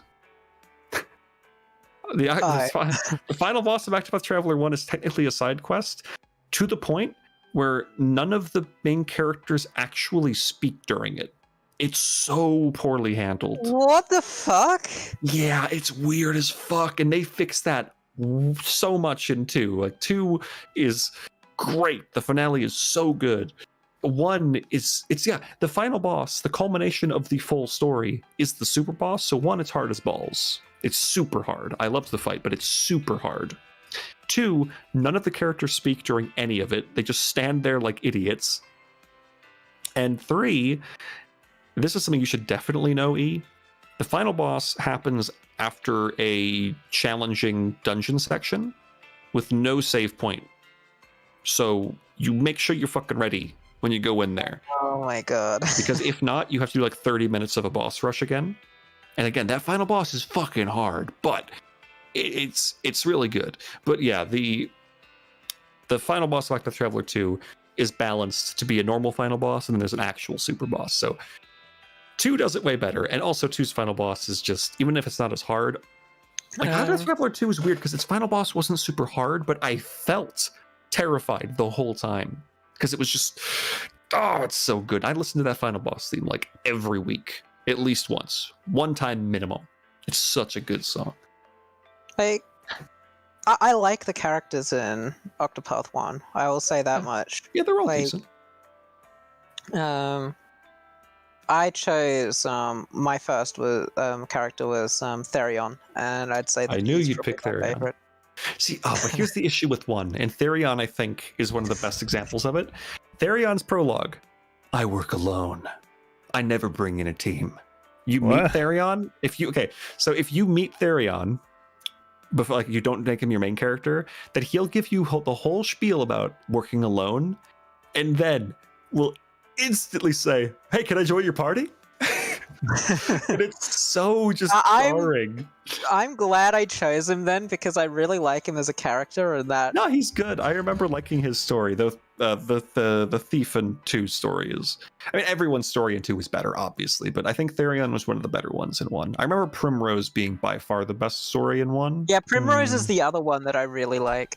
Hers was way better than the rest of the party. I'll play more Octopath 2, man. If you join me, that's probably what it would take. Oh, Pab, you're gonna make me do this? You know how much shit I gotta do? I know you got a lot of shit to do, man. But I want you to play 2, man. I love Octopath so much, and watching the epilogue made me want to play it so much again that I'm playing the gacha game.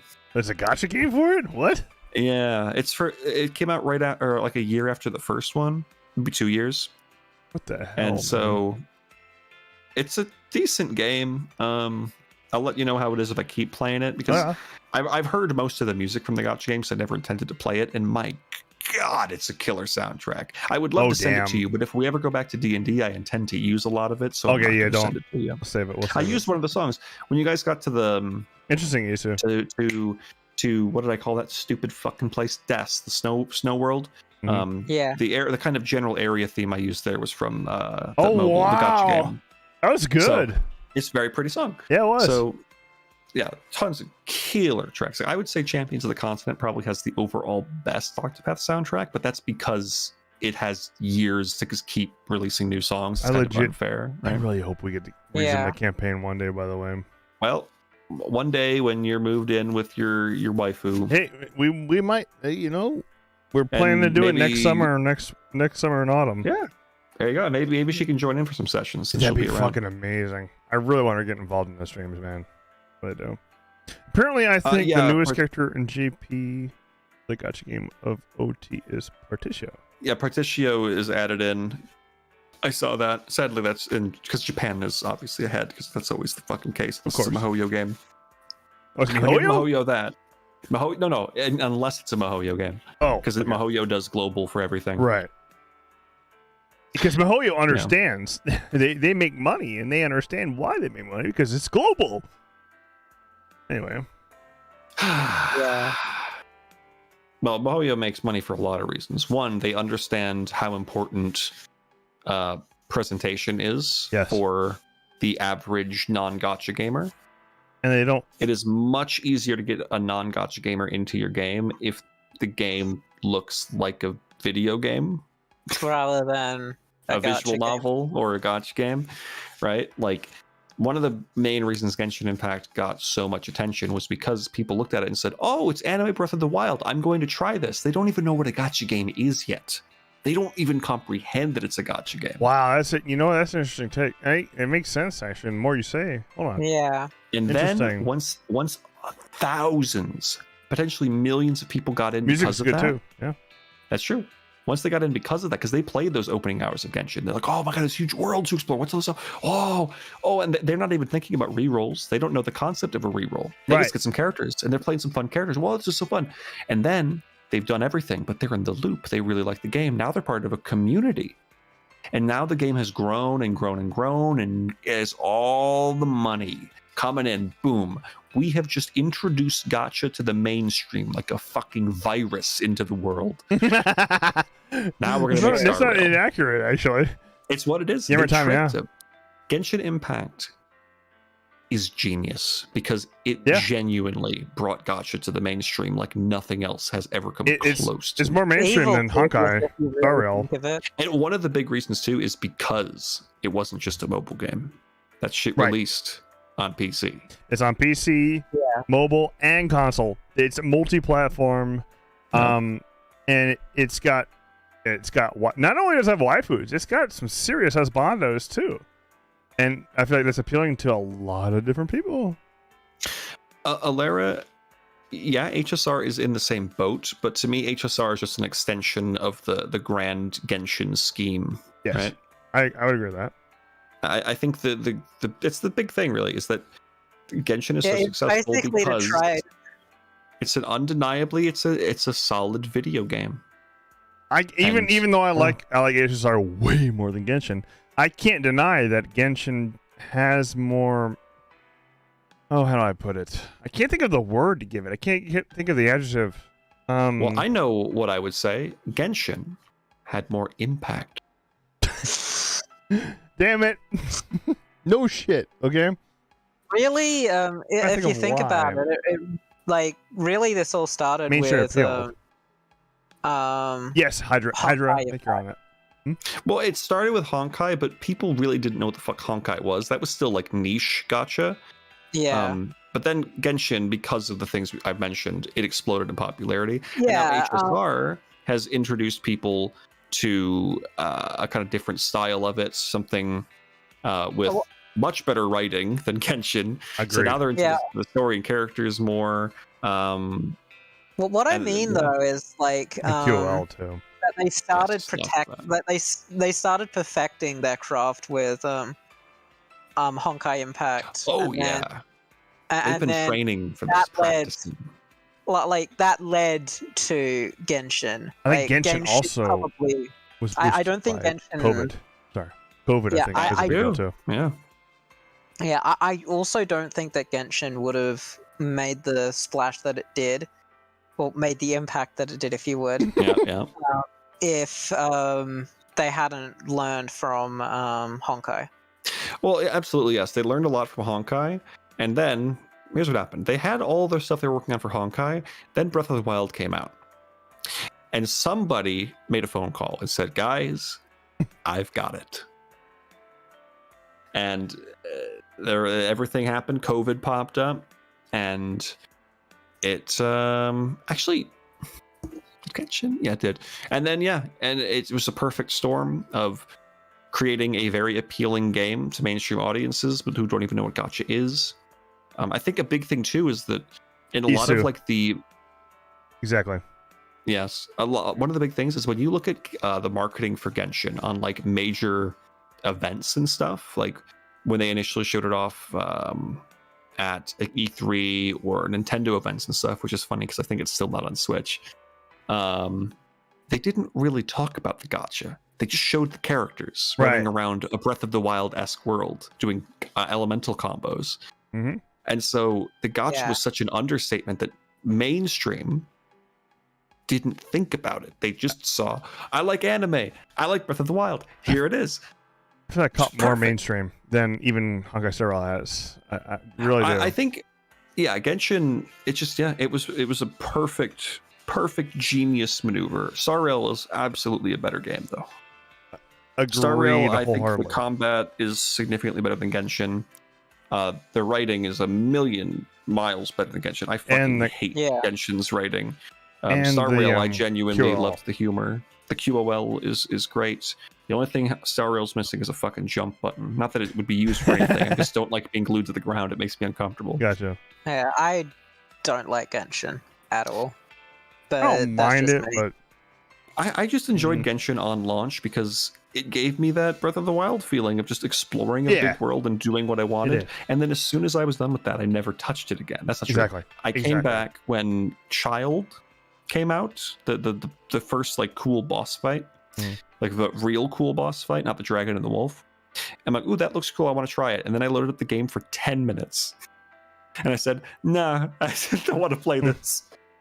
And then my friend convinced me to go back like a year ago. And she's like, please go back. I'll show you all the cool stuff. And then we played for about 15 minutes. And I said, nah. Nice, I don't want to. That's something, the biggest con to HSR for me is my inability to be able to play with my people who are watching with me and want to play with me. Whereas with Genshin, I can. And that's like the biggest con. I wish there was some way that I got my cake and eat it. In that regard. Aside from that, it's great. Like I really like Derail. It's a good game. I see why you like it so much. I have my obvious gripes with it. I'm glad you understand. I'm meaning to go back to HSR, but I still play every day, by the way. Yeah, like I've always said that if I'm going to play a live service game and play it every day, then it's going to be Final Fantasy 14. I understand that. I understand. I just desperately want to see what MiHoYo would do if they made a single player game. Just single player JRPG, full price. Here you go, boom. By the way, no gotcha, no microtransactions, no DLC. Just here's a game. I want to see. Yeah. Oh wait, I bet they could make something good. I have an announcement to make. Yeah. So on patch 1.5, this new patch that came out, I'm not pulling at all. Because I've made a purchase that's more important. What'd you buy? This chair that I'm sitting in right now. I've had this chair since 2015. The armrests have holes ripped in it. The mesh behind me is torn. And finally, the cushion that I'm sitting on. My ass is just hurting every time I get out of it because I'm hitting the bottom of the thing finally. You know how it goes when your ass is hitting the bottom. And keep in mind, I sit in this chair for 9 hours when I'm working for my day job and everything I do after that for streaming. On top of that, so I'm in this chair for like 16 hours a day. Okay, the chair is the most important. Beside my bed and the shitter that I sit on, this chair is the most important thing. Okay. So I've decided to buy a new chair, and it's a very expensive chair. It's a very expensive chair, okay? But, to be fair, it is the most important investment, and I decided to get the best of the best. And I will show it to you guys next week. Or maybe, actually, next week is Thanksgiving week, so probably the Monday after Unless it gets here on Friday. Who knows? It might get here next Friday. We'll see. I'll show you guys then. That's a teaser. I spent a lot. Yeah, it's a Black Friday sale. I got it for a lot of money off of what it is. It's still expensive, but I got it for a lot of money off of the full price that it normally is. New chair is exciting news. I'm very excited for a new chair. You guys have seen this chair. Hold on. This is the chair that I've been sitting in since 2015. It's got a hole right here. It's got holes in the armrests. Torn and everything for the past 8 years. I'm ready for a new chair. Yeah, that is very similar to the chair that I had before my most recent one, except I had a different colored seat. Color seat. Mine's blue. It's blue. And mine also, I developed holes in the armrests from leaning on one of my elbows, and then the other, once that one had a hole in it, and that one made a hole, and yeah. I did it in 2 or 3. Can't remember. Let's see. Oh, I'm talking about child. Okay, I just don't know not much about Genshin, to be honest, since like the main release back in 2020. I did a little bit of it. And then after that, it's just kind of, I'm only playing it because I want to play with my friends. That's about it. I keep up with Genshin through listening to new boss themes when they come out. That's about it. The music's great. Like, music's beautiful. They put budget in their freaking compositions, man. It's great. I've heard that there's a lot of really good vocal tracks in Honkai Impact as well. Isolera. Probably. Not that I've played it, but I have heard that that was a big thing about that game when I got into HSR a bit. I never thought I'd spend this much money on a chair, but honestly, it makes all the sense in the world because it's literally the thing you interface with the most, aside from your bed and your toilet, essentially. At least for me. But I got nerfed, Kaito. Kaito, I hate when I hear that. I hate when I hear about a fight like, oh yeah, that shit was hard as fuck on launch, and then I come around to it and it was like fucking, oh, that was easy. What happened? Oh, it was nerfed. That always makes me so sad. Elden Ring has that. FF14 has that. Like, people who are going into it expecting that challenge are missing out on something that made that fight special originally. I'm fine with it being easy. I know you are. I'm fine. A lot of fights, right, will be remembered fondly by people who played it early on because, oh, dude, that shit was crazy. Remember that? That was crazy. And then people go and play it after and they're like, that wasn't that special. Right? Like Radon in Elden Ring. A lot of people on launch week were like, oh, dude, Radon's crazy. And then he got nerfed super hard. And everyone's like, oh, that was it? And then he got kind of unnerfed. And now he's just kind of sitting in the middle ground. But there was that launch week Radon who had really silly, ridiculous range.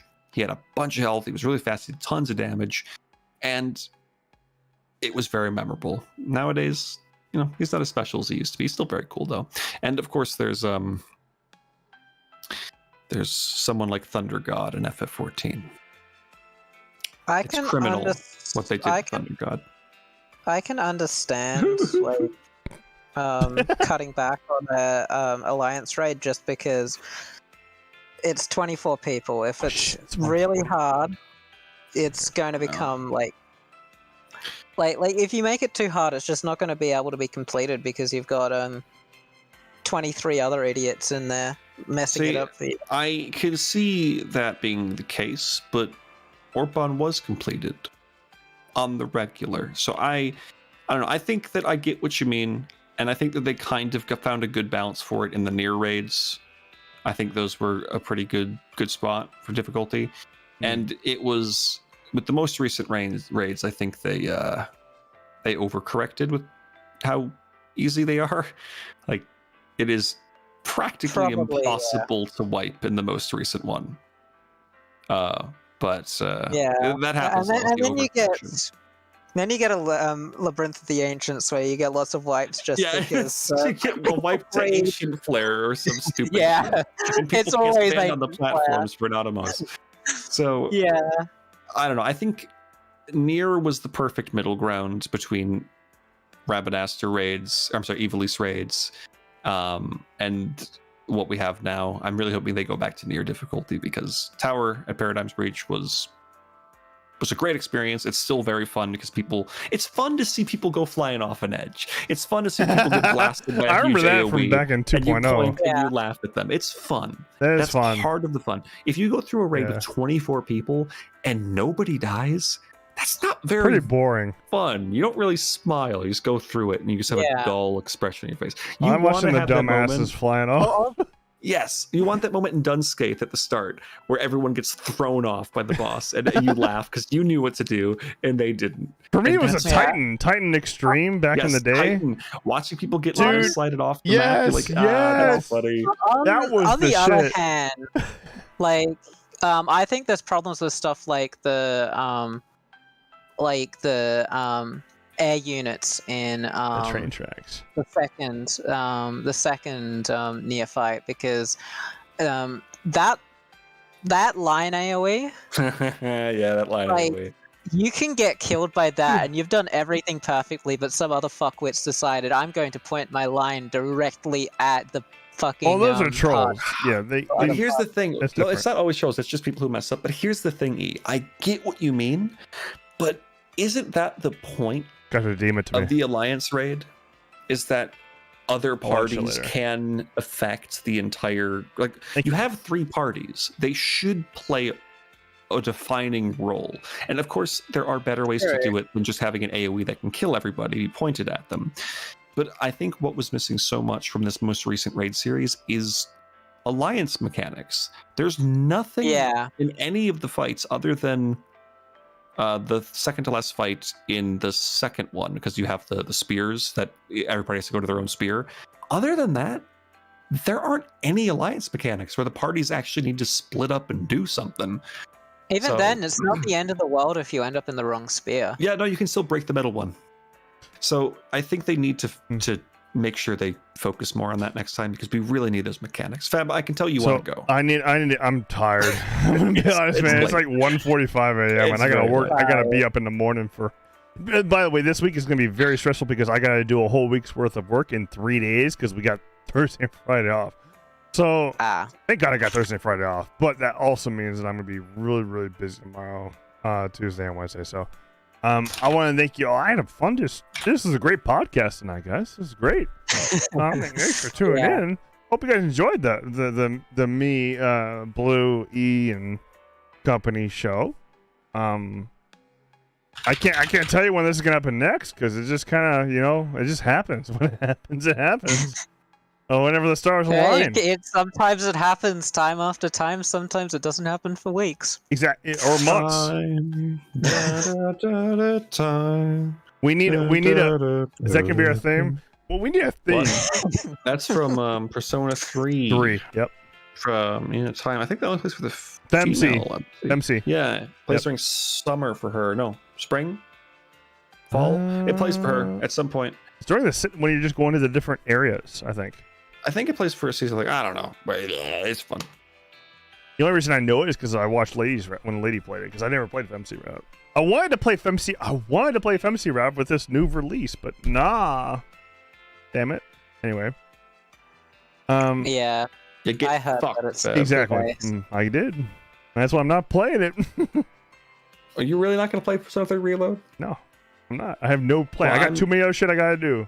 If they give me FMC, then I'd be We'll see if that changes after the game comes out and it's fucking badass. Okay, we'll see, man. But there's just I got too much competition. New content. I got Rebirth. That's grabbing me. I got Super RPG. I want to finish Yakuza 7. I got. That's true. And 8 comes out right before. 8's coming after that. I got plenty of shit. Let me tell you what's going to happen, Feb. You're not going to finish 7 before then, and you're going to say, "What if I just play 8 without it?" And someone will say, "No, don't do it." And you'll start 8. I know. I'm doing 7. I really want to see what happens next. And then you'll play 3 Reload anyway, and then you'll stop 3 Reload before you finish it because Rebirth comes out.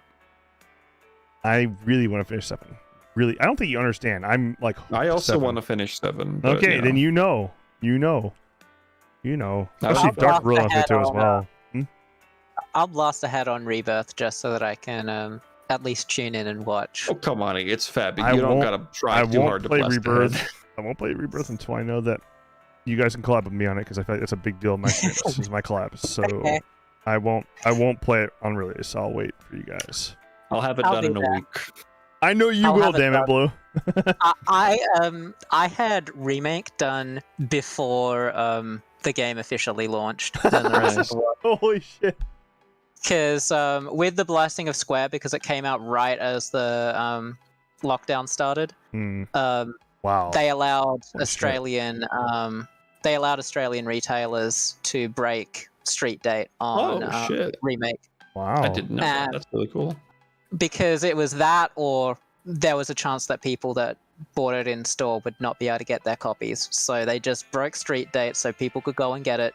I went and got it. It was like a couple of days later that the lockdown started. And I was done with the game before it officially came out. Wow. I'll be watching this since I'll be kind of blind to it. Nice, Alara. Hell yeah, dude. Okay. Like, it's not. I'm not gonna be playing it. I'm not gonna be playing it on release. I'm gonna wait a little bit. I'm gonna maybe a couple weeks to a month is my ideal. I gotta finish Yakuza 7 after this. I gotta finish this, guys. I gotta finish this game. Who knows if I can do this? I gotta finish this game before the freaking shareholder meeting, which is less than a month away. Yeah, no, you're good. You're good. That's you think I can? Yeah. Okay, thank God. The finale is very short. Okay, good. Thank God. All right, that's a relief. It has a refreshingly short final dungeon too. Wow. Okay. Yeah. Great. There's like, I think there's one boss before the final boss in the dungeon. Okay. Yeah, and I like that boss. It's a good boss too. Yeah. Blue, by the way, once this winter summer sale starts, whenever Nisa does a sale for East 9, guess what you're playing? Yeah. Here's the thing. Even though you're sad about it, I feel like you're gonna like it. I really do. I think you will genuinely enjoy that game. So don't get too sad about it. Well, I mean, we'll see when it happens. I think I like it too. Finish it sometime. The only thing that I'm sad about with East 9, the main thing I'm sad about East 9 is that East 9 is the first Falcom game that I have played that does not have an OP. Well, you know what? Who gives a fuck? If you don't care about an OP, then I think you got a lot. It's good music though. Like 9, even without an OP, 9 has an amazing OST. I know. I've heard some songs from it. Good. Yeah. I would Jindo actually does argue good. that. I would argue that I really enjoyed like the openings for thanks guys. Like both Kuro games. Yeah, Kuro's openings are great. Both are really super catchy and awesome. They're both good. Anyway, guys, I'm gonna call it night. You're about to wrap up. Yeah. I'm gonna leave before you even wrap up. I'm gonna fucking be the early bird. I'm gone. Good night, the worm's Blue. mine. It was fun, dude. Take care. Yeah, glad I could prevent any progress. I'm glad you could see that. Have a good night, both of you, and Chad as well. I hope you all have a fucking shitty week. Adios. You guys so much. You gotta love them. Y'all, thanks for watching. Thanks for chilling and hanging with us for this wonderful Derail stream where we talked about a lot of stuff. Yeah. Holy shit! We went from like game development to a little bit of some rabbit hole stuff. Okay, I'm not gonna go into it. I'm too tired to think about it. Dark, if you're watching this, if you've watched this far, this is why we need you. Dark, we need you. But also, it's nice every once in a while, to have a derail, a big. Yeah. This isn't just a derail. This is a podcast stream. We got derails and we got podcast streams. This is a podcast stream. Yeah, that was fun. It was fun. Actually, was a blast. Guys, we're gonna be back. We all love Dark. I think we all love Dark. Yeah. I do too. We're gonna be back, and we all love Blue too. Okay. We're gonna be back with some more of this game either tomorrow or Tuesday. Tomorrow, I got shit I gotta do tomorrow. I gotta do some. There's leaves all over the backyard and the yard, in the front yard and the side yard. And I gotta blow these leaves, and then I just need to chill. I'm probably just gonna chill tomorrow night, probably. But there is still like a 30% chance I might decide, you know what, I want to know what actually happens, and I might stream on Monday.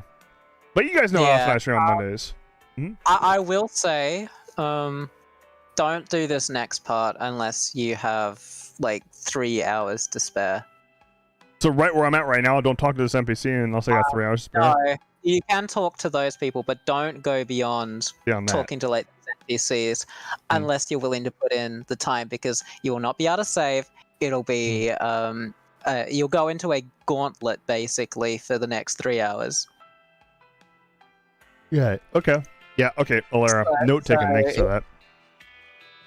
So if you're too tired after doing the yard work, or you just don't have the time to put into what's going to come, just put it off and do it when you do have time. You'll thank me for that later. Gotcha, Alara. Okay. Yeah, Isu, thanks for joining in. I really appreciate that. Good night, Grios. Good night, Hydra. Good night, everybody who's watching. Hope you guys enjoyed the stream. I know I had fun just sitting here shooting the shit with E and Blue and Off. Sora. And Sora. Well, it's kind of cool to have Sora on a stream. That's interesting. It's been a while. It's been a while. Anyway. Okay, it's the second half. Gotcha, Lara. Okay. Yeah. Got it. And the thing is it might not be like, it might be a very short stream if you get there and don't stop. have time to go. I see. Yeah. So maybe it is something I could do tomorrow where I'm like, I do a little bit tomorrow, get to that point, and then stop. It's a possibility. I could do like a short stream tomorrow. I don't know. Depends. Yeah. We'll see. See how it goes. Or I could just do the whole thing on Tuesday or Wednesday. You might not want to either, because it goes pretty fast, even when you can. Yeah. How long would it take if I started right now from where I'm at to get to that point where I need to stop? How long do you think it would be if I just focused on it? How I have been before this stream. I'm not sure. I forget. Right now it's 2 a.m. I'm not going to go to, but just an idea. I also might not have a good idea, because I'm unsure when it was that I had my own derails when I was going through this. Because I had a couple of hour-long derails in the after party when I was streaming this in there. Nice. AC, you know how it is, man. You get a little feel for those derails, man. And the after party is less punishing, though, because... Anyway, thanks for showing the Discord, by the way. If you all want to chill with us... I mentioned the after party, so I have to chill. Hell yeah. Thanks so much, dude. Guys, we talk in the after party in our Discord server very often. We talk in the voice chat. Also, if maybe you're nervous of the voice chat, you want to just text chat with us, that's fine, too. We read the text chat while we're chatting on voice as well. We'd love to have you come join us. No pressure at all. Just by clicking on the link to come hang out with us. Everybody's welcome. Everybody's welcome. As long as you're a respectful person and you're not a piece of shit, you're more than welcome to come join us. Talk about everything with Trails. You would between. Yep. We're talking about anything Trails related, JRPG related, RPG related, even non-RPG, just random stuff like a lot of stuff that me and Blue and all of us are talking about. We talk about that pretty often in there too. So come hang out with us. Basically like what we did all night tonight. Just everyone's welcome. This is like the closest this whole chat we've had tonight. Honestly, this stream has felt like an after party stream. Like a stream that we would normally do in the Discord, just amongst the Discord people, is what we just had. So if you guys enjoyed our stream tonight, that's our Discord.